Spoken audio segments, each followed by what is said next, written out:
Ladies and gentlemen, thank you so much today for joining us for the regular City Council meeting to be called to order today at 6:31 p.m. Madam Clerk, may you please take roll call? Yes. Hassan Ahmad. Present. Mo Beydoun. Here. Nancy Breyer. Here. Robert Constant. Present. Denise Malinowski Maxwell. Here. Hassan Saab. Present. And Tom Wenzel. Here.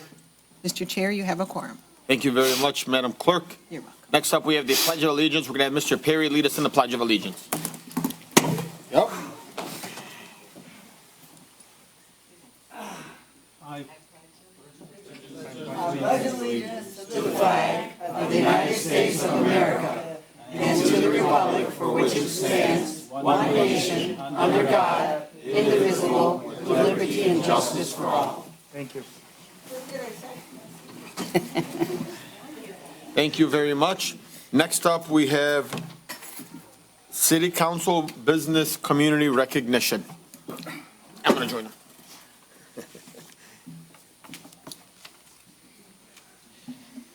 Council Chair. Did they fix it? How about now? Yep. Council Chair, if you don't mind, before we begin, if we can take a moment of silence for the lady that lost her life last week at traffic rage.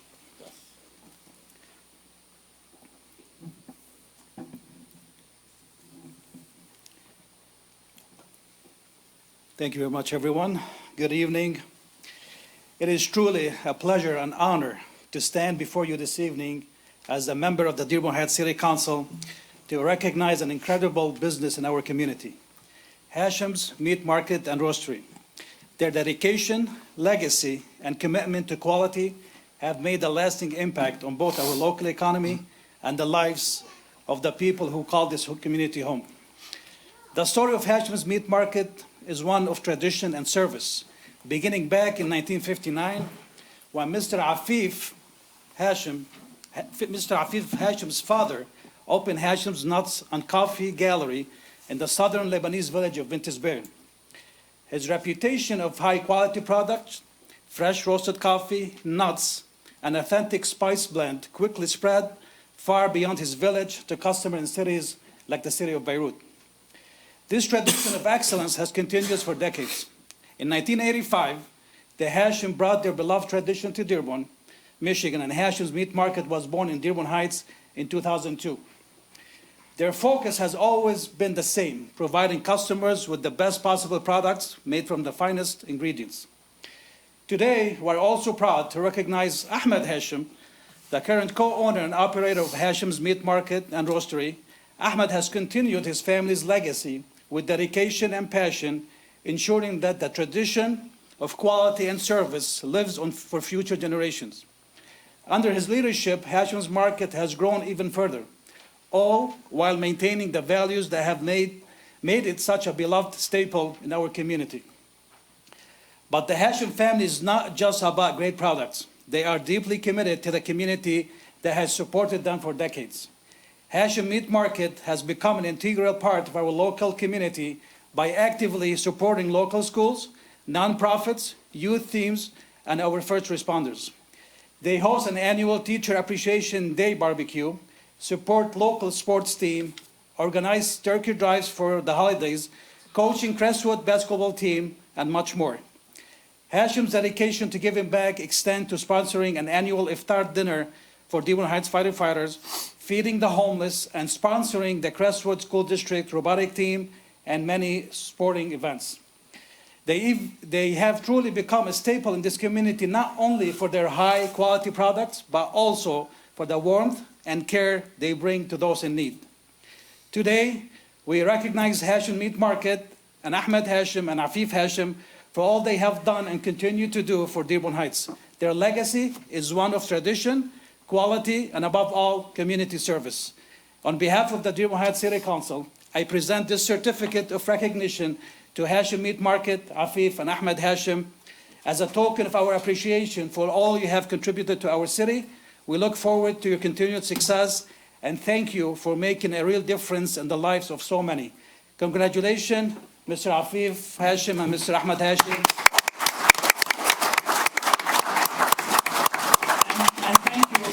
such an outstanding example for what it means to truly serve a community. Mr. Hashim. Thank you, Councilman, and thank you for being here today. Funny story, my first job ever was at Hashem Market. I went in there, my mom walked into Hashem, and she walked into Mr. Afif Hashem, and she said, please take my son and don't pay him. And you know, it was an amazing job. He paid me, for full disclosure. He did, he paid me. But I learned so much. My Arabic got a lot stronger. I really learned the discipline of, you know, somebody that was really military, because this gentleman here loves this great country and was really military and really held me accountable to a lot of great things. And seeing that where I am today, somebody like a backbone of Hashem Market has always given back to our community. And it's time that Dearborn Heights recognize that. So Ahmad, Afif, Bilal, and to the entire Hashem family, because it extends more than just here. I mean, really extends into different branches of Sterling Heights, Dearborn Heights, Bint Jbel, Lebanon. It goes way beyond just Dearborn Heights, and we thank you for all that you guys do for this community. Please join me.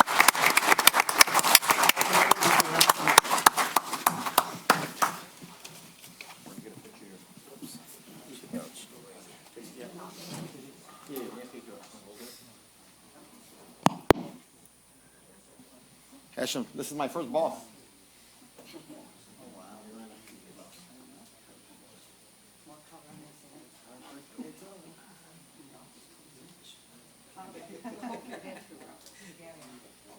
Tom, move in more. Now go between those two. Okay. There you go. Thank you. Can't see you, Tom.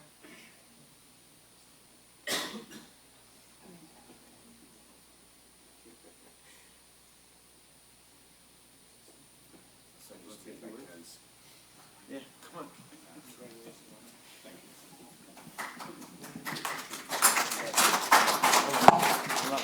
All right.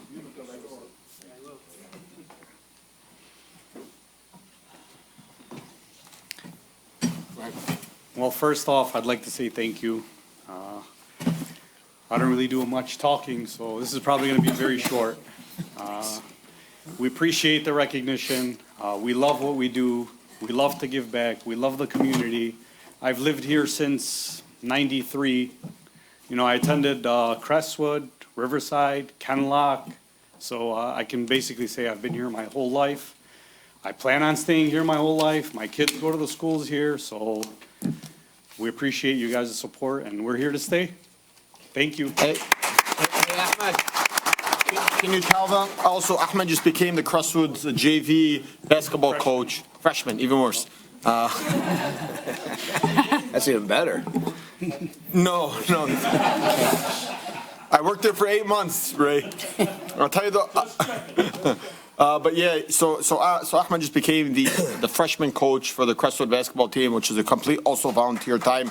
This is a gentleman that has 2 boys at home that also play sports, that are also engaged, that are also a part of the Hype family, but still found time to give back to the community at no cost. And then at the end of every season, I believe he bought a bunch of trophies for them, donated a bunch of food to the children that played basketball. Like, that's true public service right there, and he wants no recognition for it. And nobody would even know he's doing this had we not talked about this here today. So, Ahmed, congratulations to you always again. Council Chair? Yep, Councilman, hang on one more. You know, a few years back, I've been dealing with them for a couple of years now, but a few years back, our nonprofit, Jamie's Kid, was putting on a function called Family Fun, where we have free events and food and everything for the community. And I talked to Mike Mackey, and he said, well, what do you need? And I told him, I said, well, I need this, some hot dogs. He goes, call Hashem's. And he says, here's their number. Here's his cell phone number. So I called. He said, Tom, whatever you need, you know, come and get it right now. Yep. And he said, anytime you need anything, just call me. And he's held true to his word. Anytime I need something, I call him. He said, come and pick it up. It's not, I'll see what I can do or anything like that. It's come and get it. You know, but you guys are the best, I'll tell you. Thank you. I appreciate it. Council Chair. Hold on, Mr. Hashem. People are really excited about you. Okay, I'll Council stay. Chair. I just want to say that, you know, my family's known them from overseas, from Vintage Bell to Dearborn to the East End, you know, our whole life. So thank you for what you guys do, Thank for you. being in the community and continuing you. on the traditions through multiple, continents, I should say. Thank you. Appreciate it. What is everybody eating today? Fancy. Thank you, guys. That's raw meat. I don't think anybody here wants to eat that. Thank you, guys. Have a great day. Thank you for being here as well. Thank you. Thank you. Next up, we have Only two people that said I do. anyone else from any other council members? Seeing none, we're going to go over to agenda approval. Council Chair, Councilman Saab. I move that the Dearborn Heights City Council approve the agenda for the regular meeting of February 25, 2025 as submitted. Second. Motion made by Councilman Saab, second by Councilman Constant. Any discussion? Council Chair, Yes, sir. I tried getting something on the agenda for the last few meetings about a short-term rental resolution, and I was unable to get it on the agenda, and I modified my my original resolution. I read it before in city council meetings, but the part I modified was, it said, let it be resolved immediately upon approval of this resolution by the Dearborn Heights City Council, it will become illegal to operate short-term rental properties in the city of Dearborn Heights. That was the original part. What I added on was, until an official ordinance is adopted and approved by city council. However, a past ordinance of a short-term rental by the Dearborn Heights City Council is not enough. The best ordinances in the world carry no weight unless they can be enforced. Saying this, until a plan is approved and implemented to enforce any approved ordinance in short-term rentals will not be allowed in the city of Dearborn Heights. If you can't regulate it, you have to ban it. If you can't regulate something, you can't have it in your city. And, you know, there's been people saying, well, short-term rentals are good because people come from out of town, they go to different attractions in the area, Greenfield Village, Henry Ford Museum, but that doesn't benefit us. Why not, in our ordinance, why don't we say, hey, you know, when I first started going to a bed and breakfast, you know, the owner lived there, why not we stipulate that the owners live in these short-term rentals? And they could be responsible. And, you know, by letting these short-term rentals exist, you're taking this house off the market that could be rented to a family or someone else, or sold to a family that could be part of the community. Their kids could go to school in our community and benefit our community. The way it is now, anybody that occupies these short-term rentals do nothing for our community, only harm. And I want to put this resolution back on the agenda, and by putting it on and voting yes on it, the rest of the city council here, they'll show the residents that you're working for them. By saying no to putting this on the agenda or no to approving it, that just shows you might be working for someone else. Thank you. Thank you, Councilman. I'm going to just quickly say, I don't think anybody here doesn't want to not have anything on the agenda regarding short-term rentals. The truth is, we spoke, and I've tried reaching out to you on this, Councilman, about it. I had a conversation with the clerk, and our special legal counsel, we just recommended him to put forward the ordinance for us because we didn't feel like we were going to get the right information from the administration, so we requested our special legal counsel to do it for us. Now, I sent it to special legal counsel, and he said things are so sensitive on how you can word certain things that we could potentially be putting ourselves in danger. So, I mean, I know he was just here, but special legal counsel had said to me, let me just get past this next week, and you guys will have a first reading on an ordinance to completely say no more short-term rentals. And we don't want to use the words like Airbnb or whatever other companies that were there. And there were certain things that we had to do to, you know, for us to basically protect ourselves. I asked him if he could expedite it, so we could have had it on here today. But he said, like, this is something I want to make sure that the right research is done. He doesn't want to put the city in type of danger. I'm all for wanting to say put that on, but I also would rather hear it from special legal counsel. Mind you, this was, Councilman, I believe it was you that said, you know, let special legal counsel work on this so that we can get it expedited. You were praising how fast he was able to get things done. But now, when I asked him, hey, you know, Gary, we need this. I just received from Tom. I spoke to Lynn. Lynn's like, hey, this has been sent over. He said, just give me to the next special or the regular next city council meeting, and I'll have something there for you. To me, it's about being precise and being right. And mind you, we just followed the direction on what you first said to do, was to let special legal counsel do it. So like, Council Chair. hang on one second, Roger. I don't recall me saying let him do it. It might have been, I know I praised him for writing the Veterans Affairs Commission. You know, at our last city council meeting, you said have Gary work on it. Well, in the that was the reason we took it off the first time, because Corporation Counsel, Roger was working on it, and then now Gary's working on it. I mean, that's fine. I mean, I hope this comes up and goes through. But in the meantime, I mean, this is going on, and we need to put our foot down on this. I mean, I'm just showing, I mean, I had a friend. I don't own any rental properties. There's not one person in my family that owns rental properties. And I don't think I even know anybody that owns a rental property. So, I mean, I have no vested interest in this except for what's best for the residents. And I was at a place this past week, and they said not to tell them because they'll know what the address is. But I watched firsthand in this short-term rental, there's only renters in there maybe 3 or 4 times a month. But when they come in there, all hell breaks loose from these people. Oh, yeah. And it's crazy. And I was there when it happened. And I went out there and I was standing there, and one of the guys said, "What are you looking at?" You know, I says, "I'm looking at my neighborhood. I live here." I go, "Where do you live?" He goes, "I live here today." You know, and I said, "Wow, this is what we want." You know, we want something that's, like I said, we want to rent property to a family or to a single person that's going to be part of the community, work in our community, send their kids to our schools in our community. Let these people just come and go, and not one person benefits from this except the owner of that property. And more likely, they're not even around anywhere. And I will echo everything you're saying. You're 100% right. I don't own any rental properties either, for full disclosure. Neither does any of my family members, nor in Dearborn Heights. Do I know people that own rental properties? Yes. I don't know if they're in Dearborn Heights, Westland, and Ellen Park, Northville. I have no idea. But I can tell you they're not in Dearborn Heights. And I just want to make sure that we're protecting ourselves. Because you know what's going to happen. They're going to say, "Oh, yeah, city council got us in another lawsuit." Well, what's one more lawsuit? And this one's, and this one benefits the residents. You know, this is actually beneficial to our residents, you know. Go ahead. Thank you, Council Council Chair. Chair. Thank you, Councilman. I'm going to have the council have the discussion on this, Roger. When we're ready, we'll reach back out to you on No, this. Council, the charter says that. I know. Hey, Roger, come on, guys. That the Please, I don't wanna go Corporation through this Council can tonight. speak Please, on Roger. anything legally It's Councilman affecting Ahmad's the time. city. You're going to go next. That's Thank you. fine, thank you, that's it. Thank you. Thank you, Councilman Winston, for bringing this forward. Like Council Chair said, we all agree that we have to do something about the short-term rentals, but we have over 300 in the city right now, so that's potentially 300 lawsuits.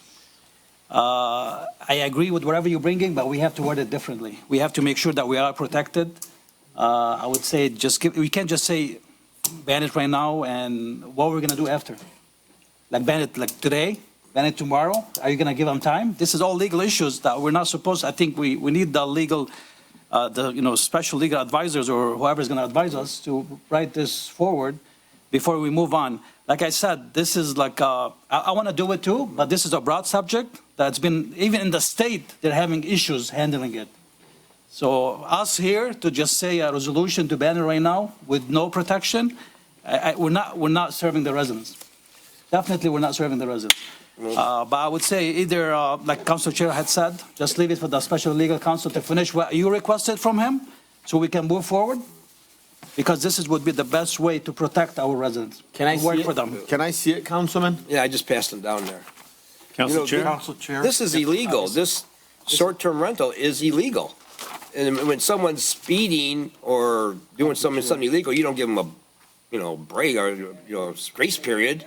Put your hammer down right now. It's illegal. Stop. No, you could put the hammer down, but you need to put it with laws, with restriction, with. We don't have days, any with- laws or anything. I mean, you got to put it with regarding this. something like you got There's to tell them. nothing. You can tell them, okay, within a week, no more short-term rentals. You can't say right now, no short-term rentals. Council What Chair. about the contracts they have with the people? Those people they're going to sue too.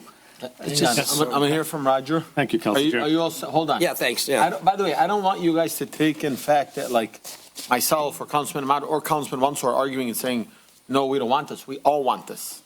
Every single one of us want to not see these short-term rentals in the city. Just the right way, though. It just has to make sure that we're not, and the only reason why I'm saying this is because I called our special legal counsel over the weekend and I called Councilman Wenzel. And I believe I was just waiting on you to call me back, but the truth is, I called him and I was waiting on, and I said, Gary, you got to rush this. And he said, this is not something I can do without any research. We got to make sure we're putting our residents and our best foot forward so we're not being put liable. Go ahead, Gary. I'm sorry. Go ahead, Roger. Thank you, Bill. Oh, sorry, Mo. The case of the City Council versus Mayor Paleco 2020, Judge Muriel Hughes in the Third Circuit rejected the case 3 times that was brought to her by the City Council because they had no designation or the proper understanding of the charter as to what a special counsel actually is. For a limited purpose, operating under the Corporation Council. That was what the Circuit Court and the Appeals Court emphasized. There Council was Chair. one issue, which was a audit that was allowed to go forward. This Corporation Council, and Gary argued this, Miyake argued that you don't get a separate lawyer to go against the Corporation Council pursuant to the charter if you want to follow the charter.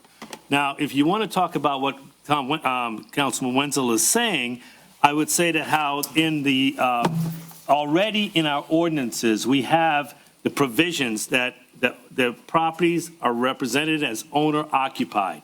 If it's not, if you have a short-term rental in there and it doesn't have a rental certificate, you have an ordinance to enforce now the provisions. You don't need a separate ordinance to do something you already have the power to do. The question is how are you going to prepare the ordinance department to go out and enforce 304 if they don't have permissions pursuant to the ordinance that already exists? You don't create something where it's already there. You don't reinvent the wheel. You have the power and authority if you want to enforce it. Now, we've also presented to you that was passed by the Planning Commission, a not the short-term City rental Council, I know. ordinance that was already presented to allow it. Now, if you want to go and ignore what I'm saying, and I appreciate not being cut off when I'm speaking, Council Chair, with all due respect. I think the charter is clear, but I don't like the weaponizing of the term special counsel to go against Corporation Council. It's disrespectful to me to put me as only representing the mayor and not the city, which is my job to do. And I ask with all due respect, and I respect you, Council Chair. Councilman Baydoun.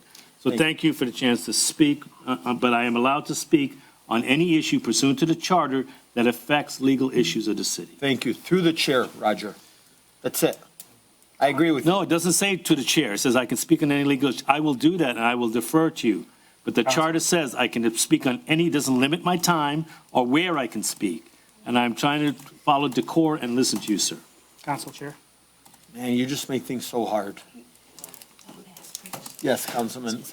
So just for the record, Roger, we did not reappoint you as Corporation Counsel. I didn't need to be reappointed, Yes, you do. The Councilman. charter states you do. No, it does not. Thank you, Council Chair, just Thank you for the so record. much. It's okay, guys. Council Chair. How about I do this? Why don't we do this? Why don't we walk this on, and we have a discussion for it when that time comes up? Right now, we're at agenda approval. Guys, please, nothing from the audience. Point of order, Council Chair. Please, let's just, Councilman, listen, there's been many times where we walked in things on, we have a discussion on it, we'll have Councilman wants to read it, and then we can have that discussion when that comes about. But I'm all for a democracy here. So if that's what you want to do here, Councilman, to walk this on, I would ask Councilman Saab, would you like to amend your motion? Sure. Councilman Constant, would you second his amended motion to walk this on, to be on for 11, would they be 11C? Yep, I looked it up already. Yeah, that's fine. Councilman Wenzel, 11C. Anything else you want to walk on, Councilman? Yeah, I have a few more. No, I don't. No. We know. That's it. Thank Any you. other Thank you so discussion? much. Anytime, sir. No. I'm sorry, what was that? I said, thank you so much. Oh, I'm sorry, you're welcome. Anything else on agenda approval? Motion amended by Councilman Saab to add on 11C, resolution by Councilman Wenzel on short-term rentals, seconded by Councilman Constant. Any other discussion? Hearing none. All in favor, please state aye. Aye. Aye. Come on, guys, let's do better than that. All in favor, please state aye. Aye. Those opposed? No. All right. Madam Clerk, please take roll call. Denise Malinowski Maxwell, Yes. Hassan Ahmad, No. Hassan Saab, Yes. Nancy Breyer, I'm changing to no because we can't keep walking things on. It just prolongs the meetings. Tom Thank you. Wenzel. Tom Wenzel, Yes.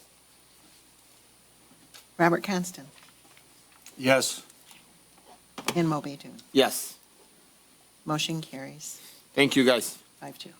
Next up, we have the minutes of the special meetings from February 11th, 2025. Council Chair, Councilman Ahmad. I move that the Dearborn Heights City Council approve the minutes for the special meeting of February 11, 2025, as outlined in 4-8. Second.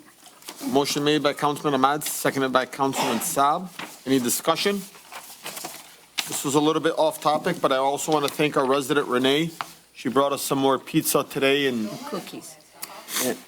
and she got us some pizza. She fed everybody that's up here, and she got us some cookies. There's some leftovers if anybody else wants. Renee, honest to God, thank you so much for that. Thank you so much. Councilman's going to keep asking for special meetings now. Yeah. Any other discussion? Seeing none, all in favor, please state aye. Aye. Those opposed?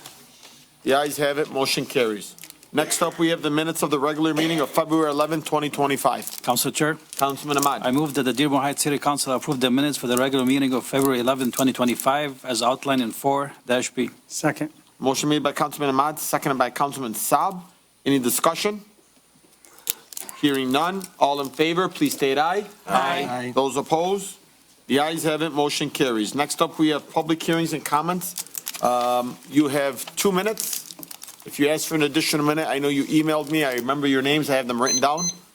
Please state your name, the city you reside in, and the street that you live on. You have 2 minutes. Hakeem Fakuri, Dearborn, Michigan, West Lane. Council members, in May of 2024, the council approved the moratorium on a variety of uses in the city of Dearborn Heights. They include car washes, gas stations, dealerships, auto repair shops, collision shops. There's I don't have my glasses, so I Car can't read them all. washes. The moratorium is only good for 12 months. That 12-month period is coming up. Since the moratorium was approved, there was never a follow-through to make an ordinance change, to make sure that if a study came from an outside company that says that there are no more need for another gas station, used car lot, auto repair shop, then an ordinance change can be made. Now you have, in a couple of months, the expiration of the moratorium, which will allow open season without anybody taking a look at, does a study justify to change the ordinance on these uses? Thank you so much. I appreciate your time. Michael Berry, 21921 Willoway Road, Dearborn. Just to echo what Councilman Tom Wenzel, if you have an ordinance and it's not enforced, it doesn't mean anything.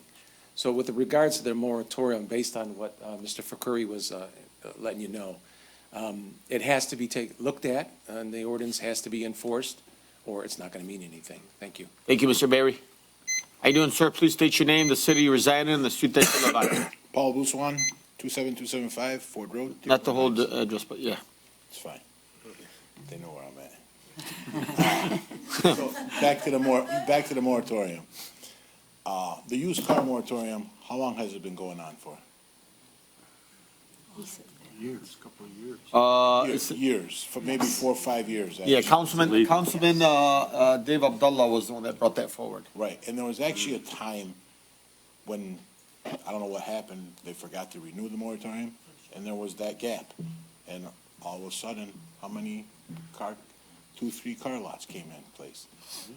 A moratorium is used to put a halt temporarily for the city to do its due diligence and its review.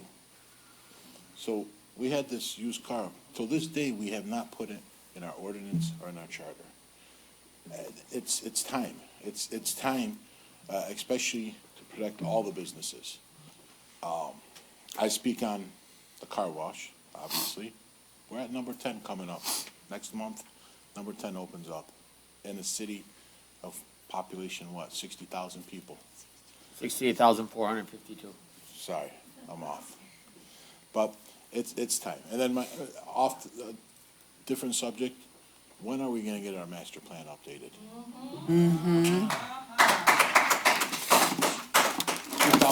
2007, it's very important for this city to move forward to have that master plan. Thank you. I want to tell you before you walk away, I seen Hakeem yesterday for lunch. What did I tell you? I said we haven't had a master plan in place for over 20 years. Yeah. And even the one from 2007 was actually from like 2002. It was just renewed. It just got, yeah. It was renewed and stamped for a 2007, yeah. Thank I you. agree. Thank you. How you doing, sir? I know you asked for an additional minute and a half, so I'm If gonna. I need it. If you need it, but he's going to 3 minutes and, hold on 1 second. This guy gave you an hour and 49 minutes. Yeah, that's right, yeah, before before it all starts, I just want to let you know I brought a Snickers just in case, okay? Good plan. Good evening, everyone. Hold on 1 second, Councilman. Ray. Okay, go ahead. Go ahead. Council Chair, audience, Madam Clerk, and our lovely secretary. Not council secretary, not ours anymore, so. But I want to talk about some of our infrastructure problems here in the city. In the last 3 or 4 weeks, I've been calling DPW at least twice a week about potholes, okay? And I feel bad for the gal who's answering the phone and probably catching a lot from the citizens, and you try to be as respectful as you possibly can. I have been and try to be. Because your hearing aid is in. Pardon me? Because your hearing aid is in. Well, I don't have them in right now. I'm sorry, but I should have put them in. But you told me to leave them out because you like to hear me yell. Yeah, Remember go ahead. that? Yeah. Okay. So, but Cherry Hill has gotten almost impassable. Now, I know they were out today. They did do some patchwork, but they've missed some big holes on Cherry Hill west of Beach Daily. I mean, they can swallow a small SUV, okay? Now, I did not do Beach Daily. I'm trying to stay off these roads as much as possible because you almost have to take up 2 lanes because people are swerving out of the lanes, and somebody's going to get into an accident. Somebody's going to get hurt. They see all of a sudden a big pothole filled with water. I mean, I could probably stop and, jump in a pool and have an umbrella with me. These potholes. But the point that I'm trying to make is we should not have to call on these roads, Cherry Hill, Beach Daily, Ann Arbor Trail. They know these potholes exist. They should be out there looking at these things at least weekly or bi-weekly. I'm being serious because Cherry Hill, and from my understanding, and I know I was one who opened up the dialogue between Inkster and Dearborn Heights to get Cherry Hill fixed. Now I find it's just going to be milled and asphalted. I just don't think that's a good idea. That's just throwing away money as far as I'm concerned. And Ann Arbor Trail is really not that old of a road, okay?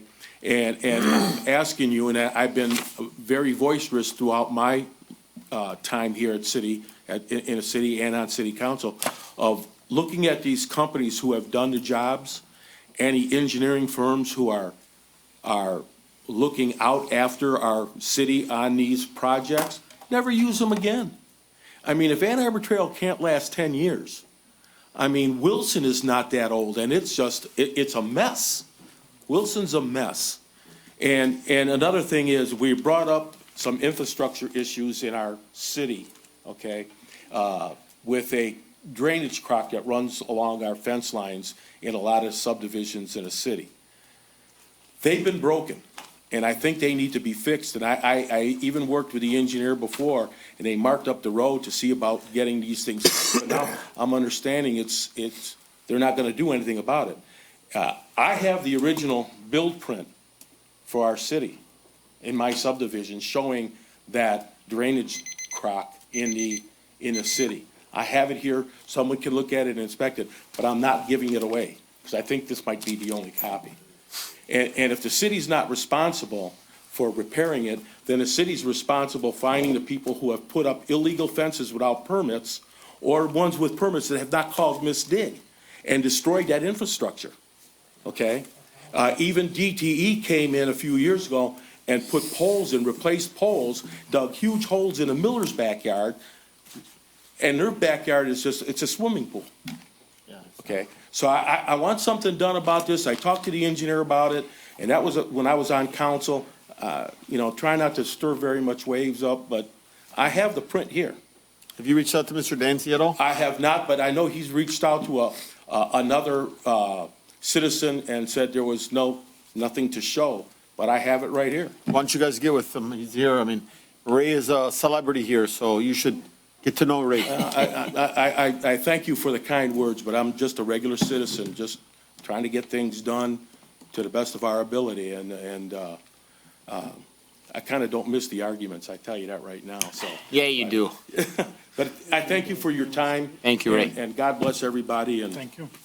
Be careful. Thank you. How you doing, sir? You've also asked for an additional minute. You got 3 minutes. State your name, the city you reside in, and the street that you live on. Mike Blackburn, Arnold Street, Dearborn Heights. I want to talk about current claims 6-24. In an email dated February 5th, 2025, Mayor Bazzi claims that the $7,000 parking lot lights that was authorized by me, this has been proven false many times, as the IB Electric lawyer stated who authorized those lights at a council meeting, and Councilman Ahmad played the video last meeting, and it was Director Vanderplow. It is disheartening that the administration keeps on trying to slander and defame me. Why can't this administration tell the truth for once in their lives?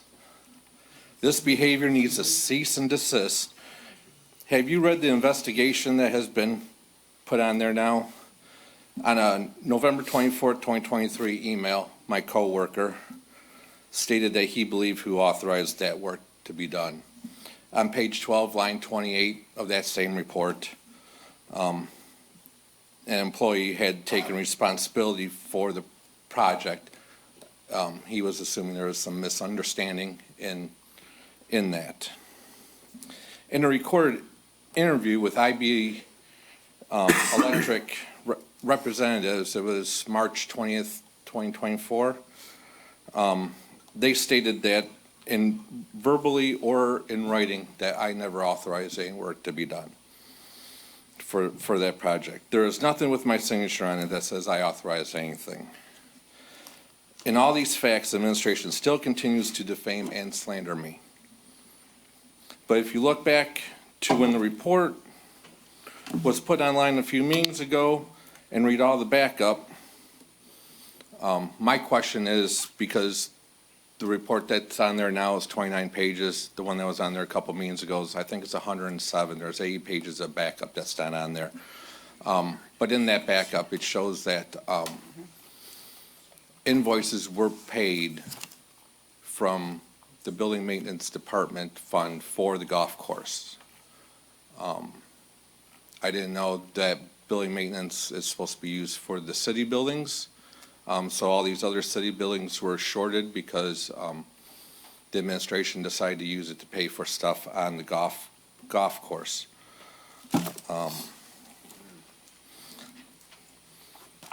This lying and shoddy investigation by a poor investigator led to my dismissal. I am about ready to add another lawsuit to this ever-growing number of lawsuits, all because of this administration. Even though they should be paid because they were led to believe they had proper authorization, I will still continue not to pay the invoice for $7,000 until the administration can tell the truth. I am sorry that IB Electric got put in the middle of the administration lies. Any lawyer that is willing to take my case, they can get a hold of me anytime they want here. Just on the last note too. Sorry, so I'm going to have you wrap it up. You have 10 seconds. Your time is up. Okay. I'm going to give you a quick 10 seconds.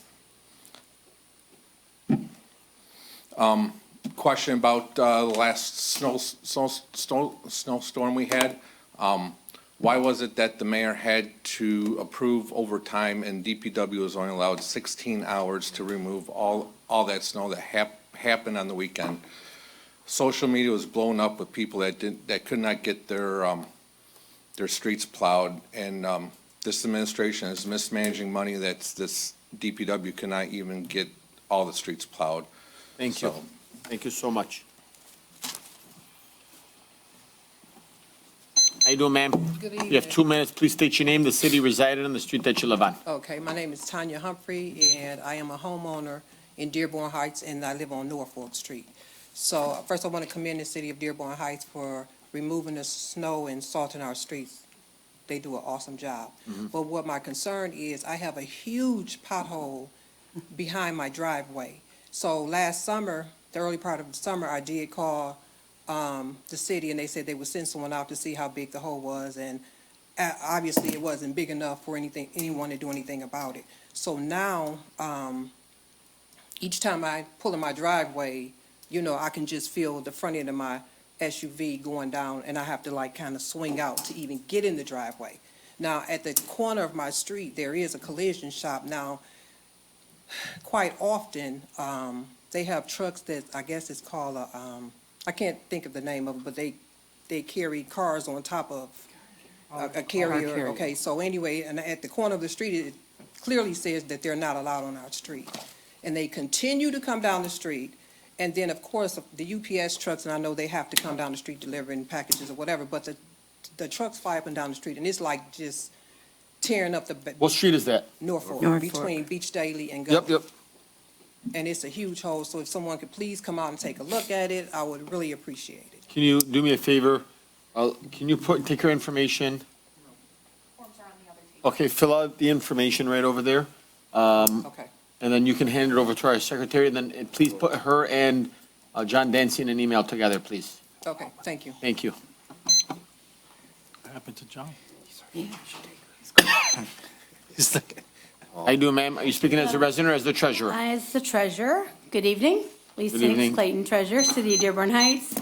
Real quick, just wanted to let residents know, as well as council body, that this Friday, February 28th, is the last day that the City of Dearborn Heights can take payments for your 24 taxes for 24 tax year. So therefore, because it's a Friday, we will be open, the treasurer's office will be open on Friday, February 28th, from 8 a.m. to 5 p.m. for tax payments. Nothing else in City Hall, just the treasurer's office for tax payments. That way you can get everything in, because March 1st, by state law, everything goes to Wayne County. It's out of our hands at that point. So we just want to let folks know. Also, there are remote locations where you can pay throughout the community, including Dearborn Federal Savings Bank locations. We have kiosks in the community, the machines you can pay. You can do that at Saturn Market on Van Born Road or Dearborn Fresh on Ford Road. So I do want to thank the residents for their patience during this time of tax time. Lots of questions and lots of opportunities where we've grown together. We have a tax FAQ sheet that we share with residents so they know they can look at the General Tax Act 206 of 1893, which guides what we do. And I also want to thank my staff, the Treasury staff, the office staff. They've been knowledgeable, they show kindness and professionalism for every single customer that comes in. I cannot express my appreciation enough. So thank you. That's all I have. Thank you so much. How you doing, ma'am? Please state your name, the city you reside in, not the entire address, and the address that you live on.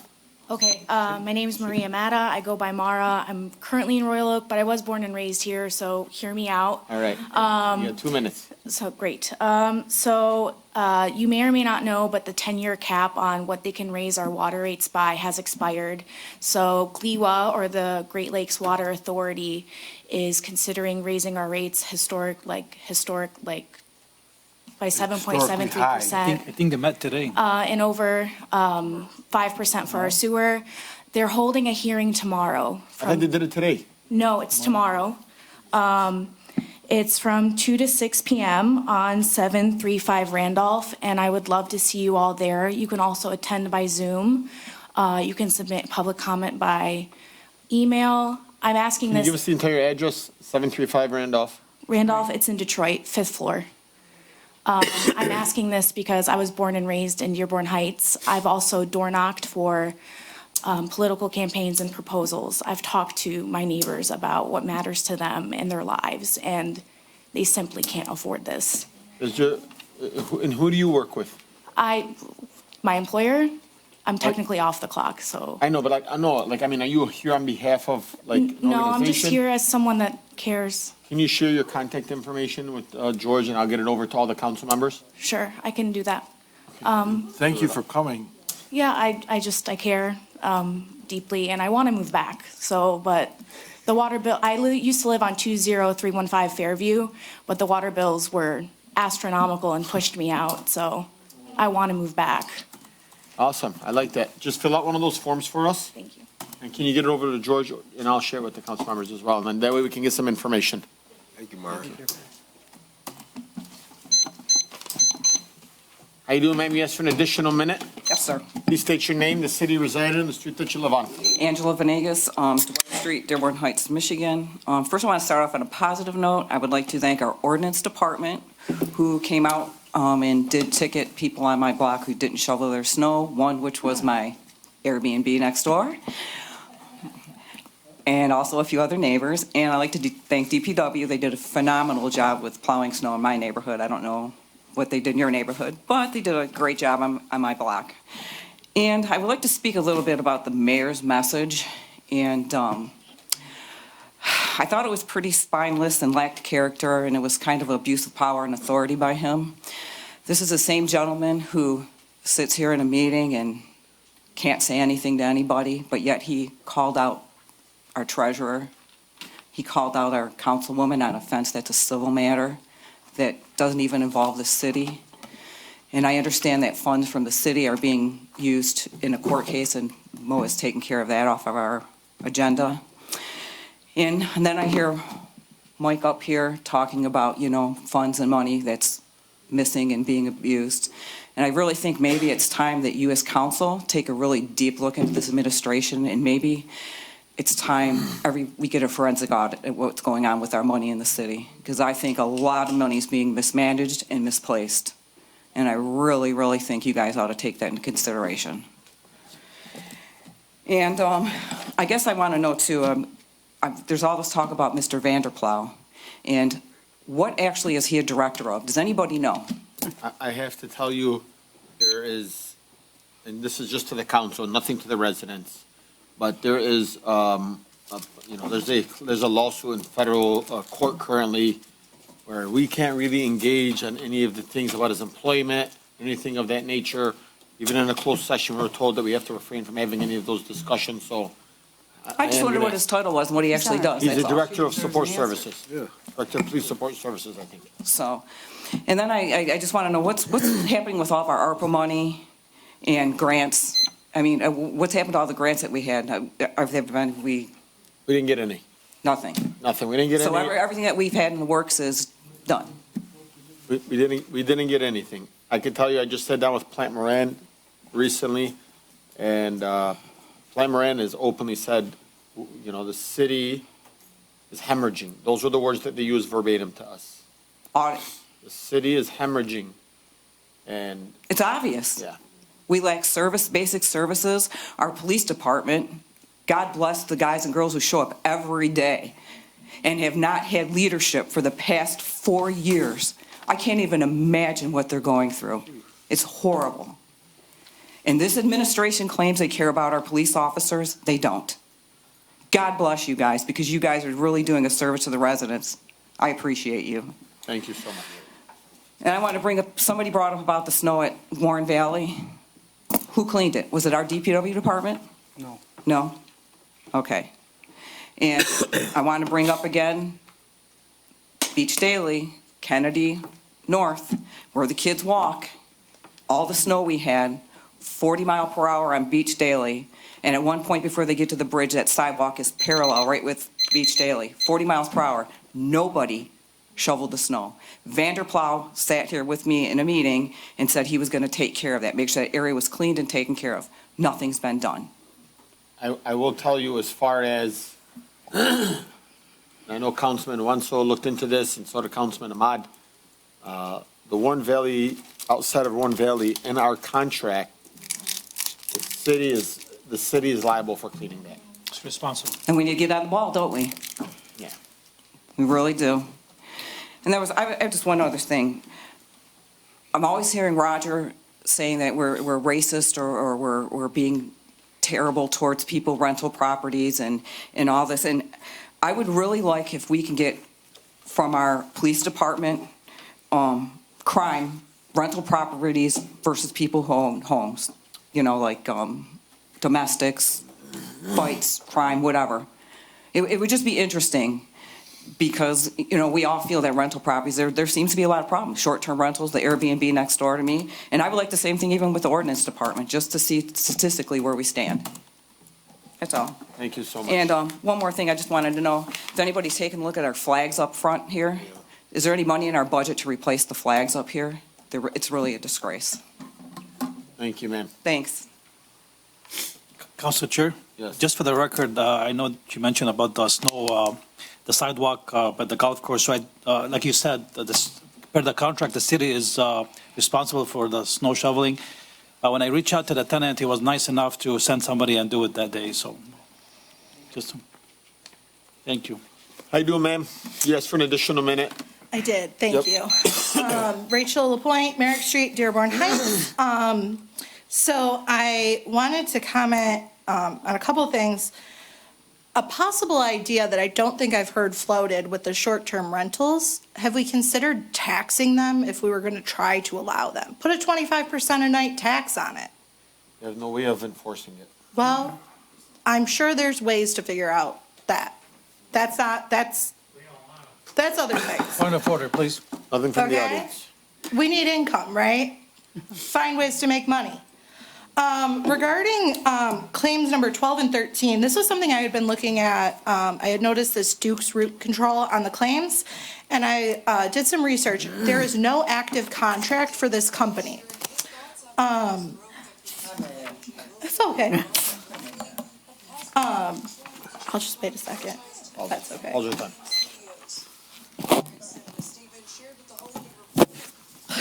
You've got this, man. You've got it. It's okay. It happens to the best of us. Yep, it's all right. Thank you for that, Rachel. Let's start our time again. Thank you. So Duke's root control is for the sewer cleaning and inspections. And the contract the last one I was able to find was from 2019 through 2023. It ended in January of 2023. Since then, between the previous contractor and this Duke's root control, we've paid out $1.8 million for sewer cleaning in the last year, most of 2023 and then all of last year. There is no active contract. However, amazingly, I popped onto BidNet randomly today and we're going out for bid on this, which, great, we're apparently going out for bid to fix this mess, but where is the process? We have no process.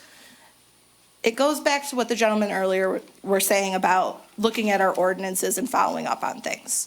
Our bidding process ordinance, not the charter section, but the ordinances, are bare bones and need to be looked at and rewritten to actually put in things like how we're getting contracts, what needs all that stuff needs to be in writing in the ordinance. You guys have to look at this.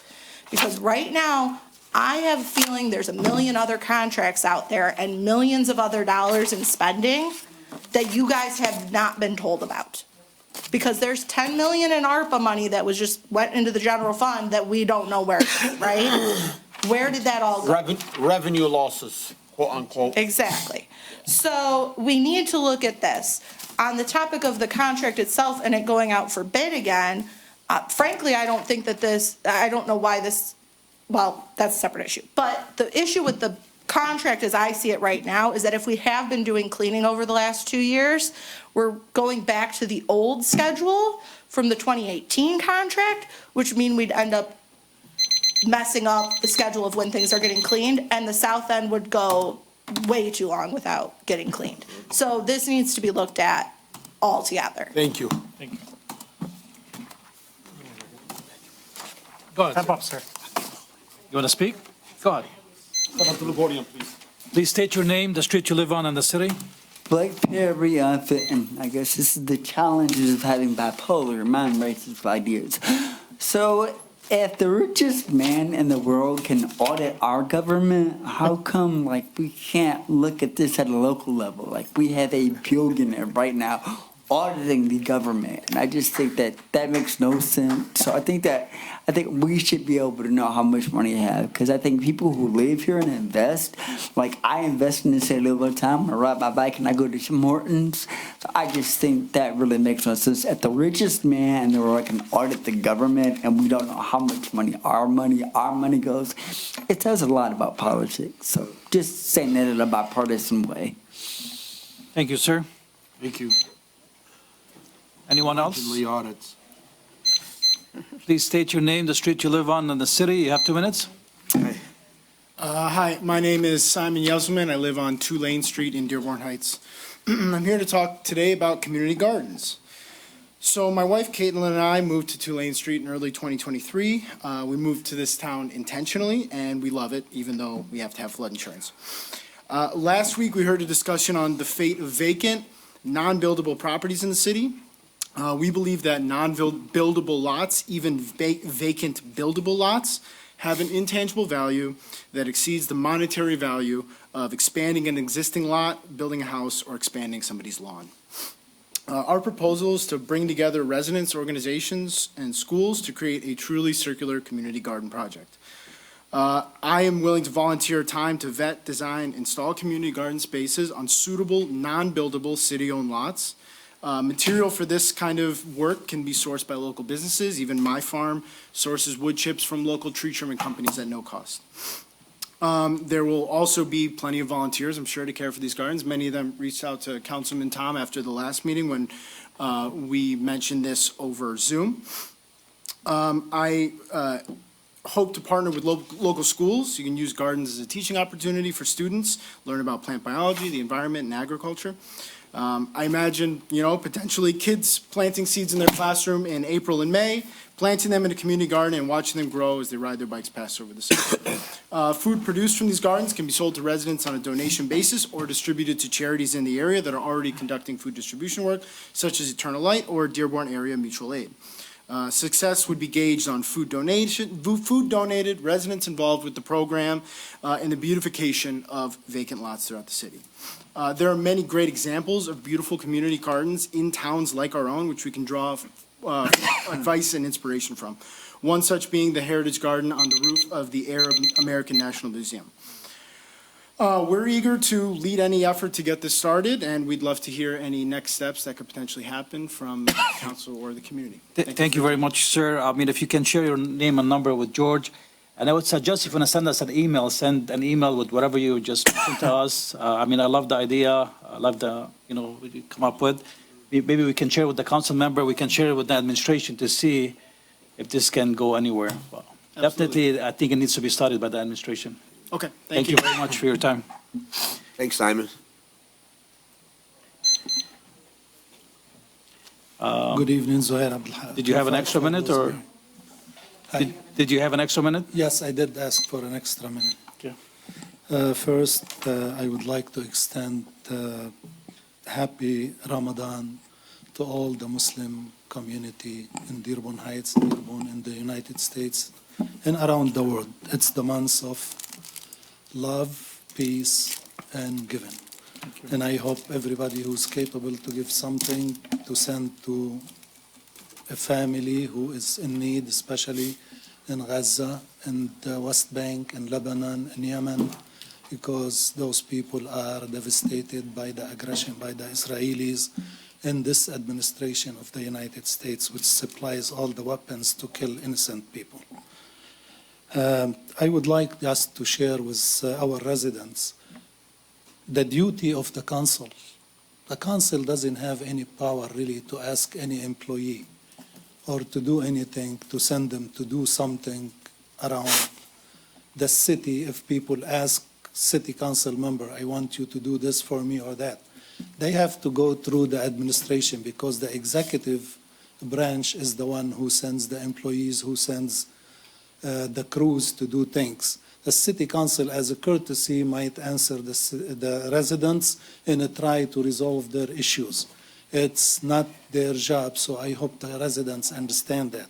Their job is to monitor the money, the contracts, and the laws, to pass the laws, the ordinances in the city. That's their duty, so we should understand this. I have a question to Mr. Roger. When I was on the council, I did ask for him to write something about updating and reviewing the charter. He promised last June that he will have something to put on the ballot in November so we can select 9 people to review the charter. Until today, I haven't seen anything. I just want to ask him, what is he too busy with to do that, or he's busy, with writing injunctions to protect himself and to protect the mayor? I see on the agenda from the special meetings, several lawsuits. Those lawsuits, I believe, are created by this mayor because he misused his authority by the charter when he hired people he should have not hired. He violated the charter, and through lawsuits and other things, the police agreed to let him hire those people one time. That is the agreement. He's hiring people not more one time, more and more and more. This is going to cost the city millions of dollars. It's going to cost you millions of dollars. And I'm telling you, the number is in the millions because I know this kind of lawsuits is not 90 days or 1 year salary. I hope the city council will use what the charter gave you, the power to subpoena and to be an investigative entity where you can call this mayor right here in front of you and interrogate him and ask him what he did with all these violations. And the forensic audit is due because there is almost $1 million under 1,500 he spent. How many the cook he did hire? Thank you, Mr. Abdullah. Your time is up. Thank you very much. Mr. Farron, would you like to answer about the charter? Yes, November review? 2023, Mr. Hack brought the request. I did prepare a proper summary of the procedures to amend the charter. In fact, I sent it to the clerk's office, and part of the process is the clerk sends us the dates that are available to put on the agenda. I resent it 3 weeks ago to the administration and to the mayor and to the clerk, but it's dated January, I think the 26th of 2024, that it was prepared and done in compliance with the request. It goes through the whole process, the election for the 9 officials, putting it on the ballot, and everything that has to go through. I think all we're waiting for is the dates from the clerk to go forward. And we had a study session on it to go through the whole process, so I think that would answer it. Council Chair? Yes. Just the last time, the We got nothing from the audience, sir, original please. request, he received the dates when it had to go on the council. I'm sorry, we start from the beginning. You were. Okay, on the dates, when they originally requested, I don't know about an email from 3 weeks ago, he'll have to resend it to me. But those dates were given to Corporation Council at that time. By the way, I just want to make things very clear, and I am definitely 100% taking sides. I know 100% you did what you did, I know because I I was CC'd on all those emails. Yes. So whatever is being said, I believe you.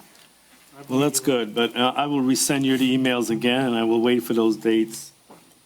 We have our evidence too. We have emails too. We'll settle it. That's fine. It's not, I got mine too. All right. So that's fine. All right, point If of you want to order, put it please, up, everyone. Point of everything order. else in process. All right, point of order. This is not a race thing either, just for full disclosure. This is just great, good conversation. And if you upset the clerk, I know. It's all right, all right. Don't upset the clerk. You can upset anybody you want over here. Don't upset the clerk. I'm telling you right now, it's not the right thing to do. Not the clerk, I can tell you right now, Madam Clerk Lincinia is somebody that strives for, public service, and it truly is a red line. And I got to tell you, Lynn, the work that you do, Don't have anybody try to say that you're not doing your job. We know the work that you do, Lynn. God bless you. Thank you. That's for Lynn, not for me. Where are we right now? We're moving to Zoom. Yes, ma'am. One more. How you doing, sir? You got two. You don't got to get up there, Tom. Yeah, I know, that's all right. All right, go I'll ahead. make it quick. It's either here at the beginning or the end of the meeting. It's gonna take my 2 minutes anyway. Tom Wenzel, 2 Lane Street, Dearborn Heights. First of all, I'd like to say, and recognize, Black History Month, this month of February. It's almost over with.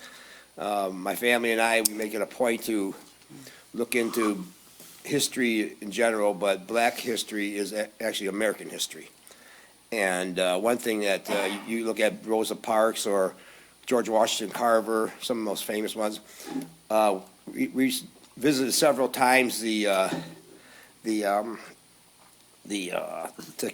Tuskegee Museum, Air Museum, in I think it's in Ypsilanti, where a Tuskegee airmen flew. They were a black squadron, and they were initiated by Eleanor Roosevelt in 1941 to guard the bombers over Nazi Germany.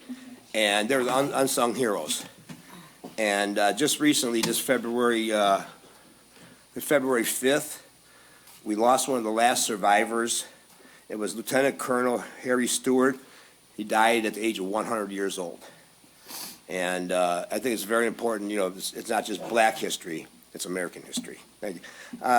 Next, I'd like to thank Renee Murna for the pizza she gave us. Plus, we do, my nonprofit, Jamie's Kids, we do a thing called Neighbor Labor, and she took on some snow shoveling properties for us, did a really good job. Councilman Mo took care of a couple houses for us. And thank you to all the people. In this past couple of weeks on the snowstorms, we did, we're estimating like 48 different homes. Some of them twice, but my hat goes off to all the people that volunteered, the kids that came out, the students, the adults, and the one and only snowblower we had. And real quickly, I want to say, I hope everyone has a blessed Ramadan and a holy Lent coming up, and both religious holidays or religious times of the year are a time of reflection, self-discipline, and fasting. And you fast on your own and behind closed doors, and it's something that your Creator knows when you're fasting or the sacrifices you're making. And also, one quick thing is I want to keep topical on everyone's mind, the pay due to the CDBG department. I hope we take care of that issue for you. Thank you, Councilman. Your time is up. Real quick one.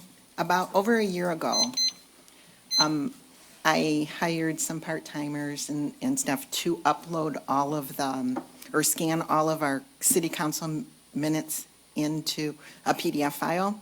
They were completed last March. They finally got uploaded to our website. You can go to the agenda and minutes page and look on the calendar and go back to April 6th of 1963 and view all of our minutes from there to here. Scanning, so if anything's missing or upside down, because sometimes they're upside down when you scan them, let us know, okay? But you can go back to April 6th, 1963 and look at all your minutes. Wow, thank you very much. You're welcome. Is that the first one, April 6th? Is it handwritten? That is absolutely amazing. I know. I got checked over. That is absolutely amazing. Thank you so much. Thank you so much to the Hashem family as well for joining us. Thanks, guys. Thank you, guys. Dearborn Heights heroes right there. Anyone else in the public? Seeing none, we're going to take it over to Barb Renning. Renning. Good evening, can you hear me? How you doing, Barb? Please state your name, the city you reside in, the street that you live on. You have 2 minutes. Okay, Barb Rennie, Detroit Street, Dearborn Heights. Angela already beat me to the punch about the Airbnbs. I'd like to thank Tom, at least you are doing something since this has been going on 9 months since I first addressed this and no one can seem to do anything, so I thank you. I'd also like to ask, if we can remove for invoice number 26, remove this $2,345. This is the neighbor versus the council person. Civil lawsuit, residents don't pay. This is between you and them. That's it. Whoever wants to answer this, I want to know how many officers we have on a shift every day, day and nights. Are we running on 8-hour shifts or are we back to 12-hour shifts?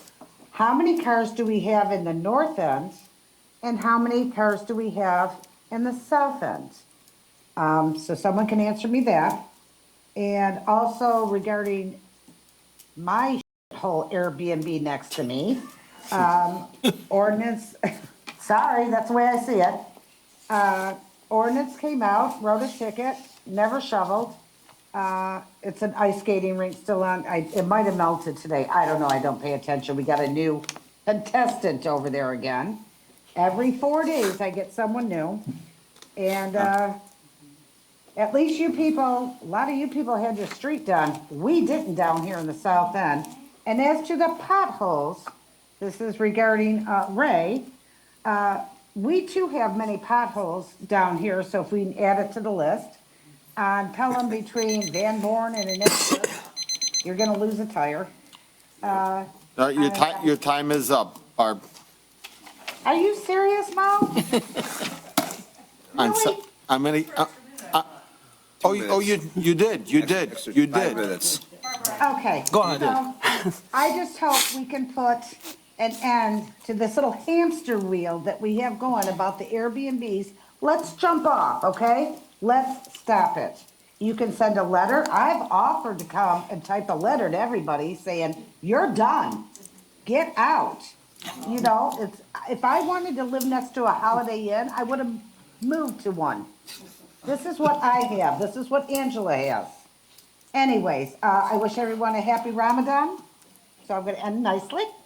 And, with Lent coming up next week also. And I'm praying for the Pope. I'm Catholic. He's very sick. So moment of prayer for him. And y'all have a nice night.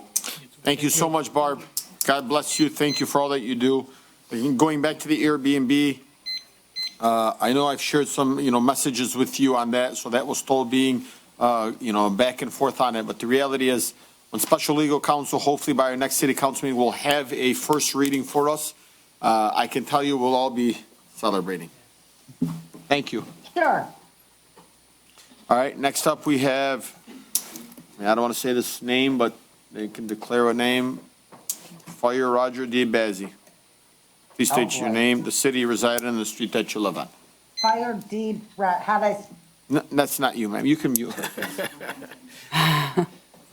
Okay, this is. Fire DeBazzi, is that who's next? Big M. Oh, okay, then it doesn't matter. Whoever's next. I mean, it doesn't matter. Council Chair, well, to go on. My name is Marco. I live on Kenmore Street, Dearborn Heights, Michigan. How you doing? Good. I have a question. How many accidents were there in 2024 of last year? Do we have an idea? I don't have that data. I would not know, sir. I'm sorry, Marco.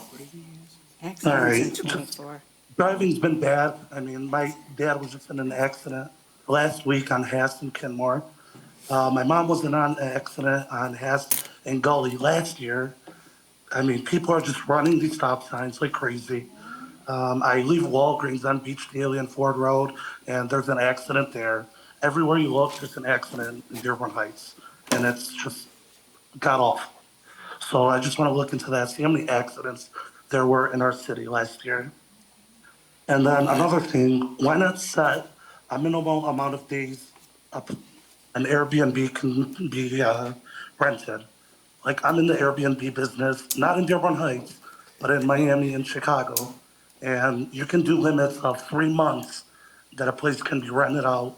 So why not do something along those lines if we were to continue doing it? Thank you, sir. Marco, your name is? Marco, and I'm on Kenmore Street. Thank you, sir. Thank you. Anything else? All right. Next up, we have Sue K, everybody's favorite. Good evening, council and city clerk and our Mr. Farina. I would like to let everyone know that I have heard, it has not been verified, that the police are being cut from overtime. So our already understaffed police force now is not going to be able to work overtime. I know the city's short of money. I think that that's the number one thing the city has to do is protect its residents. I agree about the car accidents. There was just one on Kennedy and Inkster yesterday with injury. We've got to do something, guys. And no one seems to be listening, and I keep preaching this every meeting. We have got to do something, and this has to be our priority. The other thing I would ask corporate counsel if he would to please explain that he had to recuse himself from a case and that some of those bills are for a temporary prosecutor. And I would really appreciate a clarification on that. Thanks all. Have a good night. The city council member who brought it up at the last meeting has been charged with an ordinance violation. As I represent the city, I would be representing her. I cannot also prosecute her. Therefore, outside counsel and O'Day Marui's firm, they are corporation counsel for and city attorneys for the city of Hamtramck. They also have a contract with our city, and they represent us on a CDBG, and they're open to other issues that we may need. They're trained and professional prosecutors, and unfortunately, contrary to what has been said, there is an ordinance violation issued against the city council member by our city, and it has to be heard in court. There is a separate judge that also, our judges were recused also to allow a separate judge from outside of the city to handle this matter. So that is I guess that's all I'm going to go into in terms of the background. I have been attacked on Facebook for not prosecuting or trying to, so I'm just saying that how it has been handled professionally as it's supposed to be done. Thank you for that. Anything else, Sue? No, that's it. Have a good night, everybody. Thank you so much. All right, Council Chair, I'm going to get up. I need action. You want 3 minutes? Go ahead. Are you speaking as a resident? Yes, I am. All right. Please state your name, the city you reside on, the street that you live on. Denise Malinowski Maxwell. I reside on Clairview in Dearborn Heights. For full disclosure, the legal fees on number 26 are not from my personal attorney. It is for the lawyers that the city has hired to falsely come after me as harassment.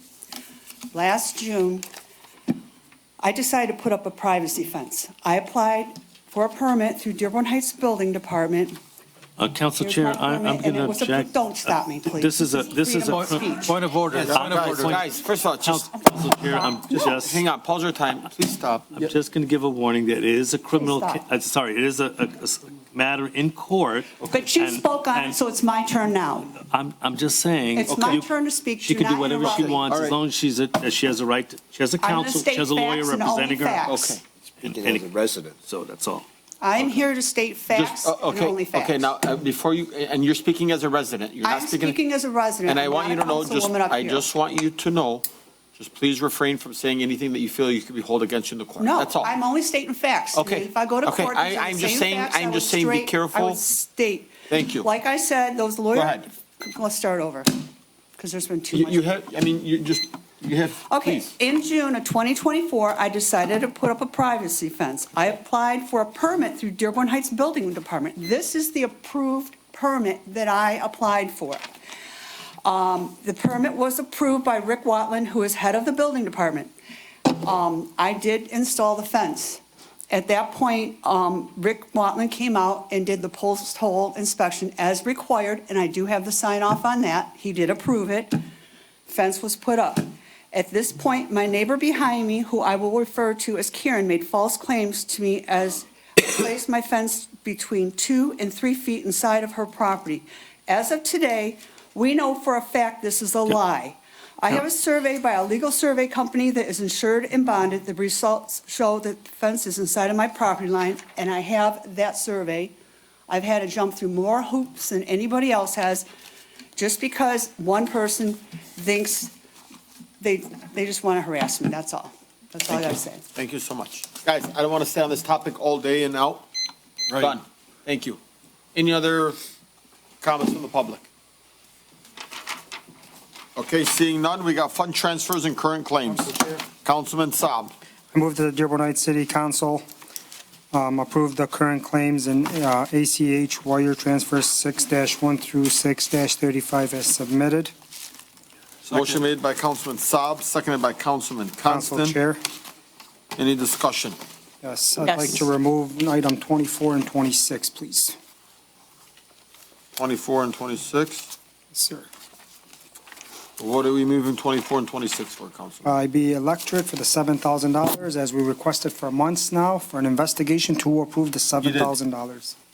The $7,000. It's in there. No, it's not. Yes, it's in the backup. on the regular agenda. That and 26. Yeah, but I know, but just hold on for a second. But yeah, no, yeah, he did, in the backup, it's in there. There's a backup in there of the $7,000 in the backup. No. The extent, yes, there's an addition in there. Pull it up. The 157 pages did not include the 7,000 of who authorized it. Okay, and what is 26? I'm sorry. Again, I don't believe Mr. Farina said that there's a contract for this company. I want to see who approved this contract for this law firm and why we were paying a civil matters legal fees. Council, the contract was signed May 25th, 2023, approved by City Council, but in any case, I'm allowed to appoint lawyers as necessary, and they were appointed because this is a matter, not only was I had to recuse myself, but the two judges in the district court had to also recuse themselves, and there's a third judge that's come in to handle this matter. The other issues have come up that they're employed and qualified, more than qualified to do the work, but I don't want us to look like we're pulling a contract because they're representing a prosecution of a council member where we're accused of covering up for anything, and I'm not going to be accused of that. We're going to do our work, and this council, I've not heard any articulable reason from this city councilman specifically about what in the bill do you object to? Saying that last time that how they have emails and things, that's part of what lawyers do. They're doing their job. This is a 6-month bill over that period of time, and some of the council members know these attorneys, and they do work for the city already. We approved their contract. Thank you. Gave you the date. Thank you. Council Chair, to my recollection, courts have prosecutors through the county that are assigned. The county cases, and any city you go to has their own prosecutors in their city. I don't get how many other cases, I don't want to go into details about cases. How many other cases have we referred attorneys and paid for prosecutors to prosecute cases in the city? Because pretty sure we've had to recruit yourself for many of them. I've never seen a bill come through. Just for like expertise, I want to hear from Councilman Constant on this. Is that normal, Councilman? Absolutely. I mean, I can remember I was actually working in the Dearborn District Court when Councilman Muscat was charged and came through there. It's just standard procedure.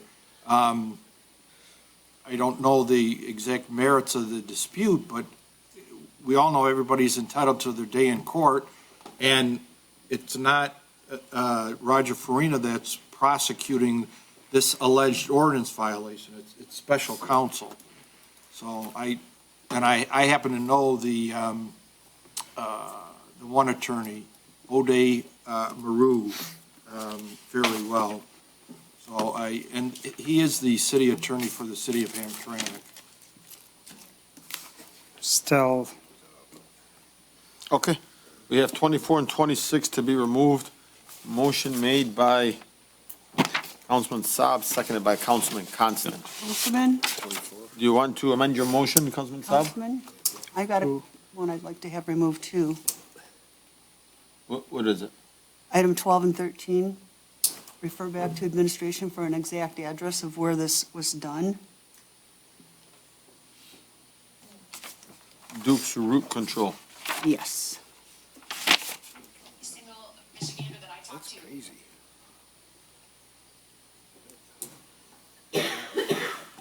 12 and 13. It comes out to about $14,340.76. It is for cammering of a sewer. It does not have the address on here, so we don't know what address they did. That's a lot of money to put a camera down a sewer with no address attached to the invoice. Thank you. We can have that updated maybe. Council Chair, I think it's signed by Director Dancy, and he's here. I don't know if he knows anything about it. Director, do you know what address that's for? Can we refer to the administration? You can get it updated and we'll just add it to the next one. And bring it back? Thank you. Yeah, thanks. Thank you. Any other discussion on this? Council Chair? Yeah. I mean, going back to 26, like Councilman Constant said, this is normal stuff. I mean, if this is normal stuff, I guess we have to pay those people. I don't know why you need to keep taking it off, so. Council Chair? Yeah. We did get the information on the IB Electric invoice, I believe. No, 26? No. not for the $7,000. Which one are you talking about? Okay. Guys, we have one meeting here. I understand. Thank you. We're just trying to clarify what we're pulling off so we can get on the same Okay. page. Now we have 26. I'm sorry, you guys, I'm writing this all down. We have 12 and 13, 24 and 26. Motion made by Councilman Saab, seconded by Councilman Constant. Councilman Saab, do you want to amend your motion? Yes, to remove 24, 26, and 12 and 13. Okay, Councilman Constant, do you want to second that? No.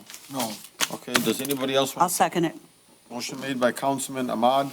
No, Saab. I'm sorry, by Councilman Saab, seconded by Councilwoman, I'm sorry, guys. You guys got me all confused. Councilman Saab, seconded by Councilwoman Menalowski Maxwell. Yes. I have Councilman Constant written on my paper, so that's what I'm reading. Let me change this. Council Chair, Yes.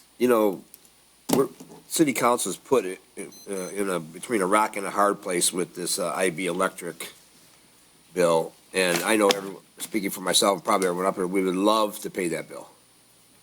I agree. And it's just a matter of principle in this situation. And it only take one little verification submitted to us, and then we would pass that. Through the administration. But I feel sorry for them at IB, and I did vote yes on it before to pay it. But I just want to let everybody know we really we're nothing against that company at all. It's just the principle of the administration's failure to give us the information that we requested. Thank you, Councilman. Sometimes Councilman Wenzel speaking, I can never see him.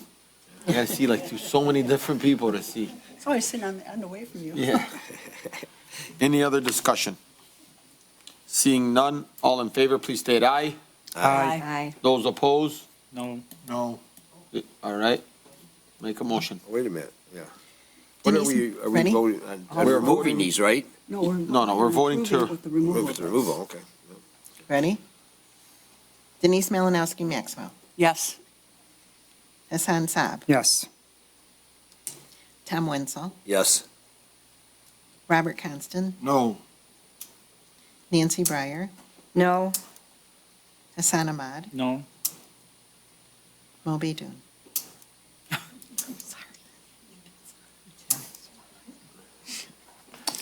Thing to do, it's a charter. No. That motion fails. On the agenda. 3-4.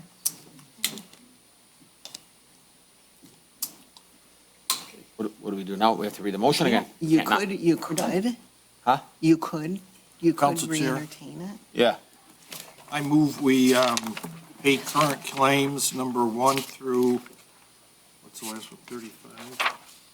I think it was 35. Yeah, 35. As submitted. Did you guys honestly read that packet, the investigation?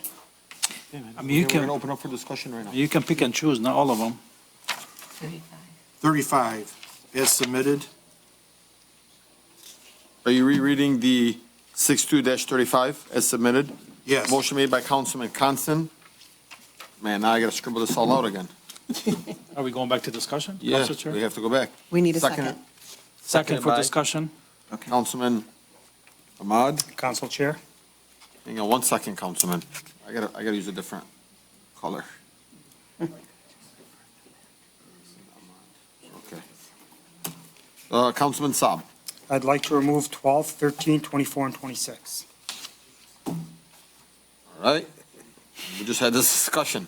Well, we're going to keep the 12, order going. 13, 24, 26. Any discussion? Motion made by Councilman Constant, seconded by Councilman Ahmad. Would you guys like to amend your motion? No, I think, especially the IB Electric, and the bill for the attorney. You know, there are other remedies that the homeowner has if they feel that they're aggrieved. Again, I don't know the first thing about the dispute, but if they feel they were wrongfully,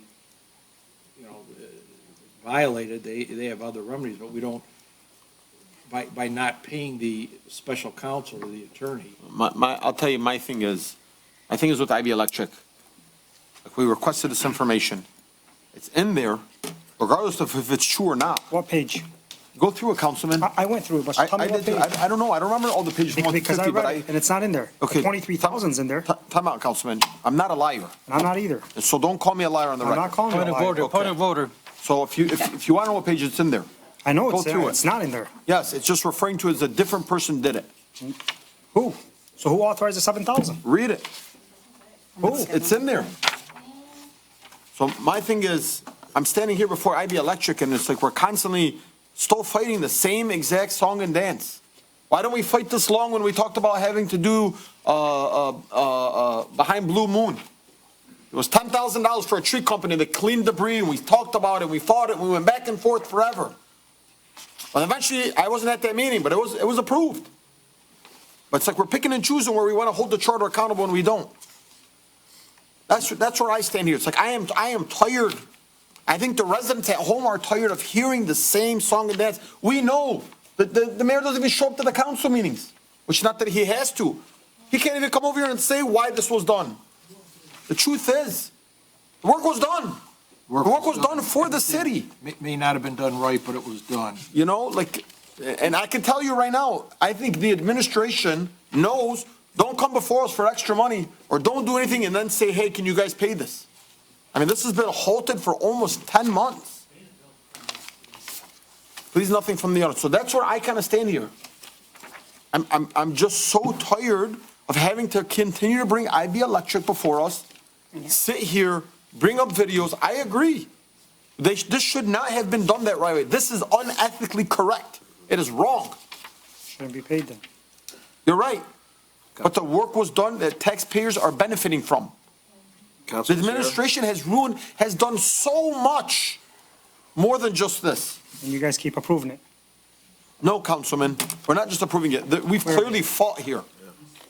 But like, just, there has to be a time where you have to let your foot off on the gas. That's where I stand on this. Go ahead. Council Chair, thank you. I'm going to change my vote. I mean, let's pay them. I know one of the reasons we're taking it off is because we have hard feelings toward the administration. Yeah. And let's figure out some other way to show our frustrations toward the administration, some other way. This guy has been beat down every meeting, not getting paid, and they did the work, and I'm going to change my vote. I would approve it with that on there, with 24 on there. Council Chair? Yeah. I mean, it's not about hard feeling, Councilman, it's about, I mean, like we made our point already. I mean, we told them, don't spend money without our approval. Enough is enough already, and like Council Chair had said, I mean, the guy did the work, and even I think he mentioned at the council meeting before that he's probably going to donate the money back to the city, to be honest with you, if I remember correctly. He's not going to do that. I mean, that's what he said. He's not going to. Maybe in some work, but I think we, like Councilman Winslow said, let's just go ahead and pay the guy. And regarding the lawyer, I mean, there's so many different cases here. It's not like one case. Like they worked on different stuff. And like Councilman Constant has said, this is normal stuff. And I guess we just need to pay the people that we have, did services to the city. By the way, I want to commend Councilman Saab for holding this up. He is doing the right thing. Like he is enacting as true leadership. Because at the end of the day, he took a promise under oath we're gonna hold and we're gonna stand, we're gonna hold the charter to, we all took that same oath. And none of you guys are following it. You know, this Thank is, you. I mean, this guy just loves to hit while you're praising him, but the reality is, the reality is he's correct. But at the end of the day, this man right here did the work for the city. The only person that really couldn't hold up the charter to its best standing is this administration, is this mayor that allowed this to happen. And I don't want to keep bashing the mayor, because really, like, let November make that decision. The truth is this, though, the work was done. I'm tired of having the IB electric debate go back and forth, back and forth. Like, it's been 10 months. We got our message across. Kind of like Councilman Wenzel said, like, we can hold them accountable in other ways. And look, I wish this, we weren't put in this position. I wish this went out for bid like it was supposed to, like the charter says. We know who authorized this. The attorney said it for the record. Councilman Ahmad replayed it. To just say we want to get it in writing, no. The truth is, the administration is not going to investigate the one individual that the mayor wants, investigated. He's not going to. Any other discussion? Council Chair. Yes, sir. So they go back to, we told them. Once they do the work, we go ahead and pay them. Well, so what's the purpose of a charter? What's the purpose of checks and balances? What's the purpose of the city right now is at a negative $1.7 million? Yes, he did the work, but the work was not followed through procedure and process. I'm not mad about the guy doing the work. I give the guy full credit. The guy was a phenomenal guy. I did the work, applaud him. But the process was not followed. And every time we argue something, and I stick to my grounds on this, you yourself on this body are violating the charter that you took an oath to uphold. Council Chair? Councilman Constant. Yeah, and with all due respect to Councilman Saab, and he has done a good job in reviewing this and other matters and bringing them to light, and he has background in this area, but I think the issue is not that the work was done, it shouldn't be paid for, it was the procedure, who authorized it, so on and so forth, and it's even in litigation. So I think let them get paid, and regarding who authorized it, if it was properly authorized or not, the chips can fall where they may. Oh, Lord. Yep.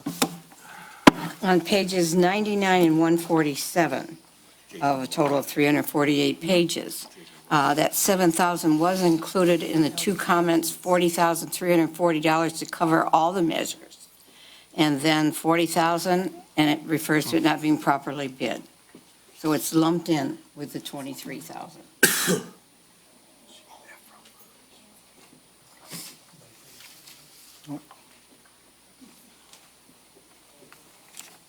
All right. Any other discussion? Council Chair. Councilman Wenzel. Thank you. Thank you. I can see you. I'll tell you what, this is tough. I mean, you vote with your heart, or you vote with the charter and what's right for the city. And I'm having second thoughts again.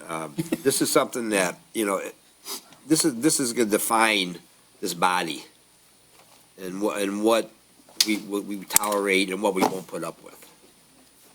And I'm going to go along with Councilman Saab on this, because I'm thinking deep in my heart and in my mind, and the right thing to do for the residents. And I'm so sorry for IB Electric. I mean, like I said, at one time I voted to pay them, and now after doing the research and see, this is the procedure you have to follow. Because if you give in here, then you're going to give in again. And if you don't give in again, they're going to say, hey, you did it here, but you didn't, you're not doing it now. So I think it's very, very crucial that we follow the charter on this. Council Chair? Councilwoman Menalowski Maxwell. Yeah, this is the reason we have a charter. It's been around since 1963. We're not a brand-new city. There's policies and procedures that have to be followed, and I took an oath to follow the charter.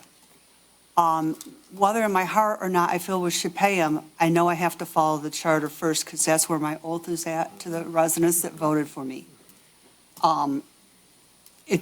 We don't have to educate the city on how to follow policy and procedure. When they do so, they're doing so just like in our face. They don't care. They're challenging us. and I'm tired of it. If it doesn't follow policy and procedure, I will not be voting for it, because that's a violation of the charter. And that's why I'm here. Council Chair, Sir, I mean, you have to agree with them. I want They- wholeheartedly I mean, agree. They make, I mean, this is we have to great. follow the, I mean, it is hard, it is a hard one. I mean, like they said, the guy did did the job, he's still waiting to get paid. We made our point, it's not about hard feeling, it's about making a point that, for the administration not to do it again. It is a tough one, but like, my colleague had said, I mean, we took an oath to abide and follow the charter. I guess it is what it is. And, but are we taking off still 12 and 13 until, like we tabling them until we have an address? Yeah, we're referring it Yeah, back. so. Yeah, let's because not it'll for- come back to be paid. Yeah, let's not forget about 12 and 13, and I guess pretty much, I think we made a decision about, what's it called, the 24, but what about 26? The law firm. I believe I would pay it, but I'd remove the civil matter out of it. I'd like to see, how long was this contract for? Which one is the civil? Like, We have a which, 3-year contract with them. Council Chair, Yes, Roger. if I may, the narrative is the administration did not approve that contract. In fact, the owner of IB Electric came before the council and said it was not, when the council asked him, was Paul Vanderplow the one that okayed that contract? The answer was no. The administration is doing exactly what you're saying to do, following the charter, and challenged whoever authorized that contract. It was not the administration that did that. That's the narrative. That's from the lips and words of the owner of the company, not a lawyer. Not saying that what the lawyer's character or anything like that, but I am saying that the owner of the company said, no, it was not Paul Vanderplow when asked the question specifically. No, it was not Mayor Bazzi. No, it was not the city administration that okayed that contract or authorized that contract. That's why there's an investigative report performed by the administration. And I think that how the narrative has to be correct. It's not an issue of do I follow the charter or not follow the charter, because I can raise the issue about your special counsel designation. And let's not be hypocrites, because the charter does not say you have two separate corporation councils. Let's not be hypocrites. Let's You're right. follow it the correct way. I'm saying not anyone specific. I'm agreeing with you. Okay, so I would say that how the IB Electric contract was not authorized by the administration. It was not authorized by Paul Vanderplow. The owner of the company is, and words and speeches are considered evidence. And that is the best evidence, if you use the best evidence rule in law as a litigator, that is the best evidence that you have. So you're challenging his attorney and calling him a liar? Oh, absolutely. Are you kidding me? Okay, guys, thank you. I want you to know something. Hey, guys, let's have one meeting over here. I just want you to know that look, I've had many discussions with IB Electric, and he has told me blatantly his attorney was telling the truth. I know. You know what happened here, Roger, when he came up here and spoke? Somebody probably said, whatever you do, don't say it was Vanderplow. Oh, That's so the he truth. was coached and is lying. You're saying he's a liar. I mean, if you could say his attorney's a liar, then I can say he he's is. saying he's a liar? No, I'm not saying he's a liar. I'm saying you But the coached lawyer him. is telling the truth. But the owner of the company that hired the lawyer is lying. I think. And he's coached to say something. Please, We point of can't- order, go to the chair. Please stop interrupting me. I Thank was you. communicating with you. You're I'm interrupting sorry. me. I apologize if I Thank you interrupted so much. No disrespect. The truth Respect is, intended. I've had a conversation with IB Electric.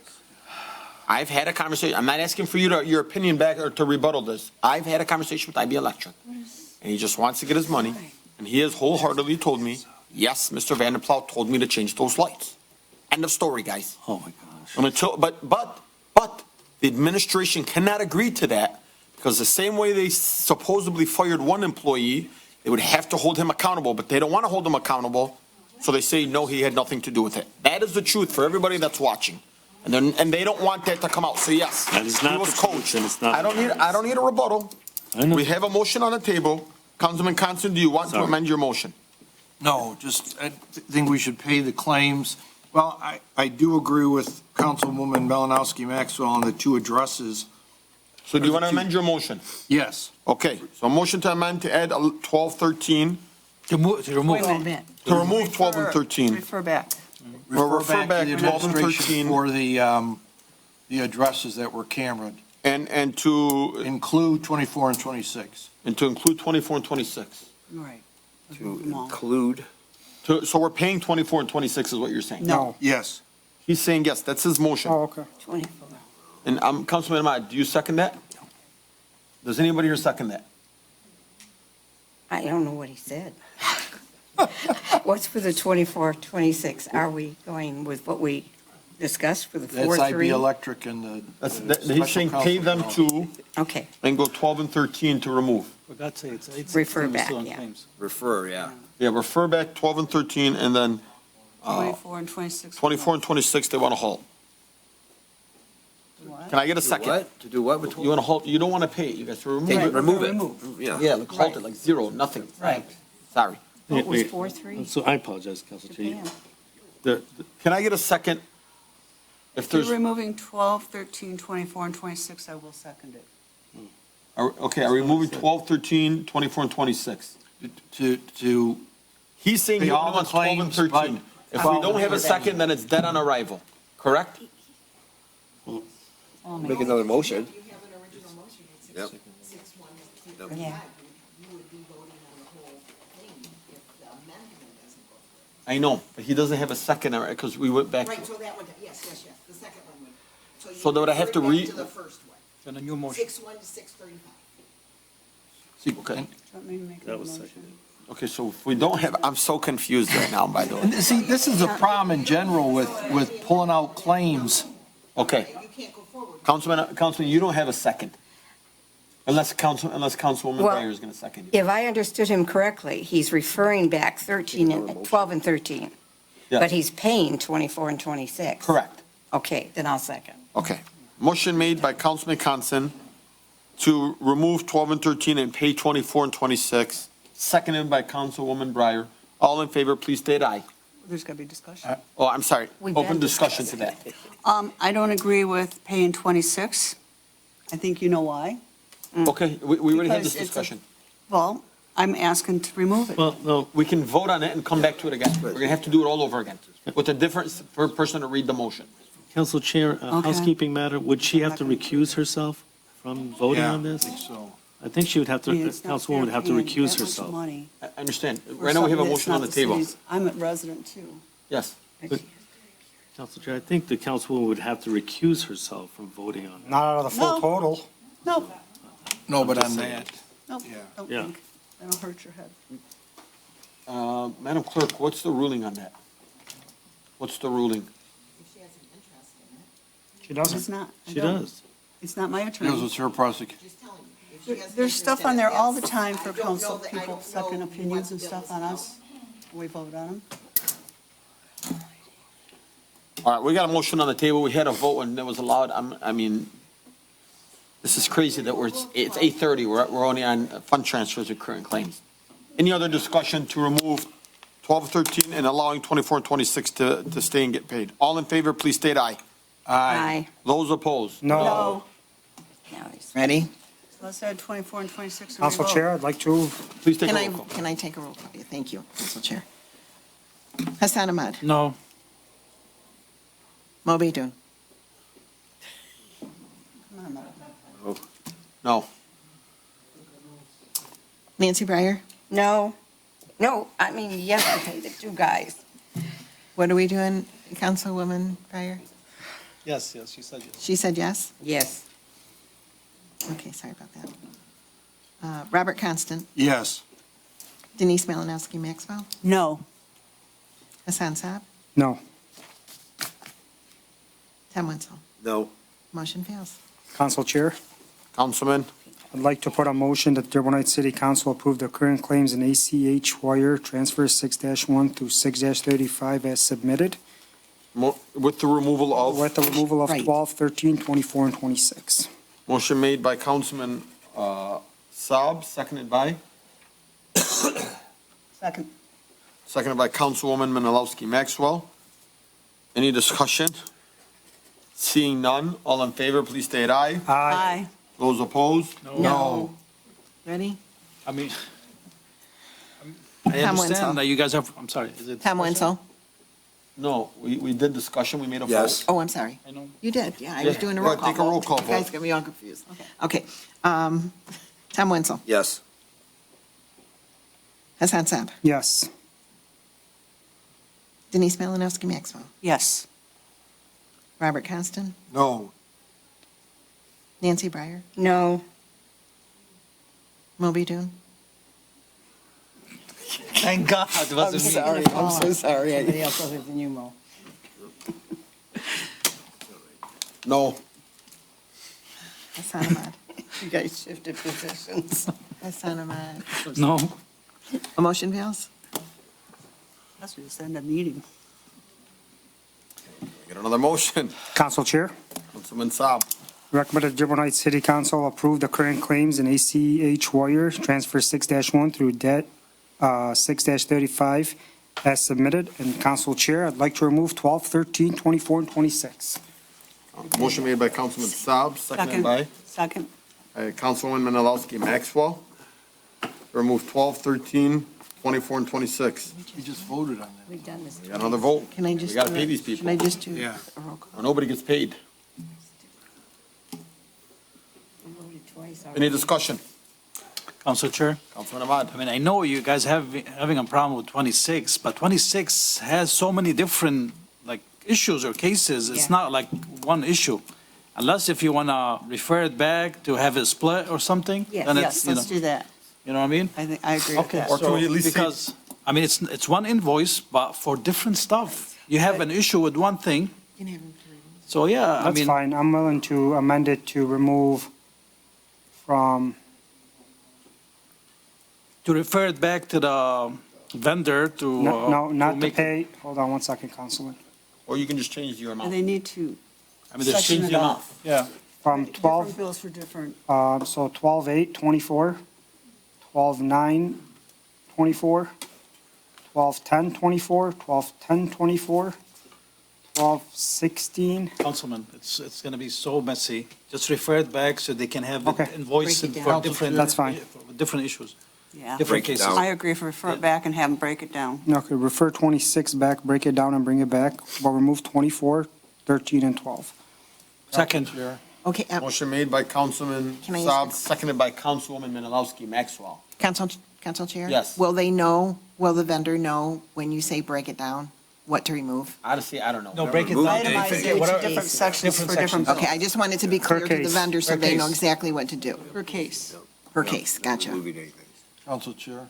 Councilman So you're removing, no. You know, Yeah. for an Not removing it. attorney Yes. billing, as any attorney will tell you, it takes a lot of time. And again, we're getting some real problems if the person involved is going to say, no, we're not going to pay the bill.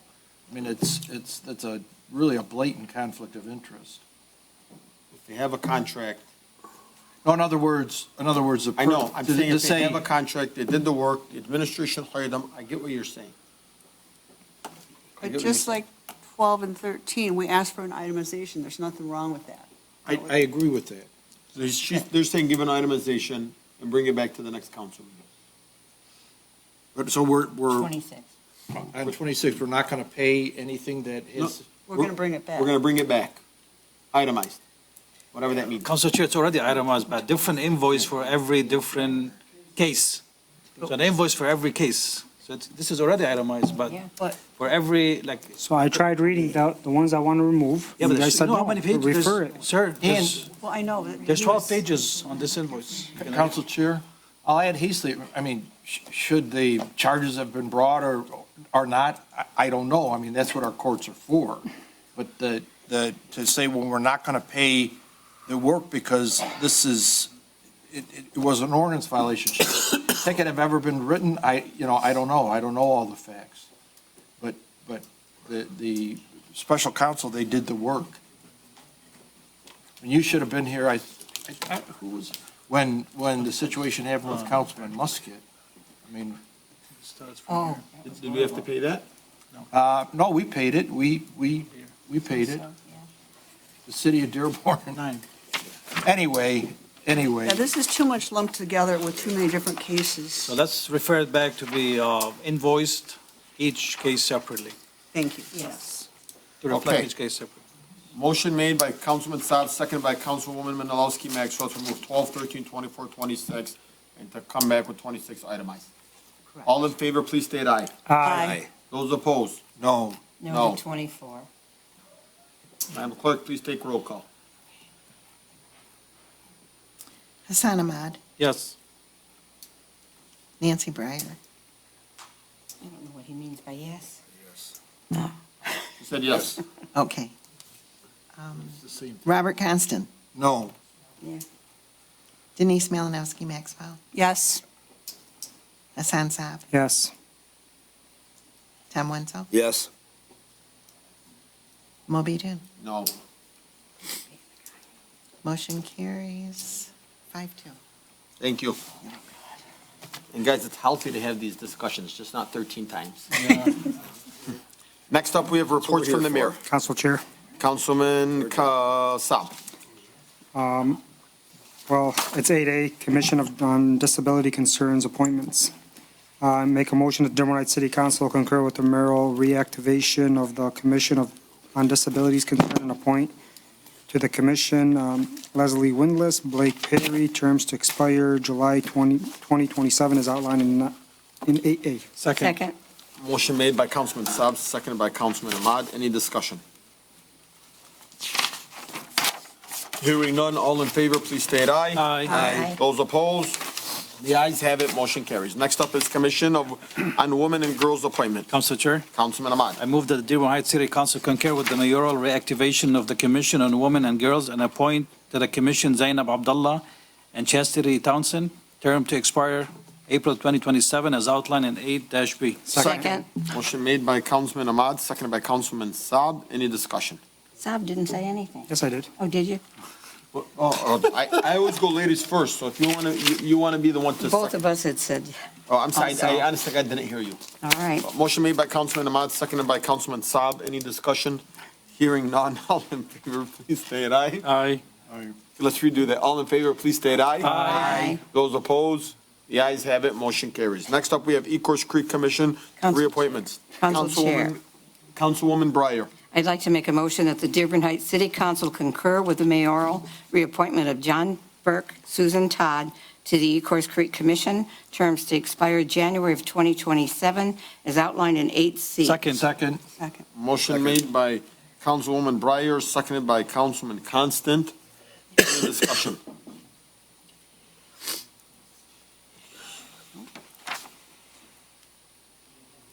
All in favor? I'm thinking. We did so much discussion. Think fast is right. Think fast. All in favor, please state aye. Aye. Those opposed? No. Madam Clerk, please take roll call. You don't want those people? Denise Malinowski Maxwell, Yes. Hassan Saab,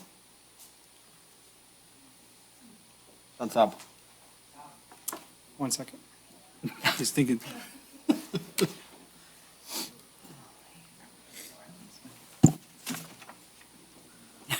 Yeah. No. Tom Wenzel, Yes. Robert Constant, Yes. Nancy Breyer, Yes. Moby Dun. I voted no. Yeah, he did. But I didn't call your name yet. Oh, I did it? Oh, I'm sorry, no. Well, I didn't fill in the blank anyway. All right, motion carries. Hassan Ahmad, Yes. motion carries. Next up, we have Local Officers Compensations Commission reappointment. Council Chair. Wow, everybody's so excited, Councilman Ahmad. I move that the Dearborn Heights City Council concur with the mayoral reappointment of Ali Sharara, Roxana Martin, and Don Killen to the Local Officers Compensation Commission to terms to expire November 2031 as outlined in 8-C. Second. Motion made by Councilman Ahmad, second by Councilman Constant. Any discussion? Council Chair, Councilman? I don't know, is this something, 6 years? Yes. Yeah. Something normal? That's a long time. Yeah, How well, many people? Let's do a 2-year appointment. Can we amend that? yeah, definitely. It's supposed to be 2 years. Yeah, there's a. Well, I there might know be it some happens other- every 4 years, correct? So every 4 years then. So we can change. How many are on there? What's up? How many What is are it? on there? How many? They Commissioners? meet every Right 2 now, years. they meet every 2 years? Oh. Every Yeah. 2 years? Okay, we could do it. So let's 2 just do 2-year appointments. years. Okay.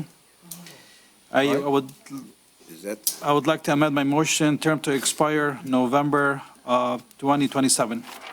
Second, I think it's a good idea. Motion made by Councilman Ahmad. Oh, that's, yeah. is that 3 years? That's two. No, that would be 3 years almost. No, 25 and 27, guys. 20. Yeah, but you still have this year too. We're still the beginning of We it. can finish this year. Yeah. 25, 26. Correct. I think that we're just following what the ordinance says. If you want to change the ordinance, you can do so, but at this point, I don't believe you can do it just with a motion. You said 7 years? It's 7 years. 7 years? They meet just every 2 years. Okay, so still's the same then. Motion made by Council- Councilman Ahmad, seconded by Councilman Constant. Any discussion? Council Chair? Yes, sir, Councilman. Just out of curiosity, how many members are on that commission? What was the question you had? I can't. How many members are on the commission? Okay. Any other 7. discussion? Hearing none, all in favor, please state aye. Aye. Let's do that again. All in favor, please state aye. Aye. Those opposed? The ayes have it, motion carries. Vince got an eye in there. Next up, we have the Tiffel and Brownfield reappointment. Council Chair, Councilman Ahmad. I move that the Dearborn Heights City Council concur with the mayoral reappointment of Eleanor Gannett, Hossein Hajj, and Don Killam to both to the Tax Increment Finance Authority Board and the Brownfield Redevelopment Authority Board, term to expire December 2028 as outlined in 8-E. Second. Motion made by Councilman Ahmad, seconded by Councilwoman Breyer. The Honorable Councilwoman Breyer. Oh, wow. Any discussion? Seeing none, seeing none, all in favor, please state aye. Aye. Those opposed? The ayes have it, motion carries. Next up, we have reports from city officials. City Engineer, the Michigan Department of Environment and Great Lakes and Energy, Eagle, access to trade sites, Triage sites. triage, I'm sorry. Council Chair, Yes. I'll make a motion that the Dearborn Heights City Council grant the requested consent to enter a private property for the state's contractor to enter the following sites to conduct the test shown in the attached material as outlined in 9A. 4500 South Telegraph, that's the South Fire Station. 26116 West Warren, that's Warren Valley Golf Course. 24600 Van Born Road, which is our Department of Public Works. Second. Motion made by Councilwoman Breyer, seconded by Councilman Saab. Any discussion? Hearing none, all in favor, please state aye. Aye. Those opposed? The ayes have it, motion carries. Next up, we have Comptroller Shepherd Budget Amendment. Council Chair, Councilman Constant. I move that the Dearborn Heights City Council approve the budget amendments as outlined in 9B. Can I get a second? Second for discussion. Second for discussion by Councilwoman Breyer. Any discussion? Council Chair. Councilman?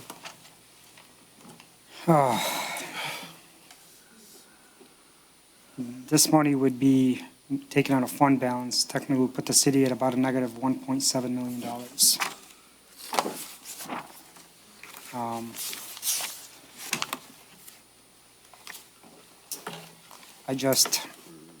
As much as we support every department we have, our police and fire, we have contractual obligations,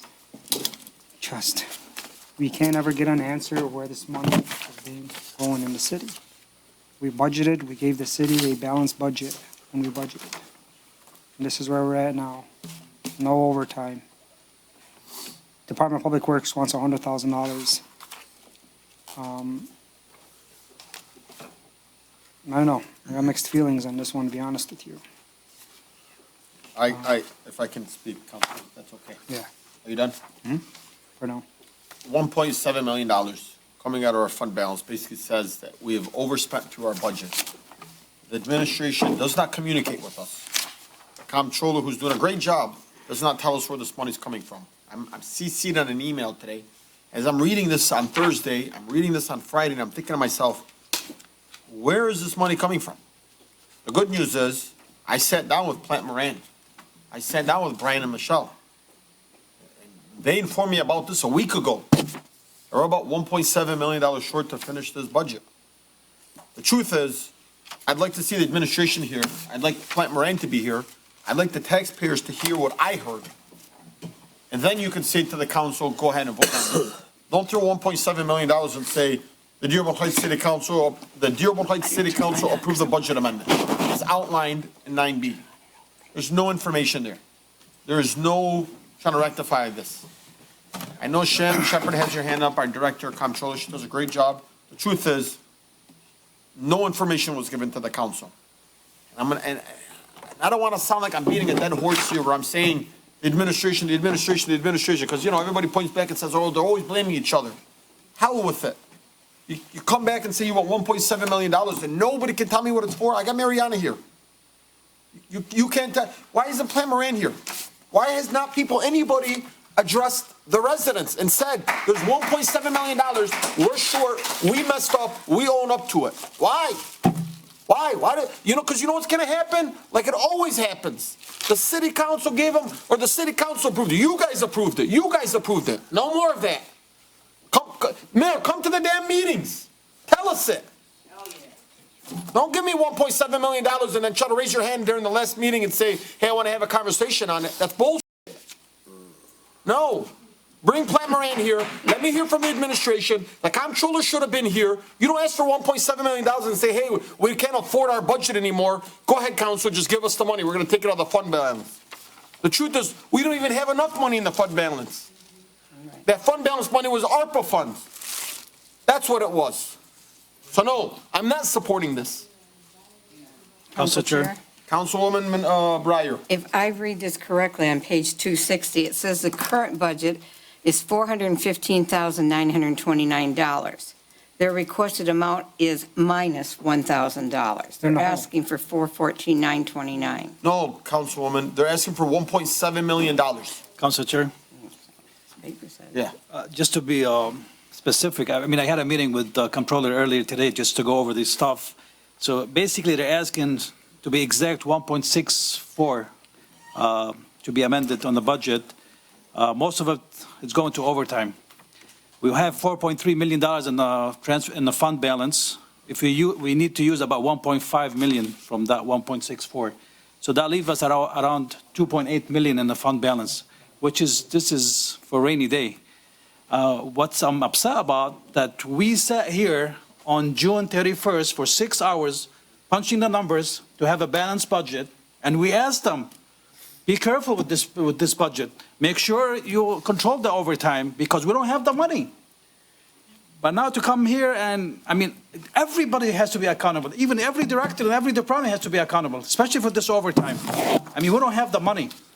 So either, I mean, it's just like a business. If you don't have the money, come up with something. Be more creative. So I don't know. I mean, this is a hard one too. This is really a hard one. And Shannon, thank you for coming in here. So she's here. I will hear from you. But what should have happened was, and $1.7 million, and I don't mean to cut you off, Councilman. Please forgive me. No problem. $1.7 million, Plant Moran should be here. $25,000 a month. You should have been here. We should have had a study session on this. Not right before the budget year, we say, give us $1.7 million. And then come to us and say we're going to be $3 million to have a balanced budget next year. Council Chair. Hang on, please. So I just want you to know where my frustration comes in. 6 hours, you weren't here at the time. You were not the comptroller, and I don't want to throw this at you. But 6 hours, the councilman said, then to come back and say, yeah, you know what, we're going to use some more fund balances. No. Because I sat down with Plant Moran Gap. I could say the information that I was said, which everybody here deserves to know. But we know, right? Based on the conversation that I had with them, the city is not in good shape. And I'm sure there's going to be a video that's going to go aired on TV saying, "Oh, the councilman is saying 1, 2, and 3, and they're lying." Bull crap. Go ahead, Shannon. Then I'll go to Councilman Saab after. So I just wanted to say the amount coming from fund balance is about 1.5 million. The overtime that's being requested is about 700 of that. Almost everything else is stuff that you guys have already approved. There just needs to be a budget amendment for it. So these are either contracts that were already approved or purchases that were already approved. These are just to move the balances from fund balance to the line item that you guys already approved. You know what we should do, Shannon? We're going to have a study session on this. We're gonna break this down. We're gonna have the residents hear about it. We're gonna have Plant Moran here. Hopefully the mayor will show up, probably not. And the council will be here. And let people hear this. We're not just gonna come throw something at the council and say, hey, you guys did it. So, I mean, that's where I stand. So, I mean, I can tell you right now, you're not getting a yes vote out of me on this. Until I actually hear the facts. like I said, other than the overtime, and I can go through and find out the exact other ones, but a lot of these are ones that you guys had already approved. You know why we approved them? Because this same administration told us we were gonna make X amount of dollars on the building department. We're gonna make $700,000 this year on the building department on Inspections. on inspections. You know how much we made? 40,000. $40,000. You overpromised and under-delivered from this administration. So the truth is, they need to come here, they need to own up to it, they need to say why they overspent by almost $2 million. I'm not gonna call it 1.5, it's 1.68. It's not even 1.64. It's 1.5 coming from fund balance.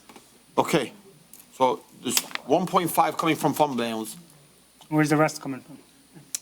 Just moving line items from, So I have a question, Shannon. So you're saying these are contracts that we approved, and we're moving line items. So when the contract is brought in front of us to approve, isn't the budget already accounted for it?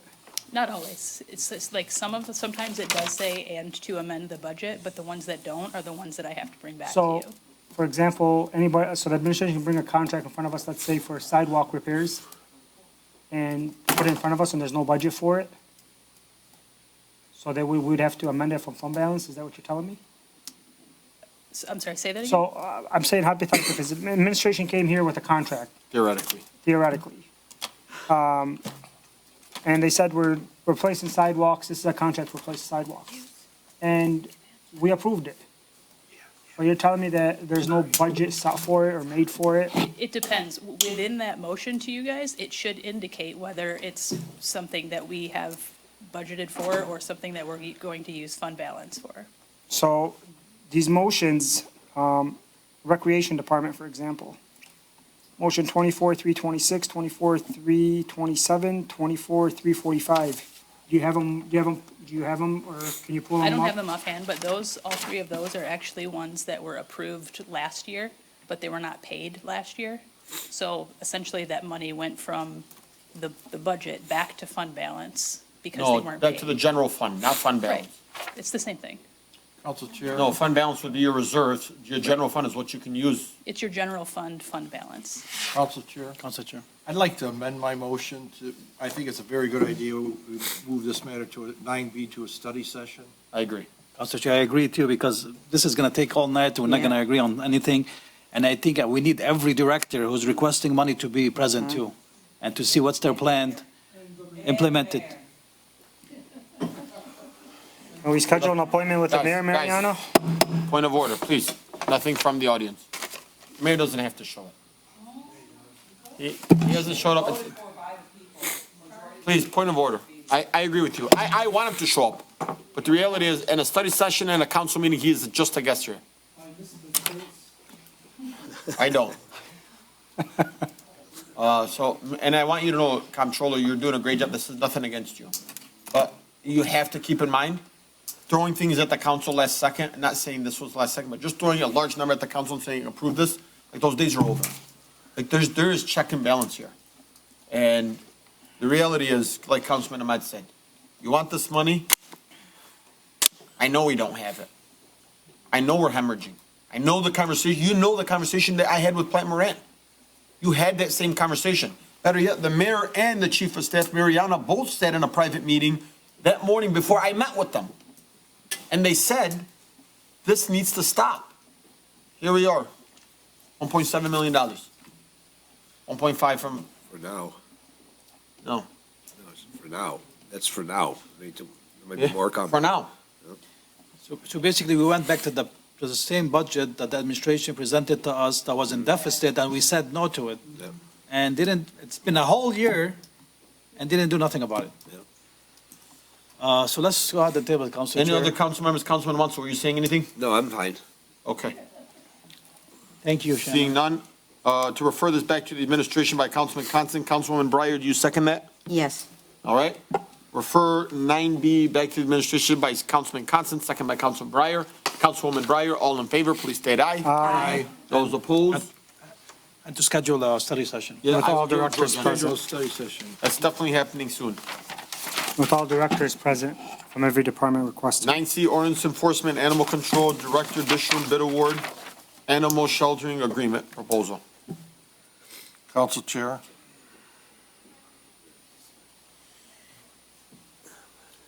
Go ahead. I move that well, first I'd like to know what our animal, ordinance enforcement and animal control director, Bill Dishron, thinks, but I would move that we would sign the contract with the Humane Society Westland. And I'd be very interested in Director Dishron's thoughts and comments. Yes. Yes, sir. It's not. Okay. I was saying I'm very loud. I could make that accommodation if it was not working. Thank you, Council Chair. This was pretty much a placeholder. I didn't want to lose the opportunity that we have with Romulus. That offer that they have expires March 1st. The current extension that we have with Michigan Humane expires March 31st. I don't know if you were able to meet with them, Council Chair. I have not heard anything, so I just put this back on because we have that deadline with Romulus coming up. I had spoken before, there's a lot of differences between the two. There's a cost difference, there's the differences in the services that either of them provide, as we talked about in the study session. So however you want to proceed as a council. You know, I haven't been able to speak with Doug. I should have. Okay. What I'd like you to do outside of Romulus, I know Hussein Farhat, former acting chief Farhat, brought forward Romulus. Let's bring forward another company, because look, the truth is the Humane Society is the best. We can't afford 20 grand a month. The city cannot afford 20 grand a month. I can tell you right now, that was the question that I asked Plant Moran. And they said, oh my God, absolutely not. So either we either come to a discussion with them, or we say maybe we could do a 1 year, because I know for 1 year they want to charge us like $15,800, or they go with the $10,000 a month that I proposed to them originally, or we find another company. But we can't do something where a company doesn't accept our cats. So why don't we look at the Dearborn one? Go ahead. I was thinking in my mind. I apologize for the gesture. I wasn't trying to shut you. No. I'm just listening. My thought is that, I hate to weigh in on this, but for what it's worth, the first year goes up to $71.55. We're getting the break right now because they were kind enough to offer us the extension. The way the contract is written now, I think we have to give them a 6-month notice to cancel the contract, but nothing stops us from doing that. If you enter into the agreement, you can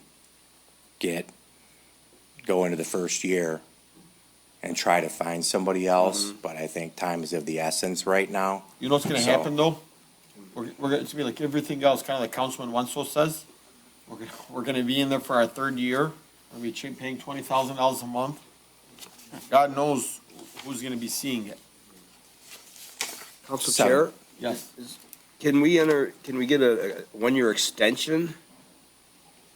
You think they'd be willing to get a 1-year extension? I don't really feel comfortable with council dealing with contracts.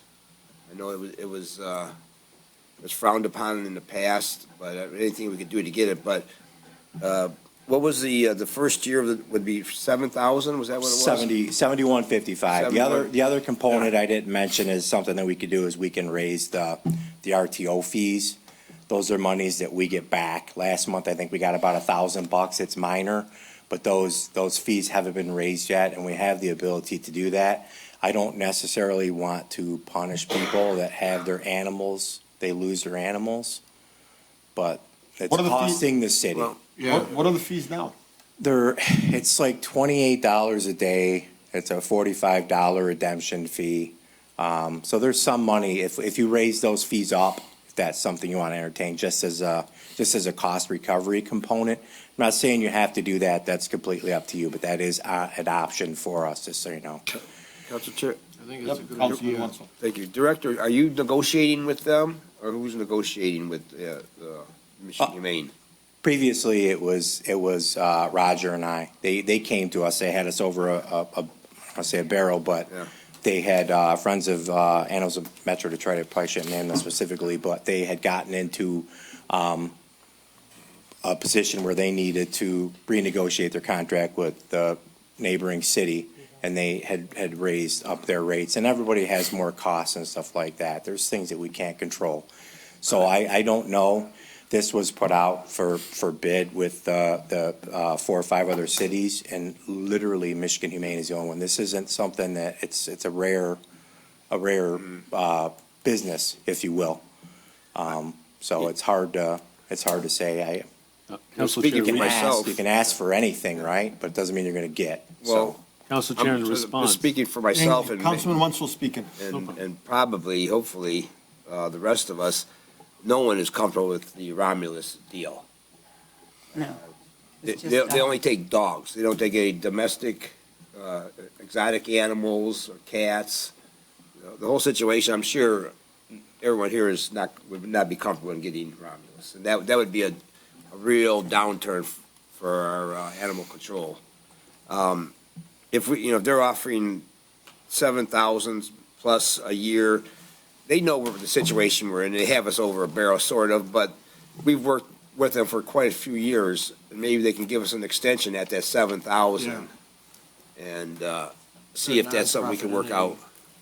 And then see if we can find something else, or maybe negotiate something with them in a long-term contract after a year.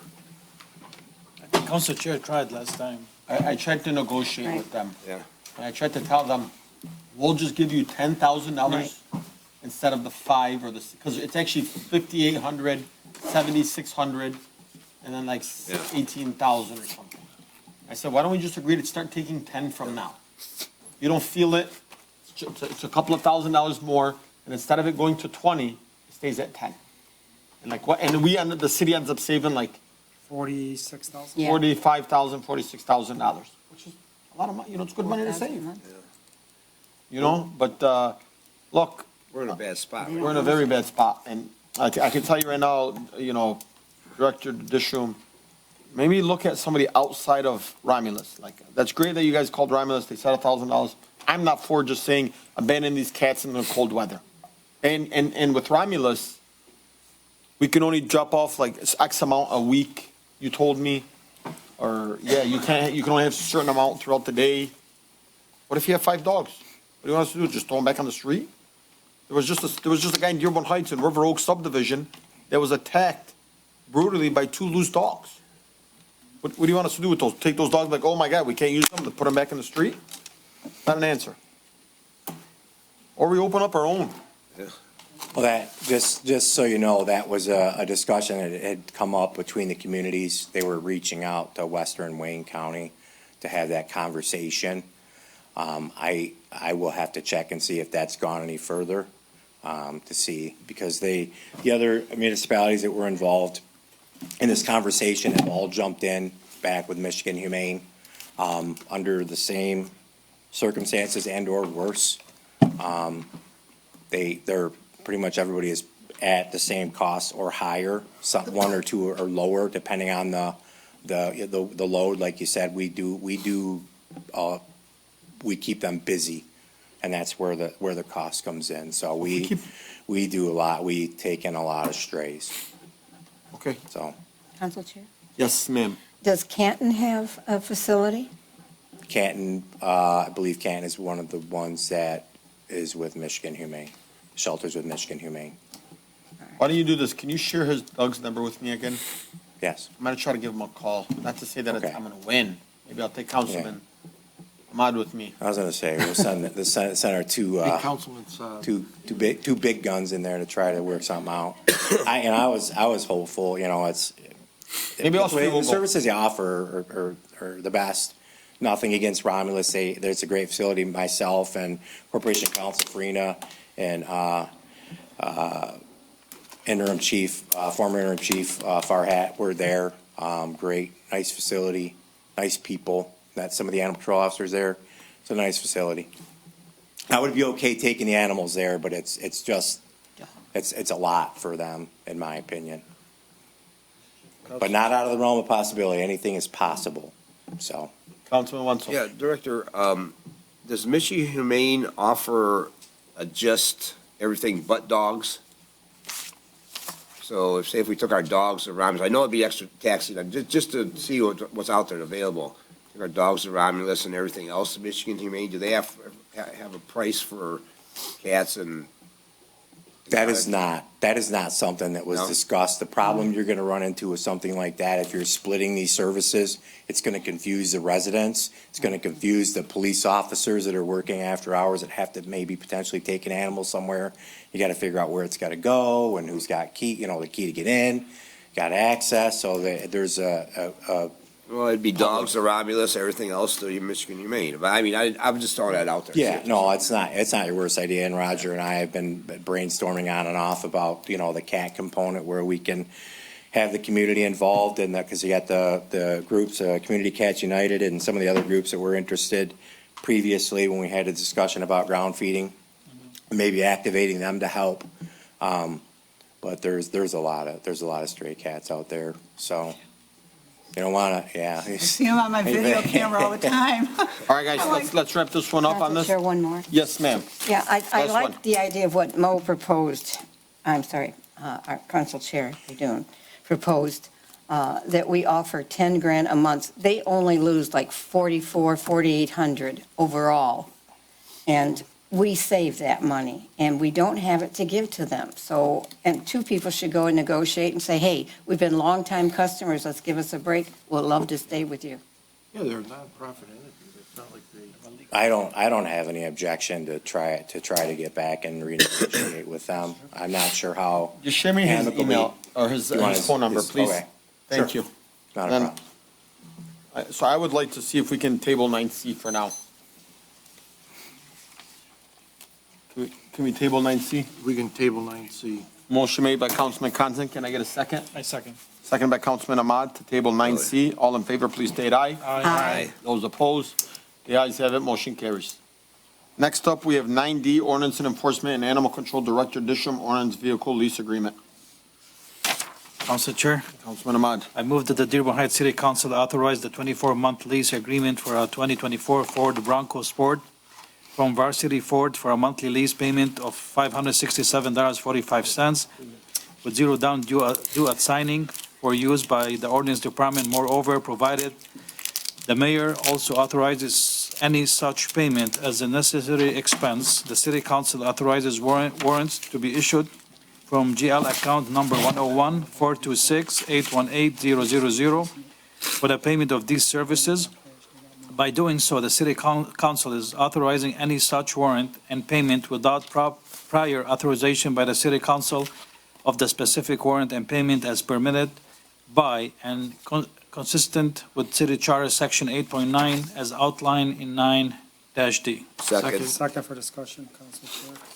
Council Chair. Councilman Ahmad. Thank you, Council Chair. Director, I mean, I looked at the infos that you sent. I didn't see that matching payment number. I mean, for the 24 months, all I could see for lease is $556.95. I don't know if. Maybe I may have misquoted. Is that the Varsity? Yeah, one? Varsity Okay, Ford, I may 2020. have misquoted that. I apologize.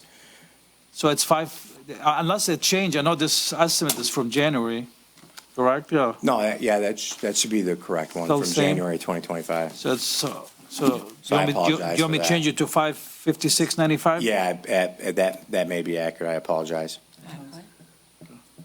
Repeat? Or should be accurate, I should say. I apologize. Council Okay. Chair. Councilman Saab. So I have a question to Director. You gave us 3 quotes for Broncos and 1 quote for an Escape. Why? When I asked the last time, There should be three for each on there. no, It's not in the backup? no, No. Nope. One Escape. And again, what color is this Bronco? I would try to get blue, but whatever they have in stock. I might not be able to get Like I that got, my color. main concern was for residents that our ordinance department's vehicles are uniformed, and we'd like them to stay that way, because residents see Dearborn Heights ordinance on it, they know what color it is. And it's a safety issue in the community with all the scams and everything going on. But I'd like to also see the rest of those bids before I would make a vote. Because it seems like, I don't know why, and I keep saying, I don't know why we're going to a Bronco for an ordinance vehicle. Council The- Chair? Councilwoman We'll let him Menalowski. answer. Let him answer. I was just going to say, as you can see, the Escape is going to come in higher. It's on the same chassis, and they're about, I think they're within a mile per gallon of each one for fuel economy. And the residual value is the difference on those two. That's why the Bronco is pretty much going to come in lower. I apologize if I don't have the other two quotes on there. I thought they were on there. I apologize. There should have been 3 and 3. Nope, there's only one Escape in there. Yeah, and 2 Broncos. So can we refer Three this and you can Broncos. bring it back? Council Chair? Councilwoman Menalowski Maxwell. Wouldn't it be better if ordinance had a truck for putting stuff in the back? If you have to pick up a dead animal? Just for clarification, we have 3 separate types of vehicles in our department right now. I know that came up before. So we have F-150, which we do have, an F-250, the Super Duty, which is the ACO truck, and then we have several of the Escapes. This is just basically a replacement. We got an MMRMA payment for $11,000 in December, which I had mentioned before. This is just a replacement for the vehicle that we had before. So we do have F-150 that we utilize sometimes if we have to deploy our large trap for stray dogs that we're trying to capture, which we've done effectively before. So Because this seems quite high. I've been watching lease prices for a while now, and this is extremely high. that's zero down, and I'm telling I you. know it's zero down. What's that? I've been Okay, pricing them. I know where they're at. Not Broncos, but different Right. larger vehicles like trucks and SUVs. We've had that came up before, and there was mentioned, somebody could get an F-150 for $250 a month. I'll take it, please. I mean, I would love that, but the fuel economy is different too, so. I'm gonna ask to. Hang on, 1 second. Councilwoman Menalowski Maxwell usually gives me like, a ton of words when she says, well, I wasn't done. I want to make sure. Are you done? I am done this time. Yeah, thank you. Councilman Saab. Councilman Baydoun. So I'm looking here at the Escape. If we do 36 months, it's $470 a month for a lease. And again, I would love to keep our vehicles the same color, uniform, same vehicles. I think those vehicles, I talked to members of the ordinance department, said those vehicles they work great. And I just don't see that we should have a like a puzzle of cars in the city. Because number one complaint we see on social media is, does this person work for the city? Does this person work for the city? Is this a city's car? Is this a city's vehicle? They should just be the same color, same decals across the board. And I would like to see more estimates on the Escape. I believe the Escapes are much cheaper now too.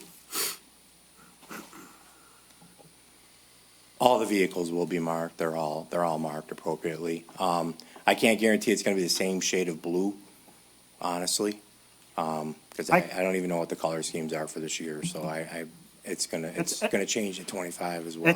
It's available. I checked. That color is available. That color is available. Actually, Mr. Muscat just bought one. It's available. Okay. But like I said, they're gonna be more expensive if that's what we want to do. That's fine. I apologize for the other two. I thought I put 6 quotes on there. I'm gonna double check when I walk out of here. I'm not sure why that's not on there. There were 6. I apologize for that. So we'll refer this back. It's okay, Councilman Ahmad. Yeah, that's fine. Council Chair, if you don't mind. Just to go back to Councilwoman, because the prices we got, there's no A-plan, there's no friends and family, that's why they're higher. But Director, I wanted to ask you, so can we get it for 3 years? The idea behind getting it 2 years, it's gonna be consistent with our current fleet. Okay. Right? If you want to stay within the Escape realm, the current fleet that we have has about approximately 2 years left on it.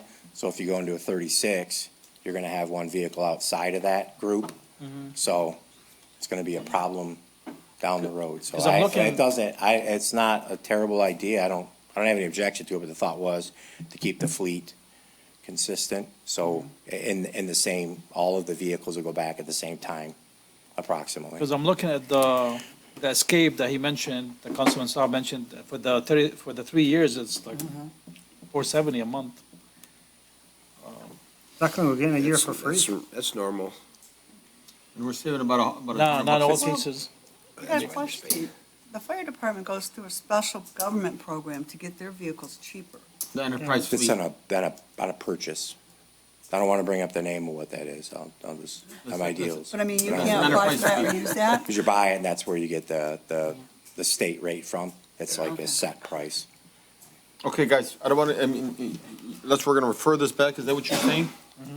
Councilman, refer this back to administration on 9D by Councilman Ahmad. Councilman Saab, do you second that? Yes. All in favor, please state aye. Aye. Those opposed? The ayes have it, motion carries. Director Disharum, I'm sorry. That's all right. Thank you. Next up, we have 9E, Acting Chief of Police Haidar, purchase and payment of simulation training equipment. Council Chair. Councilman Ahmad. I move that the Dearborn Heights City Council approve the purchase and payment of simulation guns and protective equipment from CMP distributors for a total cost of and not to exceed $4,500. In addition, authorize the mayor and comptroller or clerk to sign the necessary warrants and the treasurer to issue payment from account 101-000-636-016, AMCO's CPE, as outlined in 9E. Second. Motion made by Councilman Ahmad, seconded by Councilman Constant. Any discussion on this? Hearing none. All in favor, please say aye. Aye. All those opposed? The ayes have it, motion carries. Acting Chief of Police Hyder and IT Director Cooper, purchase and payment of training laptop. Council Chair. Councilman Constant. I move that the Dearborn Heights City Council approve the purchase and payment of 6 training laptops from Dell for total cost not to exceed $7,800. 80. $7,080, thank you. In addition, authorize the mayor and comptroller or clerk to sign the necessary warrants and the treasurer to issue payment from account 101-300-981-056 as outlined in 9F. Second. Council Chair. Motion made by Councilman Constant, second by Councilwoman Breyer. Any discussion? Yes. Chief or Director, didn't we just authorize these laptops a few weeks ago? It was 1, now this is 6. You were trying to remember. No, that's Right. was for the car. This is different. So that's all I want to clarify. So what are these for?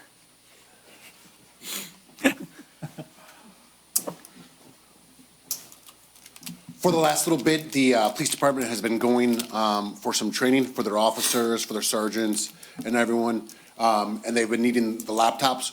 We pretty much we're a one-to-one kind of spot where we don't have very many backups, so this is a bit to give them so that they can take something off-site and I got a for question. the training. Thank you. Why don't we get them some of these like Microsoft things that we all have over here instead of like those Dells that you're offering? I mean, Well, one, they're a little bit cheaper. Okay, the Surface Pros that you guys have run a little bit more expensive, and also because of the warranty that we get with these. If you actually look at the quotes and you see the 4-year warranty on it, that you can't beat it. I literally just used it last week where I had a motherboard replaced at no charge to the city. Okay. So. Council Chair. Councilman. So I'm sorry, Director, what kind of training again they need to use the computer for? They're doing various trainings. I don't know if interim chief can actually speak to that, but a lot of times Sergeant Suggs is in charge of going their training, and they've been having a lot of sergeants and officers going for trainings, whether it's again, this is not they put a request to me for a laptop. Acting Chief, would you like to explain? Can we get it for free? He's Acting Chief. Sorry, Acting Chief. The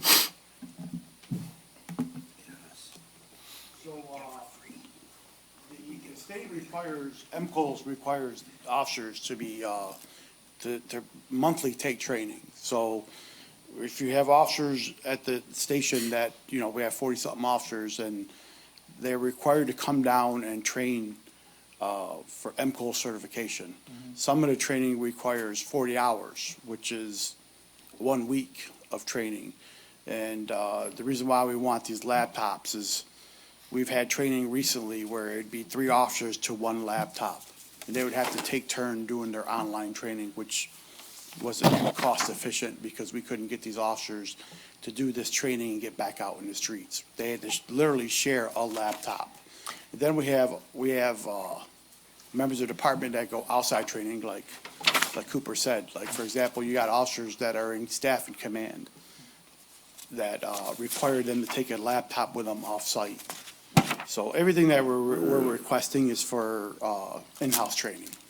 So basically, those laptops are staying in the station, or they're taking them home? They'll be at the station assigned to the training officer, and at a need basis, the officer will assign them out if they're going to training outside of the station. So basically, they'll be transferred from one officer to the other for training? Yes. Thank you. Any other discussions? Council Chair? Yes, sir. Councilman Wenzel, I can finally see you. Yep. Would there be any other costs as far as like additional software or anything involved with this? It's all included, you know, with that pricing, our Windows software and the Microsoft package that you guys have approved in the past. So this price of $7,080 would be the total cost to fund this adventure here, right? For the equipment. The equipment, This is not involved in training or anything. This is just the equipment for them. And is there an outside company that's gonna handle the training? Or how's that handled? No, it's inside. We have a training officer, the sergeant that's in charge of the training at the department, and he's the one that is assigned to train the officers. But it's not what you think. We're not walking around with simulation guns going through buildings. These are training that require you to sit in front of a laptop and physically take a test. And you have to answer the test to get a certification. And these trainings, you know, imagine like I have this laptop and all three of us are sharing the same laptop, trying to take the same training class. We have to individually take the training on our own. It can't be three to a laptop. You said they might, be up to 40 hours. How do they spare their time to take this training? We bring them in on their off times. On their off time, Yeah. they volunteer or they get paid for it? No, they get paid for it. They get paid for it. Yeah. Does that be overtime approved by the administration? Yes. Yes. Has that been okayed? Yes. Good. Yep. Thank you. Yep. And it's also required per the state. We have to report back to the state and tell them that these officers have been trained on these topics. If we don't, we just, Not in the department compliance. will lose our certification, you know, so. Thank you. But pretty much those computers are used to access the internet, correct? What do you mean access to internet? Like, what do you mean? by Like, that? the training is, it's Yeah, not a platform, it's it's you not have to for access them to get on the. YouTube while they're at the station, no. Okay. It's for them to. No, do I mean, their access the training. internet to go on the training site. Yes, yeah. Pretty much, because the councilman, he was asking if there's any, like, program we have to pay for, that's separate. Basically, they're going on AMCO's website to do the training. Whatever training the department offers them, so we could turn around and give it to M-Code and say, hey, we did A, B, and C. Cool. Okay, thanks. Thank you. Motion made by Councilman Constant, seconded by Councilwoman Breyer to buy 6 of these Dell laptops for the police department. All in favor, please state aye. Aye. Those opposed, the ayes have it, motion carries. Next up, Acting Thank Chief you. Police Hadar, update memorandum of understanding between the city and Access. Council Chair. Councilman. I move that the Dearborn Heights City Council rescind City Council Motion 25-018, Memorandum of Understanding MOU between the city and the Arab Community Center for Economic and Social Services Access. In addition, authorize the mayor and clerk to sign the updated MOU on behalf of the city, which will expire 24 months from the date that all parties sign the MOU as outlined in 9-G. Second. Motion made by Councilman Ahmad, seconded by Councilwoman Breyer. Any discussion? So basically, if they're rescinding this, they're signing something new? Mr. Haidar? Bless you, Roger. Thank you, Mo. See that? Bless you.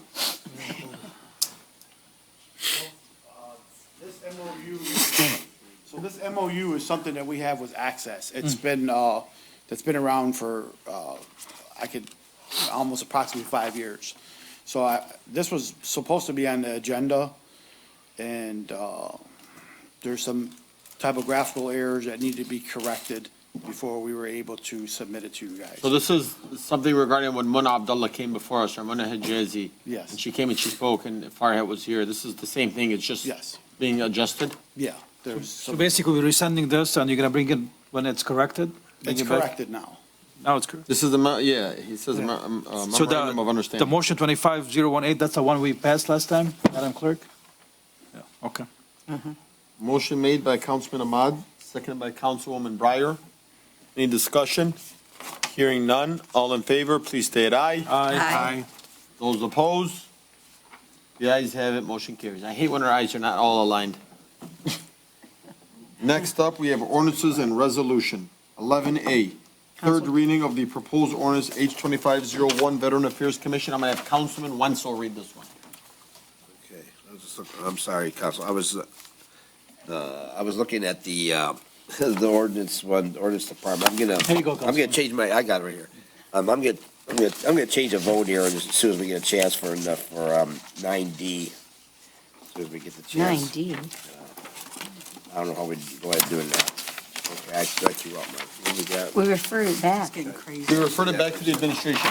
We referred it back to the Yeah. administration. Let me see this. All right, so we're at. You don't have to read it if you don't want to. Yeah, I'm just looking, I'm just going through, let's see. It's the third reading, 11A, okay, I'm sorry.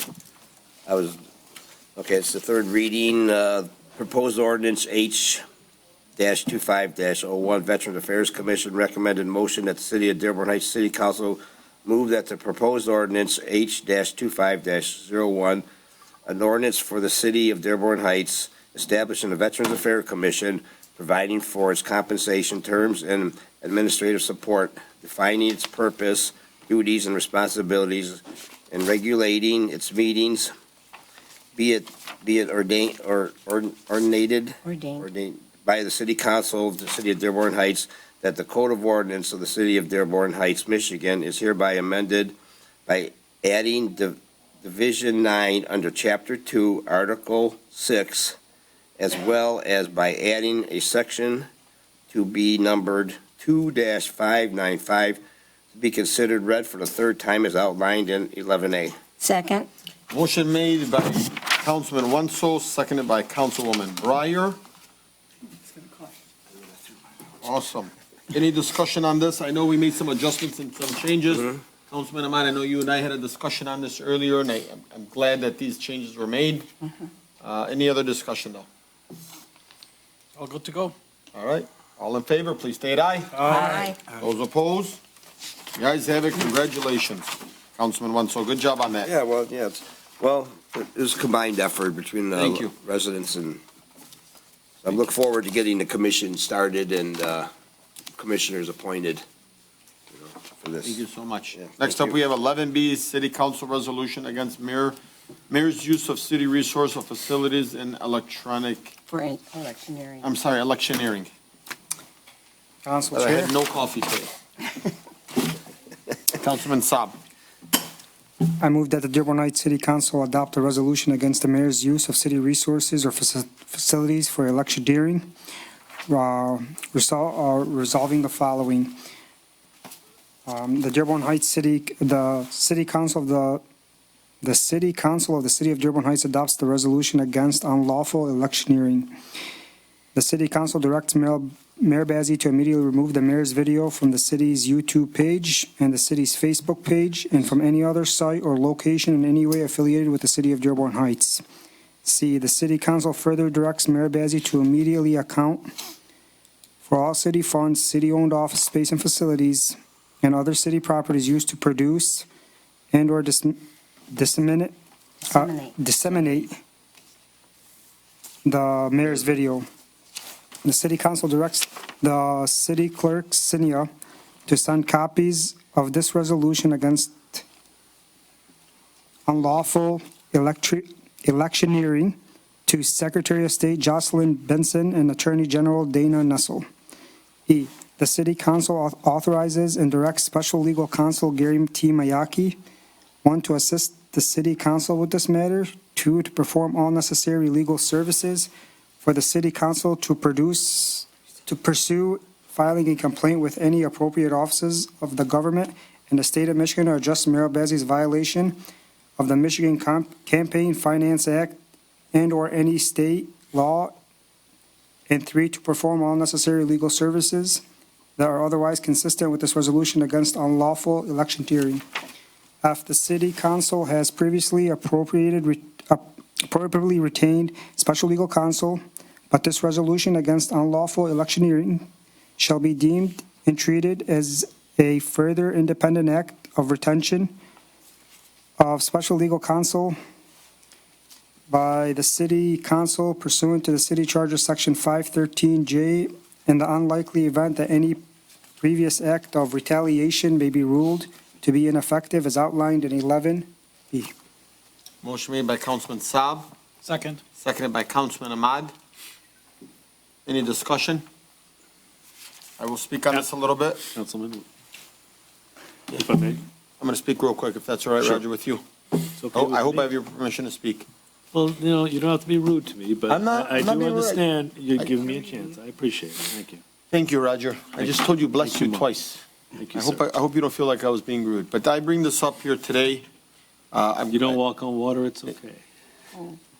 We just talked about not being rude. No, I'm Thank you. just saying. The video that the mayor had unleashed all over YouTube, using city funds and taxpayers to be able to come and stand in our chambers, when he can't even show up. He can show up to a city council meeting and talked all about his election thing, saying, FOIA, who's running against me?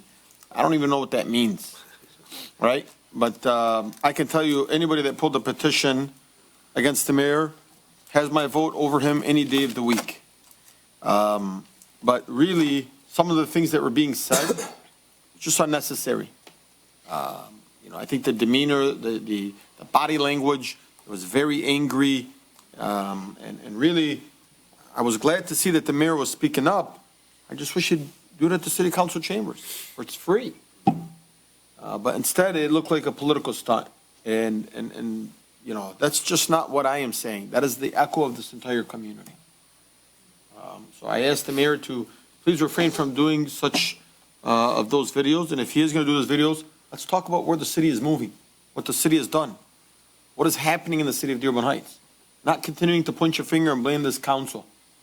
Because for the first 2 years, this council gave the mayor everything and anything he wanted. It wasn't until we started saying like, all right, enough's enough, enough's enough, enough's enough. And that's all I really have to say. Not worth my breath. Council Chair. Roger's next. Thank you, sir.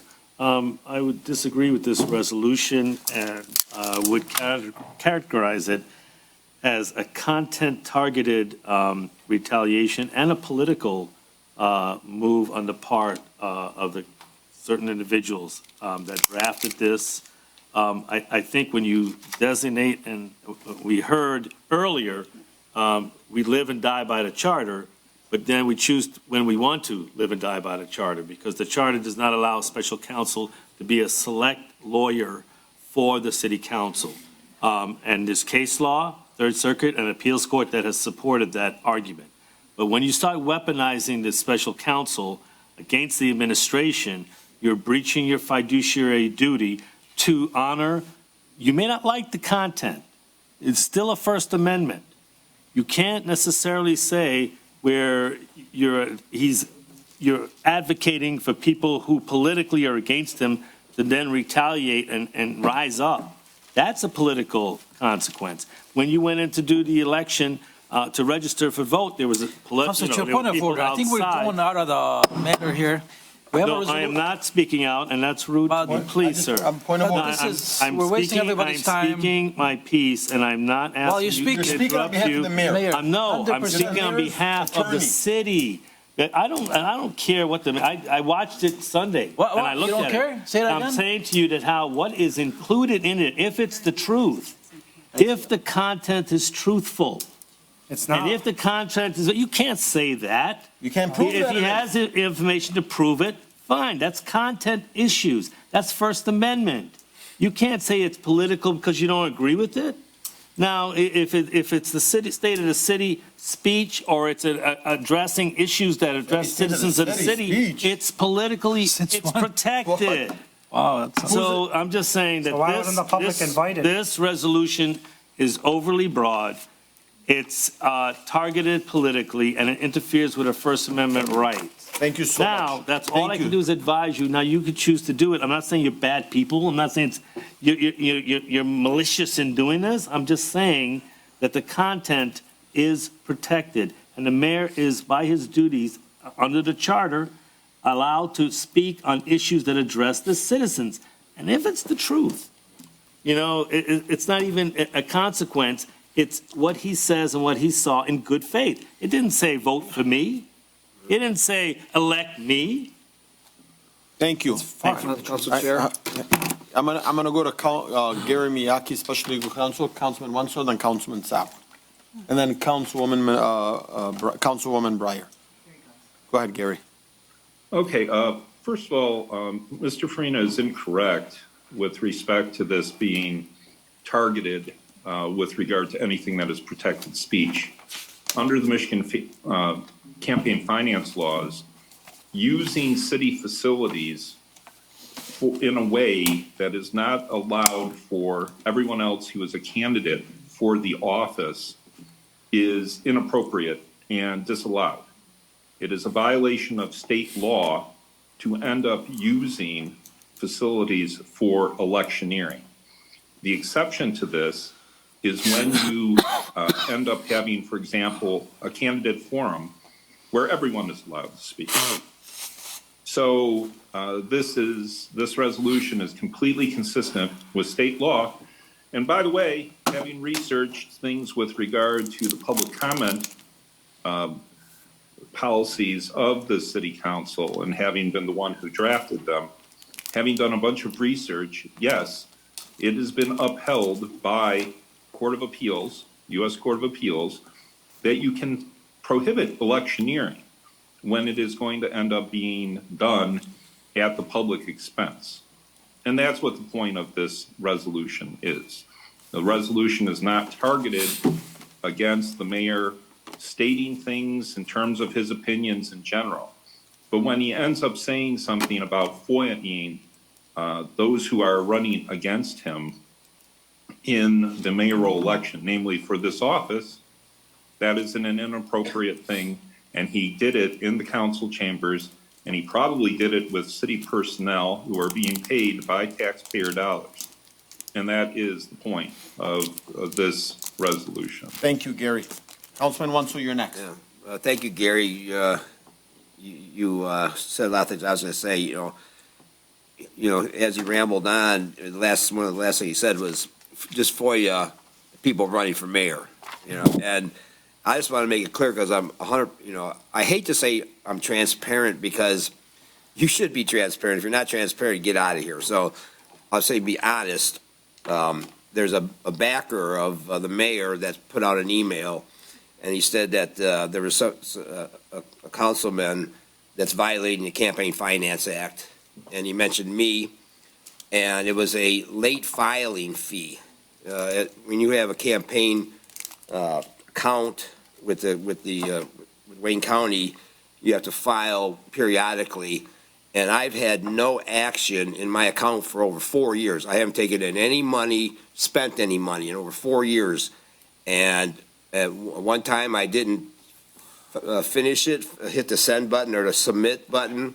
Every time I filed late, and I do owe some fees. I just did one. The fee was $25.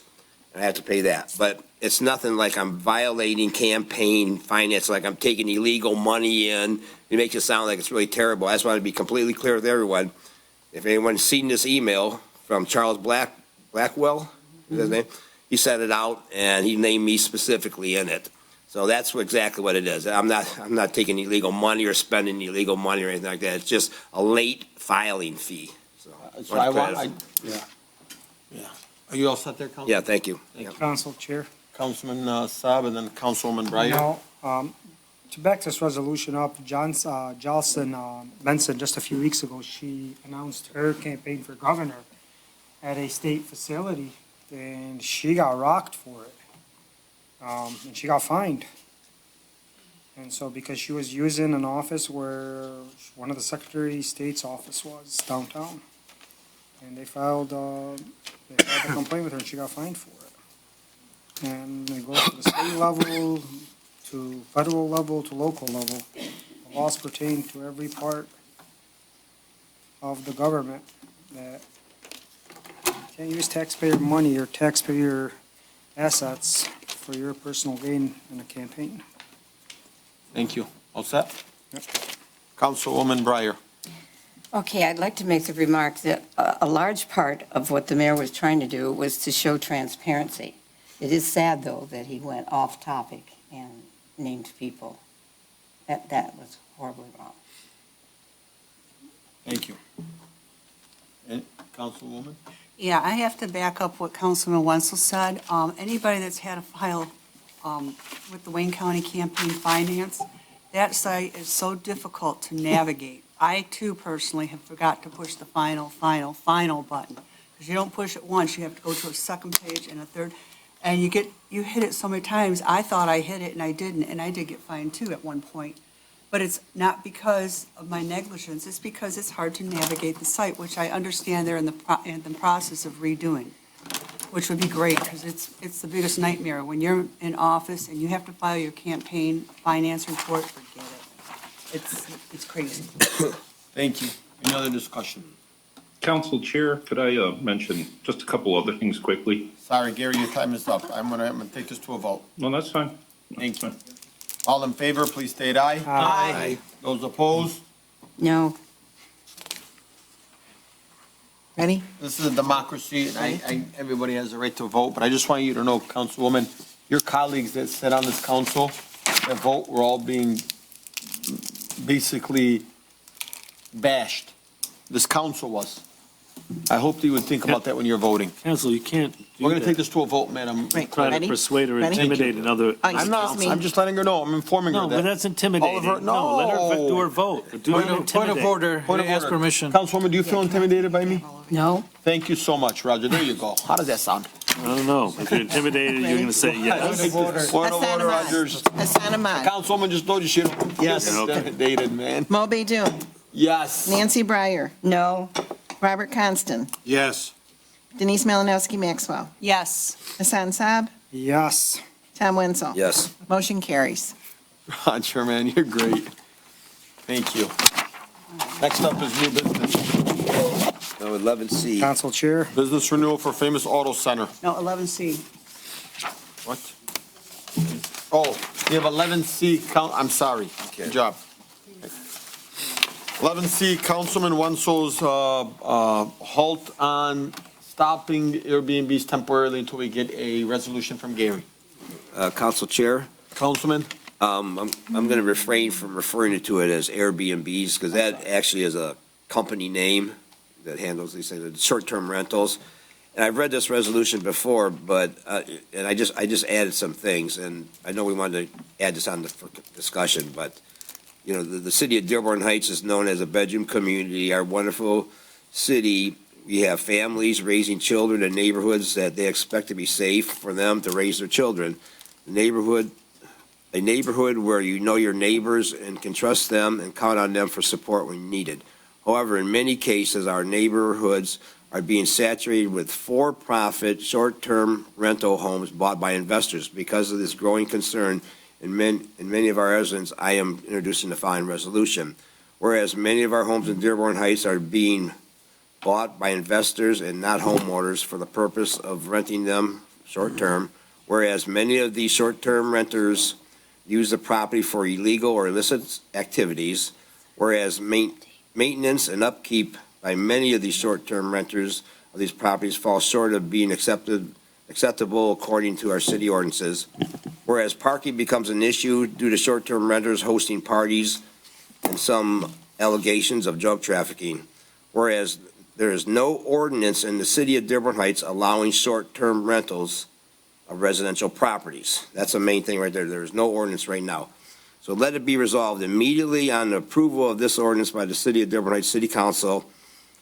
It will become illegal to operate short-term rental properties in the city of Dearborn Heights until an official ordinance is adopted and approved by City Council. However, a passed ordinance on short-term rentals by Dearborn Heights City Council is not enough. As I said before, the best ordinance in the world has no weight unless it can be enforced. Saying this, until a plan is approved and implemented to enforce any approved ordinance on short-term rentals will not be allowed in the city of Dearborn Heights. If you can't regulate it, you must ban it. Saying, let it be resolved immediately upon approval of this resolution by the City of Dearborn Heights City Council, a moratorium on short-term rental properties take effect. Motion made by Councilman Wenzel. I will second it for discussion. Council Chair? Motion made by Councilman, hold on, I just want to write this down. 11C, motion made, Councilman Wenzel, seconded by Councilman Baydun. I don't know if that's allowed. Is it? Okay. Any discussion? Council Chair? Councilwoman Menalowski Maxwell. Yeah, I agree. We do need some kind of regulation on this type of rental. First of all, the charter doesn't allow for it. Show me in the charter where it allows for short-term rentals. We address rentals, we address chickens, we address everything, but nothing with short-term rentals. So it should be an automatic, no, we can't have them until you put an ordinance in allowing them. See where I'm coming from? There's nothing allowing them. Well, there's a law that, that my attorney was actually used a long time ago.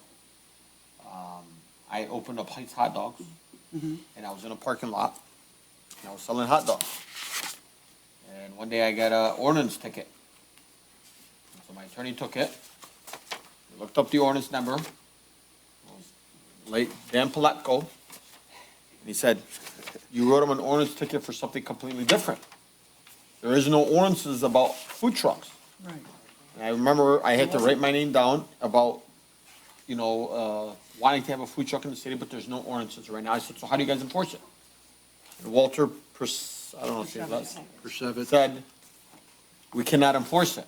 So I went to court, and I won. The judge said, well, if there's no ordinance, then you can't issue a ticket. So then, technically, the law stands. If there is no ordinances, there is no enforcement. Well, if there is no statute, okay, let me. I just want to explain it to you real quick, Councilwoman, just because I'm responding to you and I'm not taking I your time. didn't ask you to stop, but that's all right. What, you didn't ask me, so you want me to stop? No, go ahead. I was making statements on my own. I know, I and I wasn't was debating you, I'm No, sorry. I was having a conversation with you. We're not debating. Okay.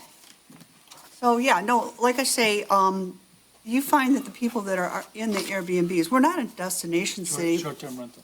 Yeah, I'm sorry, short-term rentals. We're not a destination city. It's a party destination. It's a drug dealer destination. It's prostitution destination. Most of the things that happen in these short-term rentals would not be allowed in any hotel or motel anywhere near here. And that's why they come to the actual short-term rentals, because there's nobody there to enforce it. We're already short-staffed in our police department. They shouldn't have to deal with this. And these, you could have potentially a new person every day. I know people calling me and telling me the horror stories. Like I said, right now, any of us could end up with a short-term rental next to us tomorrow. We need to get this under control before it gets so out of hand, we can't get it under control. But, and I know we need to come up with some kind of good resolution, and as soon as possible. We were talking about this last time I was on council. It was a problem. That's years. So it's time that we do something and make it work. I'm done. Council Chair. Council Chair. Councilman Constant, Saab, and then Councilman Ahmad. I applaud Councilman Wenzel for, staying on this issue. The only problem is the short-term rental industry, they have some deep pockets. And I think we need some type of a definition of what a short-term rental is in the proposed ordinance, and some other things. So, so it'll hold up to court challenge. We went through this with the totally different matter, but with the hookah lounges. Yes, and the moratorium was overturned in court, so that's my only comment. Councilman Saab. So, Council Chair, I'm I'm so for a ordinance in our charter to be adopted, and I totally agree. I don't want them in the city. But just putting a motion forward, who's going to enforce it? What resources do we have? What are the fees? What's the schedule? Who courts? None of this is in here. I do respect that Gary's, our special legal counsel, is working on one, and we're going to have a reading, 2, 3. It's the right way to do it, because once you start going after people and there's no ordinance, proper ordinance in place to ticket, to fine, and order them to go to court, you're going to go to court on what basis? Because of a resolution we put forward that's not an ordinance? All those got to be taken into consideration. Now, for example, a short-term rental, can it be a house? Is it a commercial building, an apartment building, a condo? You got to take all those into consideration, HOA associations. You got to see their bylaws too. A tent. Yeah, so you got to have bylaws, laws too. Because, how about my family, if I'm on vacation and my family's staying in my house? Is that considered a short-term rental? But how do you know? Who's enforcing anything? So although I completely respect Council Winsol's effort towards this, but I'm also pushing for a permanent ordinance that's permanent in the charter where the residents don't have to come and complain every week. And unfortunately, it's a process. As fast as we want to do it right now, no matter what we do today, nothing's going to get enforced tomorrow. It's plain and simple. The administration is not going to enforce anything. So I really believe that we should allow the attorney to write it where all our legalities are in it. That way it protects the city, it protects the neighborhood, and it protects the residents at the end of the day. Thank you. Council Chair? I'm going to go to Councilman Ahmad and then Councilman Wenzel. Thank you, Council Chair. Basically, we're saying the same stuff that we said 2 weeks ago, and we said to give it to the special legal counsel to look into it, and he said, give me some time because it's kind of complicated. So as if right now we're trying to be all lawyers. That's why I said no from the beginning, because we're wasting everybody's time to bring it back in here and discuss it all over again. It's just being like a nonsense show. Let's just take this off, give it to the professional, let him work on it, bring it back to us, and enforce it. And that's it. Thank you, Council Chair. Thank you so much, Councilman Wenzel. I Thank don't you. think Councilman Wenzel was trying to do that. I think No. I think his stance is just like. It's the same thing. We discussed this last meeting, and we said the same thing, and now we bring it. I want to say, what I think he's trying to say is he said it the last couple of meetings, we talk about things and we never come back to it, and we're like, out of sight, out of mind. I think that's all he was trying to really bring it back to the table, but go ahead, Councilman. Thank you, Council Chair. All due respect, Councilman Ahmed, you don't live next door to one. And believe me, every day that these short-term rental people operate their business next door to someone, it bugs that person. It irritates them. It causes aggravation, stress on them. I mean, if you live next door to one, you say, hey, you know what, let's put a ban on it. Just because we don't have in yours, what happens if a guy decided to launch rockets in his backyard, or big, giant rockets 30 feet around and 100 feet tall? And we let them because we don't have an ordinance on it, No, that's illegal, Councilman. It's a little different. That's completely different. Well, it's something like that, something that we don't have an ordinance on, just because we don't have, this is, hey, stop right now, because we don't know, the special counsel is writing this, so, okay, he's gonna write it and hopefully get it in 2 weeks. So that means we'll have a first read in 2 weeks, and then 4 weeks of second reading, and 6 weeks, a month and a half, the third reading, hopefully, and maybe if it passes, like 2 months from now. No, because we can do a first and second reading automatically. We only went to a third meeting because Roger, when he did the Veteran Affairs Commission one, there were certain things stipulations that you guys wanted out. We had a first and second reading back to back. We just changed other things on it, wanting it to be enforced. We wanted to have 9 people on there. We wanted to make sure that the council was able to appoint certain people on that veteran. Now it's official. Well, I mean, why don't we ask Gary? He's on. I'm not saying ban. Mentioned my name. I'm not saying ban. We're not banning them. We're putting a moratorium on it until we figure out what to do with them. It's not in the charter, and we're letting this happen. No, I say we ban them. Yeah. No, they need to be Well, we will, banned. but I mean, I don't want to say ban them right now because that could be, hey, listen, just, we're going to put a stop to it for now until we figure all this out. Because what happens if Gary, 3 weeks from now goes, hey, I just got contacted by an attorney and it's going to be, I got to stop, I got to reword this or something like that.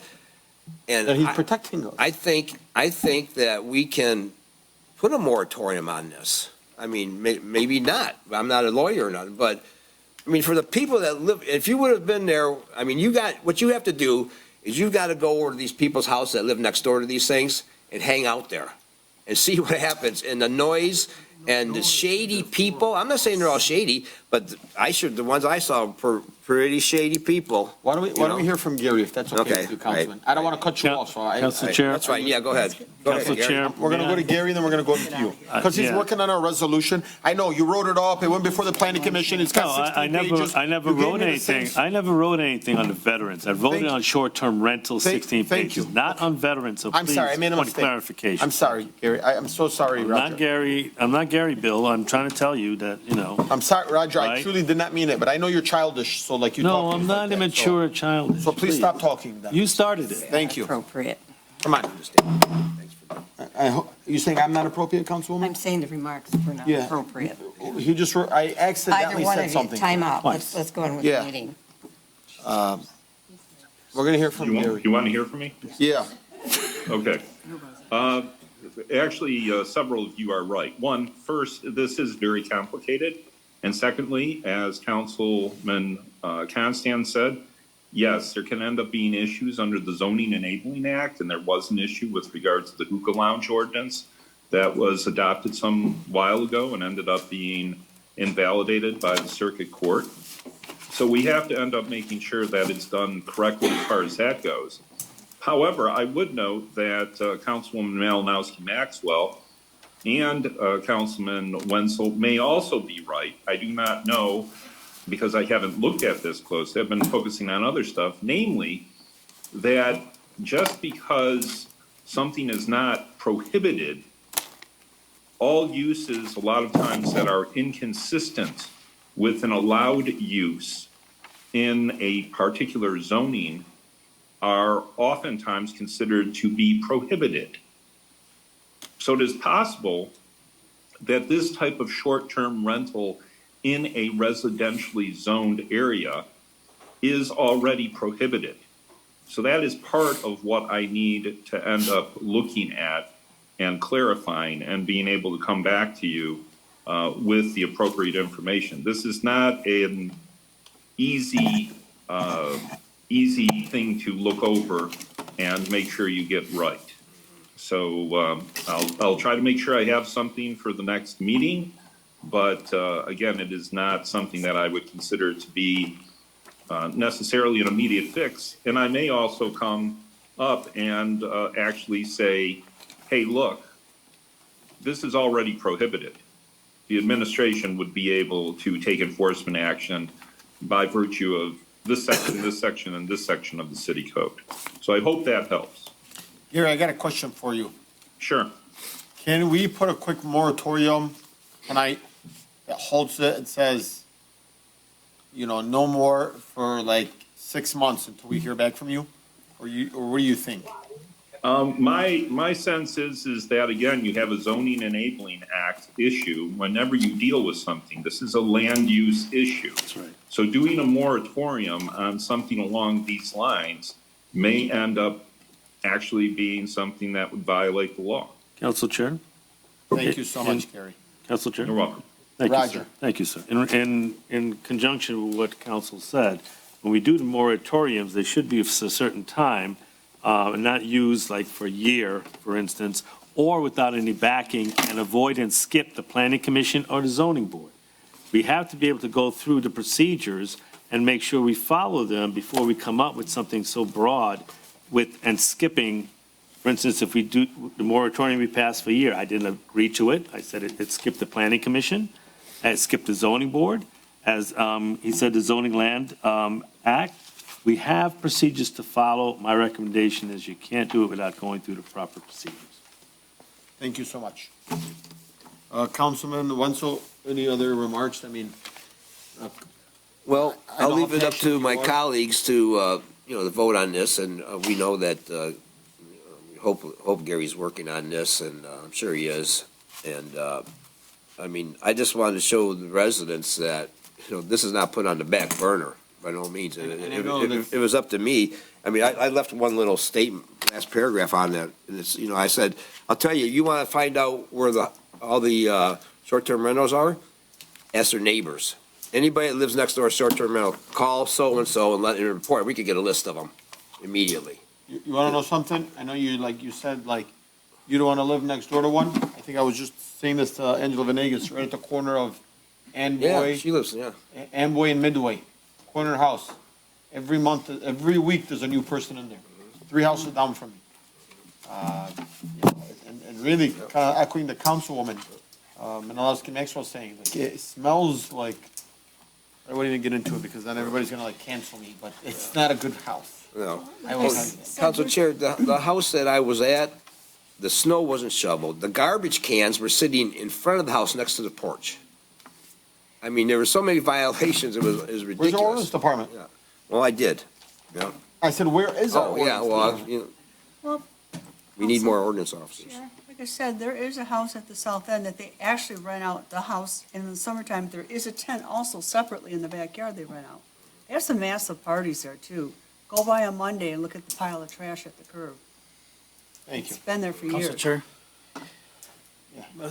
Councilman, I do feel with the people who have a short-term rental next to them, and I want this to end, but my point is, I want to end it the right way. I don't want to put the city in liability, more like, lawsuits and liability and stuff like this. That's all I'm saying. Because, I mean, we've been going back and forth again, another discussion, and we're gonna, what are we gonna do now? What did Gary say? Gary said, give them until next week. So it's the same thing we said last week. We've been talking for half an hour now, and it's the same. No, we haven't been results. talking for half hour, we've been talking for a We started year. at 9:20. A year on this. No, I understand, but, I mean, he said, Over a Council year. Chair said in the beginning, he said he talked to Gary, and Gary is working on it, give him till next meeting. And that's all I'm asking for. Give them, let's do it the right way. That's it. That's all I'm saying. Well, I think I'm doing what the residents want me to do. Request All this. right, motion made by Councilman Wenzel, seconded by Councilman Mobay Dun. All in favor, please state aye. Aye. Aye. Those opposed? No. Take it to a vote, please. What exactly is it? We're voting yes to allow, to approve the allow resolution. Tom's and not Gary's. Basically. Not really, just allow Tom's. You allow Tom's, but I mean, yeah. And wait for Gary's. Sure. Wait a minute, Yes. I'm confused on what we're voting on. We're voting on his We're resolution. voting on Councilman My Wenzel's resolution, that's it. Resolution, resolution. Period. nothing else. As Correct. it lays in front of us. Yep. Correct. That's good. All right? Madam Clerk? Ready? Please take roll call. Tom Wenzel, Yes. Hassan Saab, No. Denise Malinowski Maxwell, No. Robert Constant, No. Nancy Breyer, No. Moby Dun, Yes. Hassan Ahmad. No. Motion fails. Sorry, no. No, I support it. All right. All right, next up, we have new business, 13A. Council Chair, Councilman? I move that the Dearborn Heights City Council approve the business license renewal for Famous Auto Center at 25996 Van Born as outlined in 13A. Motion made by Councilman Saab, seconded by Second. Councilman Ahmad. I have a quick discussion. I know we talked about some of these auto centers. We were gonna make sure that they're up to code with no ordinances, like having, no blight issues or things of that nature. Have we received any information on that? I looked in the ordinance record and no, and I know that Director Dishrun's on and he looked as well. Thank you. Any other discussion? Hearing none, all in favor, please state aye. Aye. Those opposed? No. Please, Hassan Ahmad, Yes. Moby Dun, yes. Nancy Breyer, Yes. Robert Constant, Yes. Denise Malinowski Maxwell, Yes. Hassan Saab, Yes. and Tom Wenzel. No. Motion carries 6-1. Next up, we have business license renewal for Go-To Motor City LLC. Council Chair. Councilman Saab. Move the Dearborn Heights City Council approve the business license renewal for Go-To Auto City LLC at 2955 South Beach Daily as outlined in 13B. Second. Motion made by Councilman Saab, seconded by Councilman Constant. All in favor, please state aye. Aye. Those Discussion? opposed? Oh, I'm sorry. Open up for discussion. Thank you. Councilman, please take over. I'm going to use the bathroom. Council Pro Tem. Yes, sir, go ahead, Councilman. I know we talked about having ordinance either, give us a brief, synopsis of the property, if it's any issues. And I guess that's never gone through, right? That's just something else that went by the wayside. And I'm not blaming the ordinance director, but it's something that we should have said, hey, anytime someone comes up for a business license renewal, let's have it okayed by, all the different departments. Is Director Dishroom on still, or is he around? He's right there on Zoom. Yeah, I just asked him to unmute. Director, are you on? Yes, I just asked him to unmute. I'll try it again. I think, Councilman, if they have any, like fines or tickets. There he is. Yeah, here he is. Oh, wow. Oh, there he is. I kept saying, ask you to unmute. So I'm sorry, go ahead, Councilman, if you want to ask the question again. Okay, we have 4 license renewals on the agenda. Have you looked at it? Are you familiar with them at all? But Vaguely familiar. the one we're talking about right now is 13B, Go-To Motor City. There are no pending enforcements that I'm aware of. I believe We both looked. Madam Clerk mentioned that. If you want to have a process in place, I would recommend changing the ordinance. We had talked about this Yeah. before, like 1,000 times. That's not part of the process. When I get something on Thursday, I see it on the agenda. I actually didn't have anybody working on Friday because my one ACO was off, so I have nobody. So it makes it very difficult to go out in advance. So I would recommend changing the ordinance because right now it's delinquent personal Delinquent personal in water.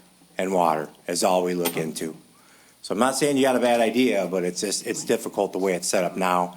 I think the renewals come up 90, 2 months, 90 days, 3 months? 2 in to 3 advance? months they're sent out before. So, I'm not sure what the recommendation would be from Corporation Council if we would have to, technically probably change the ordinance to allow that deeper dive into any violations. Is there an ordinance for Business this? licensing, for business licensing, there is. Business, there's. That this component is not included. So we'd in have to that. add So that. I mean, Madam Clerk did look at them, and the one came up before, I believe, I'm not mentioning any names. You saw it. Yes. And those issues have been resolved on Yes. that property. I recall that when we were able to check into that the issues on that property have been resolved. Repairs have been made. I'm not sure if that was the one you're referring to or not. But there's no other issues on these properties that I'm aware of. Was it? I think it was the beach team. Sorry. I think it was the beach team. The word we were talking. Okay, yeah, the one you know. Yeah, Okay. I mean, I would like, see if there's any complaints on them. I don't want to, say anything specifically about any one particular here, but I mean, I think it'd be a good idea. These are businesses that represent the city of Dearborn Heights. People drive by and they see these businesses. And I think you judge a community a lot of times, the main streets are all businesses. So, I mean, I know some of these things here, I've seen some problems with this here, but evidently they're okay with the ordinance department. I mean, I think we should go in there and say, have a couple weeks ahead of time. If you want it on the agenda, business license renewal, you have to know a couple weeks ahead of time. And then that way. I would recommend changing the ordinance. Yeah. Personally, I don't think that'd be, I mean, I say that. There's a lot of bad-looking businesses in Dearborn Heights, So we have especially a around this motion. area here. One second. Yeah. Also, Councilman, Director, are you suggesting like changing the ordinance, like to have an inspection done on the business or ordinance inspection? Ordinance inspection, we don't do any inspection inside of any type of building. We would do visual inspections from the outside. If you wanted to include that other component, I think that would, if there's some type of inspection you wanted done inside the building. Through the building we'd have to department? add a layer, to have the building department go in there. Are you aware of any inspection for businesses that happens here, or do they need like regular inspection, businesses? If, Go ahead, please. We are looking at the fog ordinance that Dearborn and other cities. Your microphone? Your microphone? Your microphone. Your microphone? We are looking at a fog ordinance or fats, oils, and grease. Amending, we've designed the ordinance already, we're just going to pass it around, that deals with the amount of grease and expanding it to cover and have regular, more inspections and logbooks kept, so we can cut down, because it's flooding a lot, causing damage to a lot of the sewers and stuff. Thank you. Can you work on something to add like an inspection done to be every time? Yes. Like maybe at least an ordinance inspection before any renewal? Ordinance and building. Well, I don't know if the building has one, but if you can work on it. George, do you mind sending an email to us and Mr. Farina just to remind him of the, Well, work on the ordinance? we've designed it, we can send it out to you, say by Thursday, but what we've done is, it allows them to go into the building and inspect. And that came from our plumbing inspectors. They contacted me on a case that came up. We researched it and then put it together. We're using about 5 other cities I looked at. So I don't go into further than inspecting, but you got to go into the commercial business and look at their logbooks and Okay, sites. let's go ahead and implement that then. George, if you don't mind. Chair, you know, you can, when you have a business and you're renewing a license, you have no idea what's going on inside there.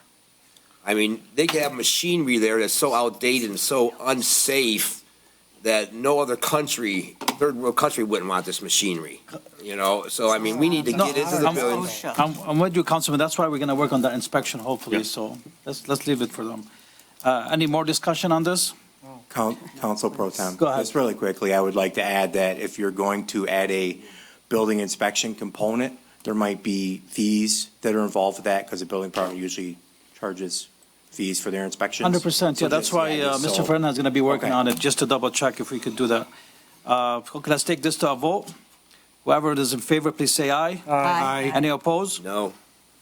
Madam Clerk, please take roll call. Hassan Ahmad? Yes. Moby Dun? What we do?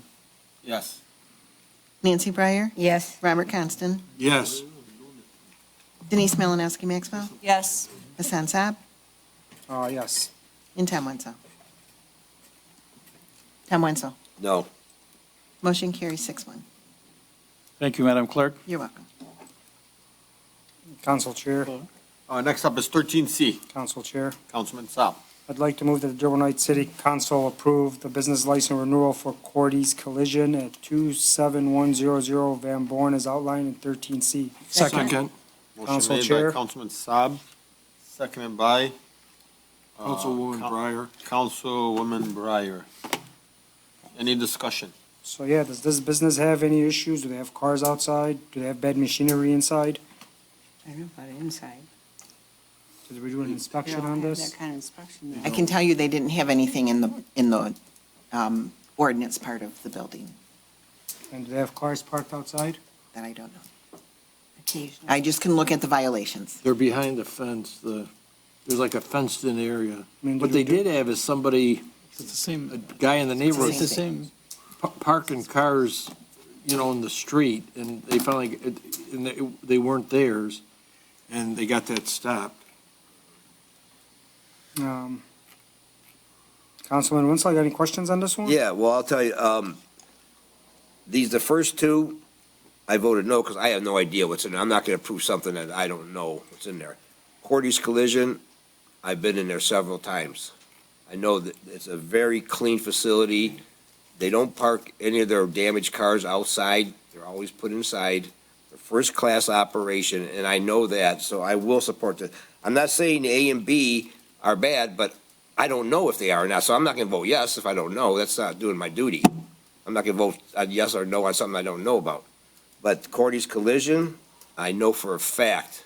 I've been in there, and I'm going to try to make it a point to visit these places from now on when they come up and seeing if they'll let me inside just to look around from now on. I Because mean, you know, this is, yeah, okay, that's, I mean, honestly, I Thank you. don't think you have the authority to go inside of a business. no, I said if I ask them, they let me. Yeah, but. Right. Councilman, with all due respect, you then become a witness. If you're going to be filing a complaint against the business owners, then for an ordinance violation, then you become a party as a witness. I'm just saying that it Or a resident. triggers a lot of more considerations. I'm just in good faith, just I saying. mean, Council Chair, just that if we were trusting our clerk and our ordinance and building departments, they're giving us the feedback, and I think if we're not trusting them, then who? Not building. I mean, there's some that go out when new businesses come in, yes, the building goes out, building department goes out and checks them out, For permits, inspections. yes. The building department checks all these out? If it's a business that's new coming for a license, they've had to get the building department would have to first inspect. Initially, yeah. Yeah, Yeah, and initially. once everything is approved, that's when every time they go out for a renewal, the city does it. So for us to say that, the other wouldn't know the two businesses, I don't know any of these businesses. I was seeing that you're voting no on every one of them, so I'd ask you on this third one. Well, I voted no because I don't know what's inside there. I mean, that's also not fair.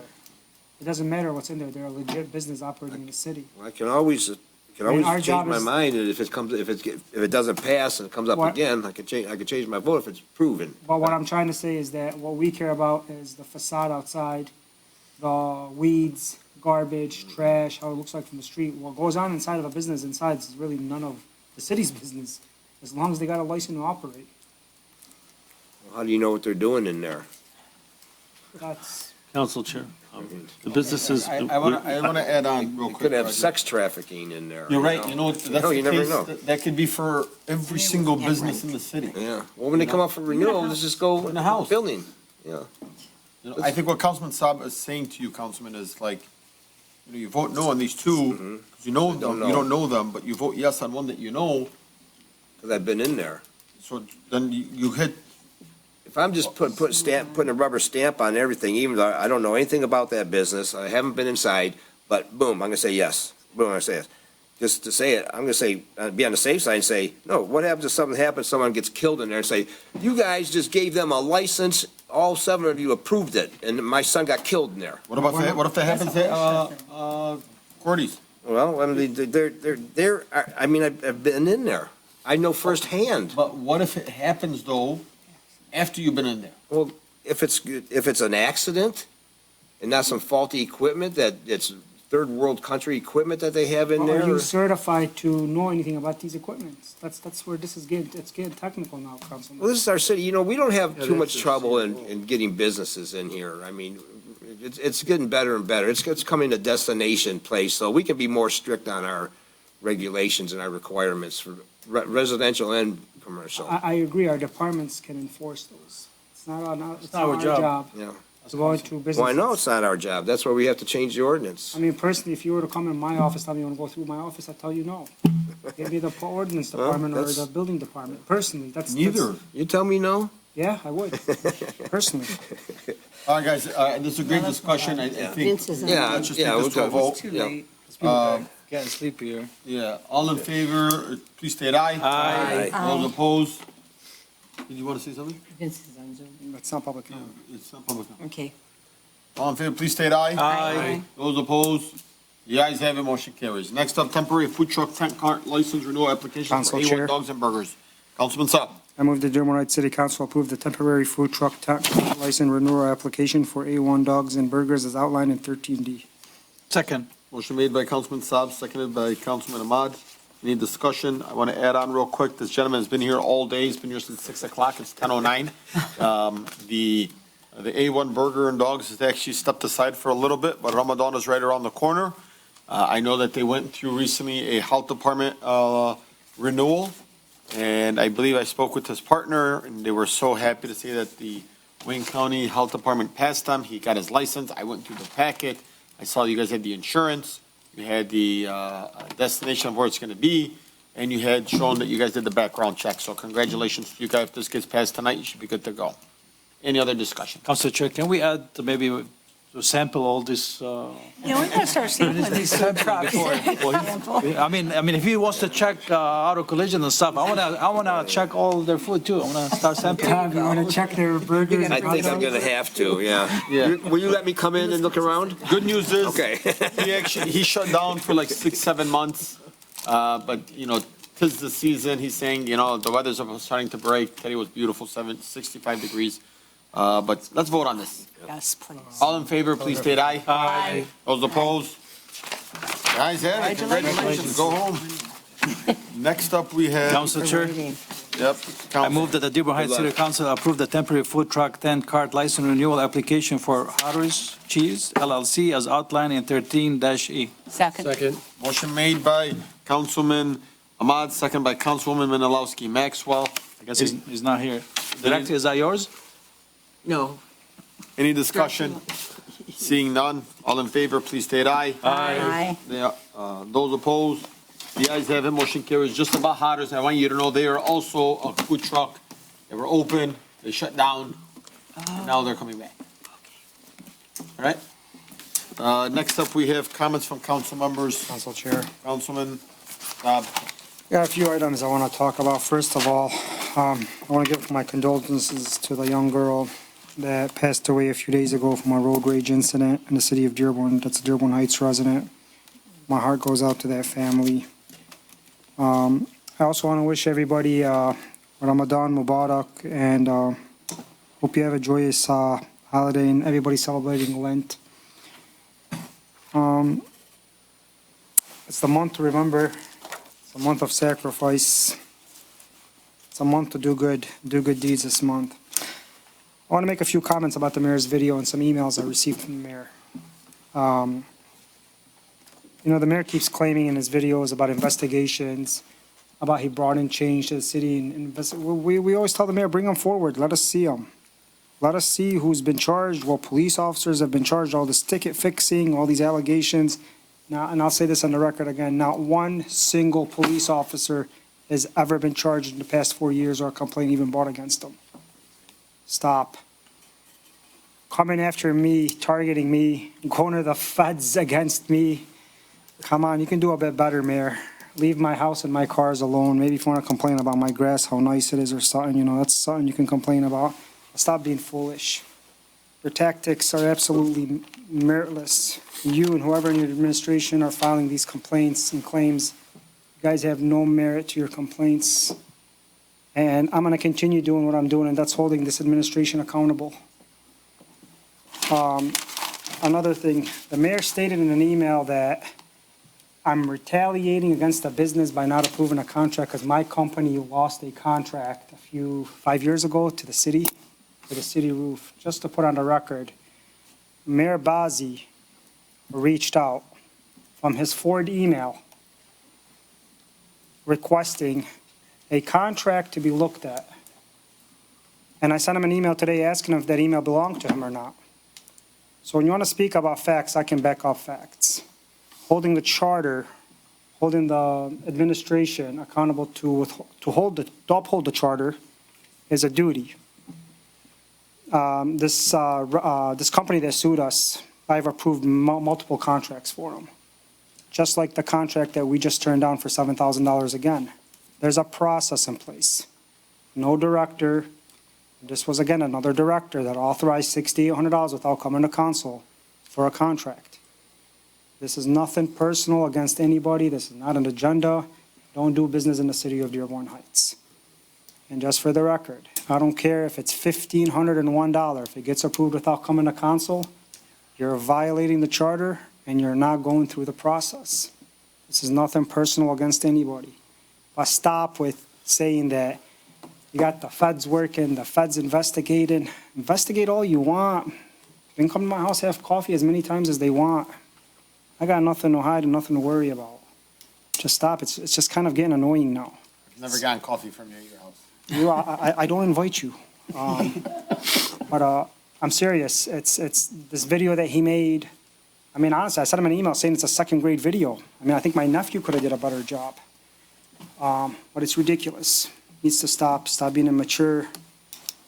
I requested some FOIAs and some emails I want them. Mariana, I know I sent the email to you this morning. Please don't delay it. Tomorrow? Would I get it this week at least? You don't need to get an understanding. No. I requested information. Can I get it this week? Is it gonna be next week or next year? Okay, Okay, that's it. thank you. And for everybody else, just, I know the weather is getting better, please slow down. There's kids out there playing, slow down. Thank you guys. Thank you. I'm gonna go. Mr. Chair? That's okay, I'm gonna go quickly, Councilwoman, just get this out of the way. I wrote some things down here. First and foremost, my heart goes out to the young gal that passed away in our community. Be careful. This story on this is heartbreaking. It was an individual who got cut off. Her car got hit. She felt like the person that hit her car, she was kind of coming back, chasing them, saying like she wanted to get the license plate. And the person stopped the car, got out, and just started shooting and shot at a bunch of 19-year-old young girls. Let the car go, call the 911, and just, I mean, again, many of us have been in that situation. So my heart really goes out to the family. I'm so sorry that this happened. I'm thinking about my child. Like I was just sitting with my friends and we said, 3 years old my son is right now. I expect to grow old and me pass and my son continue. And imagine being an older parent, seeing your 19-year-old child not there or being murdered. Like that is so sad. So my heart really aches for the family. The next thing I have is it's going to be Lent. My heart, my family, I share that with everybody. Anybody that needs anything, I'm here for you guys. I know this is going to be a very tough time, but it's the religion is right, right before us. And it's also going to be the holy month of Shahr Ramadan. You're going to see a lot of your Muslim brothers and sisters with bad breath and not wanting to be able to eat or drink or have a headache. I've actually been trying to cut off caffeine. Today my head is killing me. But it's because I'm preparing myself to get ready to not have any caffeine for the next 30, 40 days. But also keep in mind that people are going to want to go out and have suhoor at night. A lot of businesses are going to be open from the hours of 11 to 2 a.m., 3 a.m. Mosques are going to be busy at night. So just keep that in mind. And I will get with the police department and knowing that that we are prepared for Shahr Ramadan as well. I want to talk about something that was sent also in an email by the administration to some employees. All employees. No, it was only some employees. It wasn't all employees. I went back and I checked the email. But I want to make it clear. And some of those things that were being said was my name specifically. And one of those things that were said was that I reached out to the Lincoln Park Assessor's Office. I never once called the Lincoln Park Assessor's Office. A Dearborn Heights resident who purchased some property, businesses in Lincoln Park, didn't turn in his alpha, what's that thing you turn in? Appeal? Or what? When you go to Transfer the transfer of residency. The transfer affidavit, they didn't submit it to the city of Lincoln Park. So the resident got an $8,000 fine. I reached out to our city assessor who lives in Lincoln Park. And I said, hey, these residents of ours, 1, 2, 3 was the scenario. Have you ever heard of anything like this? And that is all I did. I called and I asked for advice. Somehow I'm in this email saying I'm doing something corrupt and I asked the city assessor to do certain things and, not sure why this information was being said that I did something illegal. I did nothing wrong. I picked up the phone. I called an expert. I said, hey, have you ever heard of anything like this? She said, no, let me look into it. She looked into it, called me back. I didn't even answer. And that was the end of it. Somehow I'm in an email for being corrupt. That same scenario is when residents call me and they say, hey, my taxes went up. I'm coming to, rebuttal, or I'm coming to the board, but they're going in front of the board of review to say, I want nothing to do, I want to fight my taxes. A resident calls me and asks me as either an elected official or as a resident or as a translator to come with them, or as because they're a senior, from what, but I don't know, I don't understand the process. Mo, can you come with me? I'm going to come. And I'm not doing anything wrong. I'm assisting a resident. Again, the assessor's office said I was doing something wrong and the administration planted all these things. I did nothing wrong. And I promise you, I'm gonna come back again this year. If somebody calls me and says, Mo, can you assist me? Yes, because I signed up to assist people. I signed up to help people, and I did it voluntarily. And then, I have a couple of things here written, but a couple of birthdays out there. Happy birthday to Dana Parrish. I know he watches our council meetings. Today's his birthday. He's a Pisces birthday. Yeah. And lastly, to the council members, I know I say this to you guys often. You guys all do here a phenomenal job. It's not easy to do what we're doing. It's 10:20. We took on the role of being leaders. And you guys are here because you guys are all leaders, and the residents believe in you guys for being true leaders. So congratulations to you guys. Thank you. Who's next? Same to you. Councilwoman Menalowski Maxwell. Yeah, I wanted to just make an announcement. I know everybody knows I'm very active in the Eaton and Berwyn centers. Anyone that goes there probably knows Jerome Zadeb, also known as Jerry Zadeb. I just wanted to announce that unfortunately he has passed away. Him and his wife were very active in all the parties and activities between the two centers for years.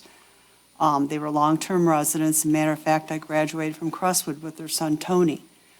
His arrangements are St. Tew on Inkster Road from 2 to 8 this Thursday, and then Friday, 10:30 a.m. viewing at St. Thomas Aquinas in Garden City and 11 o'clock a.m. Mass. So, say a prayer for his wife, Rita. This is unexpected. They're older. They've had their own little issues, but they've been pretty healthy for a long time. They're very active seniors, and it's sad to hear this. Also, too, it's a sad day when we as council members have to defend fraudulent statements made about us. This seems to be happening more and more frequently with no proof. And this needs to stop, and that's all I got to say. Thank you. Council Chair? Is this announcements or is this? Well, it's both. We'll start with the comment. Okay, good comments. Announcements are next. The comment of Mr. Hoffman called me. He couldn't get Denise on the phone, so he called me, and he needed help getting his snow removed. He's on a dead-end street.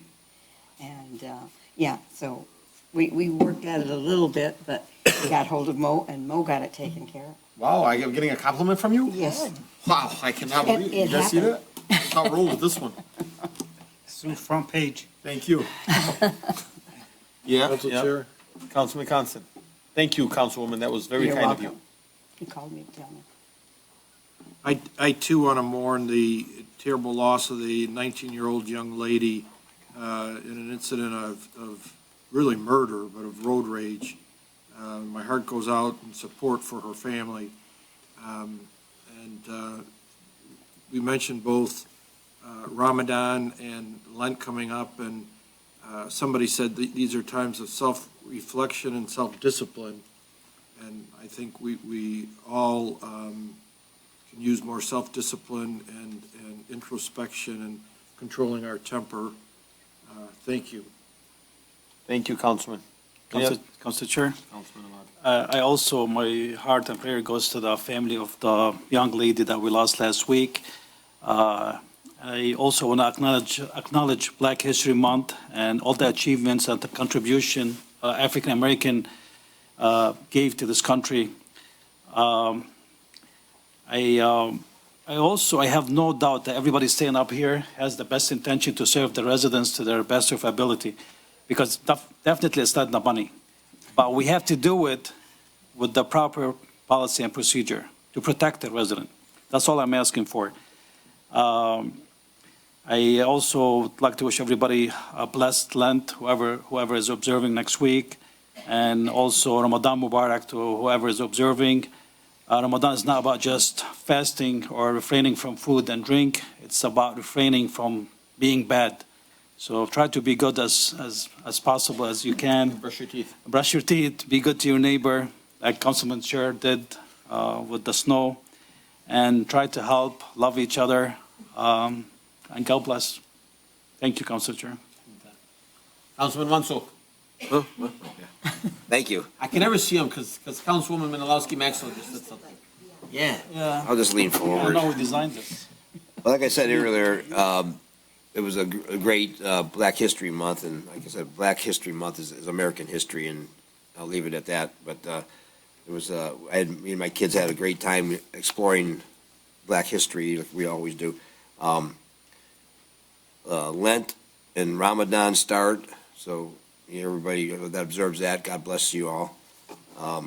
And we were reminded by Roger, and we failed to mention at our last meeting that we had a DPW worker that was severely injured with a bad head injury a few weeks back, and he's still in very serious condition in the hospital. And our prayers go out to him and his family. He's a young man and hurt by working on the job. So, also, we got to look into the CDBG payments that are due. It's something that we should look into in the future. Thank you so much. God bless everyone in the city of Dearborn Heights. Hang in there. Things are going to improve. We got a lot of directors and department heads in place that are good people. Just hang in there and you'll see a big change coming. Thank you. Thank you. I also want to say, I know I spoke real quick, but I've been getting a lot of emails back and forth questioning the authenticity of our clerk's department and what the clerk may or may have not done. And I just want to make very clear, we have the best city clerk. And we need to honor that. We need to recognize that. And seeing today that our city clerk, Lincinia, was frustrated and really felt targeted, bothered me. So I'm going to ask, and I'm not going to specify anybody specifically, but please refrain from the harsh emails, the harsh remarks, and the smart remarks, kind of being passive and inconsiderate to our city clerk or any city official. For me, I look at Lynn like a mother. I've known her since I was a child. She was, again, one of my former teachers. Sister. And I was actually extremely offended by that. And I want to make that clear, Lynn. I love you, and I'm forever have your back. Thank you. Next up, we have announcements. Okay. Up. All right. Councilwoman. First of all, we have a meeting tomorrow night, Wednesday, the 26th, for the Ecorse Creek, 6 p.m., and that's at 3335 South Beach Daily. But more importantly, on Thursday, the 27th, at 7 p.m., same location, we will have our interim police chief, Haydar, as a speaker, and we will also have someone from Rashida Tlaib's office who will tell us what's happening on that would apply to us federally. Acting chief. Please come. All right, acting. Acting chief. Well, he's still interim though, isn't he? Well, interim basically most likely is going to be chief, but acting is just acting. So. Okay. Yeah, I know. All right. I'm going to go ladies first. Ready? Yes. Thank you, honorable council members in our audience, our residents. Guys, one I meeting up ran here, to please. serve, and that's what I've been doing, with honesty and integrity. Okay, I looked back when I was told that I didn't respond to an email. I looked back to January 1st, I did not get an email from Roger requesting that information. So, to me, that's a lie. And if you didn't get a response, why didn't you come over to our office like you do on numerous occasions asking for things? In addition, that information is on the Michigan website. You can go to michigan.gov/sos/elections/admin-info. And I'm there to serve. You have a question, come over to our office and ask. Thank you. Thank you, Councilor. I would just remind Madam Clerk to look at my February 6, 3:53 p.m. email to her, specifically itemizing the questions that I had asked her to get, which I never received.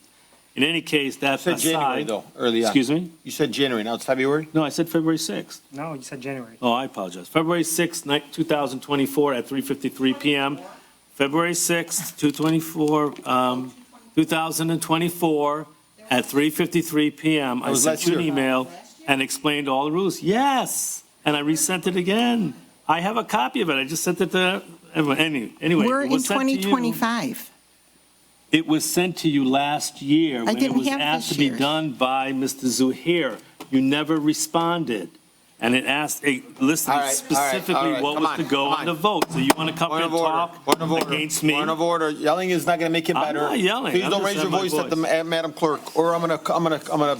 No, in any case, I'm not going to distract from what I have you. to say. Point of order. Point of order. You can email me, Madam Clerk, and I will email you back. Oh, boy. In all due respect. Thank you. I would ask, Council Chair, just to say, I would ask, Council Chair, if we can say a moment of silence for Ibrahim Beydoun, nicknamed Juice, and that's one of our city employees, Mahdi's father. The community loves him. I would just ask for a moment of silence of prayers for him. Absolutely.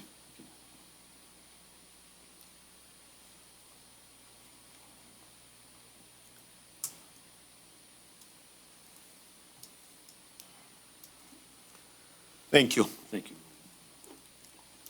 Anyone else? Mr. McCaffrey? Well, Council Chair and Mayor, just want to talk about a couple of items. First off, Saturday, March 15th at John F. Kennedy Junior Library from 2 to 3 p.m. Former U of M football player Mark Ramirez will be talking about how he beat type 2 diabetes with a plant-based lifestyle. Join Mark and Kim as they share tips and tricks about what to shop for and how to prepare food to transition to a healthier life.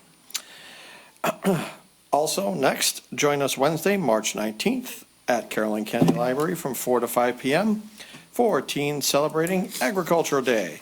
We will be providing information on the contribution of agriculture in everyday lives.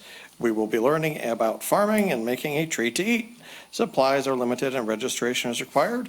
To register, go to our website at dhlibrary.org or call 313-791-3800. That's all for now. Thanks for your time and see you at the library. Thank you so much, Mr. McCaffrey. Thank you. Any other announcements? Seeing none, we'll go to the public. Oh, Mr. Dancy, didn't you say you wanted to speak? Mr. Disham, you got to speak too? Just real quick. Go ahead. I'll let Mr. Dancy go. He was. I only had two announcements. One, I put just via other workers. We have 3 open bids that I put up February 20th for a, let me see what I got here.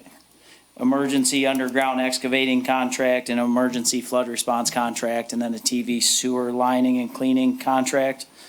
Those bids are on BidNet Direct. It's just the most common platform that all the contractors use, get notifications when they get posted. So I always like to at least mention it once at a council meeting and then hopefully get a paper copy up at City Hall. So any qualified contractors are welcome to bid on it. The sewer contract's a little more technical. It's a large document that has a lot of unit pricing.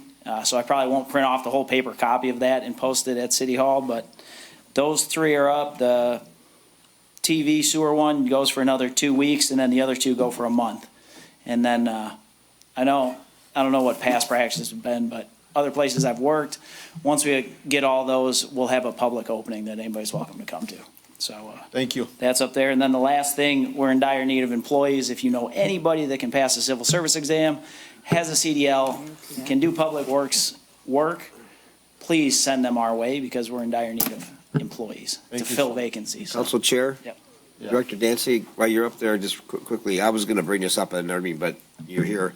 I don't know how we would direct you to do this or ask you to do it, but I would like you to get together with our city engineer, Ali Deeb, and some union members from the DPW and go over and get an architect, go over some preliminary specifications for the break room in the DPW yard. It's been approved for $100,000 over a year ago.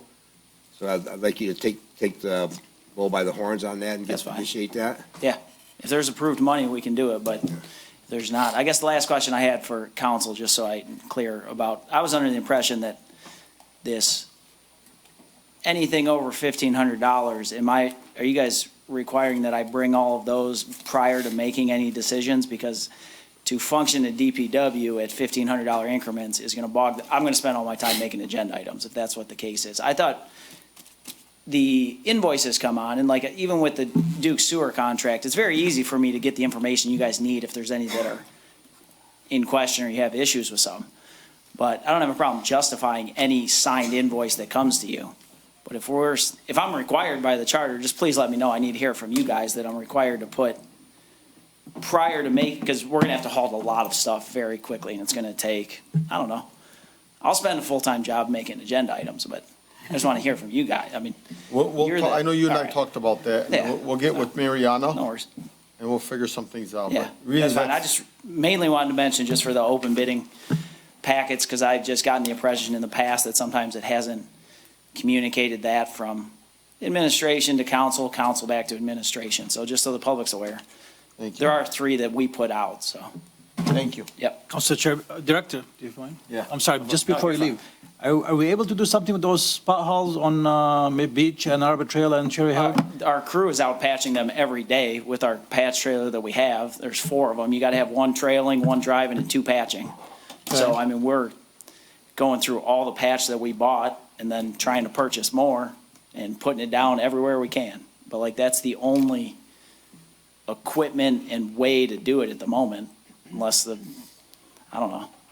Within the budget, that's our only option. We're And out I there know, every single day. I know Cherry Hill we're gonna be working on it in 2026, but I mean, it's gonna be Yeah. the whole, like I mean, replaced right now, over. the only thing the highway department is doing is patching Ann Arbor Trail, Beach Daily, and Cherry Hill. They're just back and forth, cold patch, back to the job site, cold patch, back to the job site. Now, due for budget reasons, there's 0 overtime to do that, so it'll just be 7 to 3:30, Monday through Thursday. But if you guys ever have any questions where they're at, text me, let me know, and we can go out there and, they're out there every day, so. Thank you. Yeah. Everywhere. Yeah. Literally. That's right. Go ahead. Director Dishram. Really quickly, I just wanted to go back. I don't want to beat a dead horse, but I did go back, so it's driving me nuts on 90. There are 6 quotes there, 100%. There's 3 for each one, and actually the quotes from Bill Brown Ford are both blue vehicles, just so you know. It was driving me nuts. I went back, page 279 to 292. They're all on there, so just for clarification. Thank you. I apologize, I thought it was an error. Nope. Really quickly, I just wanted to send my condolences to Marty and his family. Marty's he's been a great asset to me in the city. He's helped me out a lot in this position since he came on, so God rest his father's soul. And the young lady that was taken away from her family and her friends due to the road rage incident was very sad. Happy Ramadan. God bless you all, especially Mo if you're going to go 30 or 40 days without caffeine. By the way, my head is killing me. I was going to say. My first day, no coffee. Yeah, I think that's all I have for now. Thank you very much. Everyone's lost. Anyone else? Now we're talking to public comments.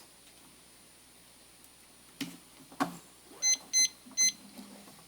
3 minutes. Please state your name, the city you reside in, and the street that you live on. Mike Blackburn, Arnold Street, Dearborn Heights. Just for the record, because I will be here every single time that I am slandered or defamed, that Director Vanderplow did approve those parking lot lights, and the reason why I know is because I was standing right next to him. So I'm sorry if Roger was lied to.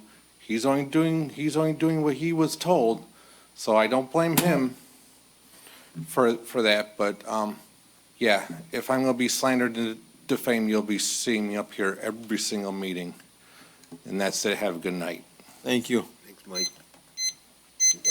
Anyone else in the audience? Seeing none, we'll take it to Zoom to Jason Perrello. Porcello? I don't know if I said that right. So.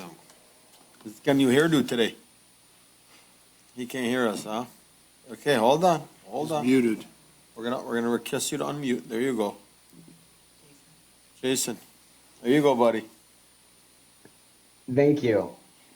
How you doing, sir? Please state your name, the city you reside in, the street that you live on. Jason Pearsall, Chester Street, City of Detroit. I reviewed the entire 159-page updated backup, and I want to take a moment to clarify what actually happened regarding the lighting updates at the Justice Center. The truth matters. I believe it's essential to focus on the facts and the intent behind the situation. I hope to clear Supervisor Blackburn's name. I think it would be really foolish if anyone lost their job over this. Here are the facts and the backup. A vendor, IB Electric, approached the city with an opportunity to update the lighting in the Justice Center. The key point, no cost to the city. IB Electric identified a way for the city to leverage a DTE rebate to cover the cost of upgrading LED lights. IB Electric estimated the market value of the work at $40,000, but they only planned to invoice the city $23,000, hoping to recoup the difference between market value and the DTE rebate as a tax write-off, a donation to the city by IB Electric. The treasurer clarified that there was not a process to accept this in-kind donation. All Mr. Blackburn did was ask Judge Turpey whether he supported the idea of replacing the lights if DTE was covering the cost. Judge Sharpie's response, sure, if they're free. The only evidence appears to be Mr. Blackburn providing the city with a tax ID, which we can assume he thought was necessary to claim the rebate, not to authorize spending city money. It seems clear that no one acted in bad faith or tried to spend taxpayer dollars without approval. This is a call for perspective and acknowledgement. The city was presented with a chance to upgrade its infrastructure at no cost, and officials acted with that opportunity in mind. If anything, those involved were simply trying to take advantage of a rebate for the benefit of the city, not for themselves. Instead of framing this as a scandal, I think we should recognize IB Electric for bringing forward a cost-saving opportunity to the city. For me, the takeaway, everyone involved, including council, has good intentions, but no taxpayer money was misused or intended to be misused here. I'm optimistic you'll be able to put this behind you. The city has more important business to deal with. Mr. Chair. Thank you. Hang on, Mr. Purcell. I just want to respond to Jason quickly. I completely agree with you about the rebate. We're not talking about the rebate. Mr. IB Electric has been paid for the rebate. It's the additional $7,000 the city got billed for. Who authorized that money? That's what we're talking about. That's not an investigation. Thank you. Thank you. Anyone else in the audience? Seeing none. Anyone else on Zoom? Seeing none. 10:41 PM. Motion to adjourn, On February 25th, motion to adjourn by Councilman Ahmad, seconded by Councilwoman Breyer. Any discussion? Nope. All in favor, please state aye. Aye. Those opposed? The ayes have it. Have a great night.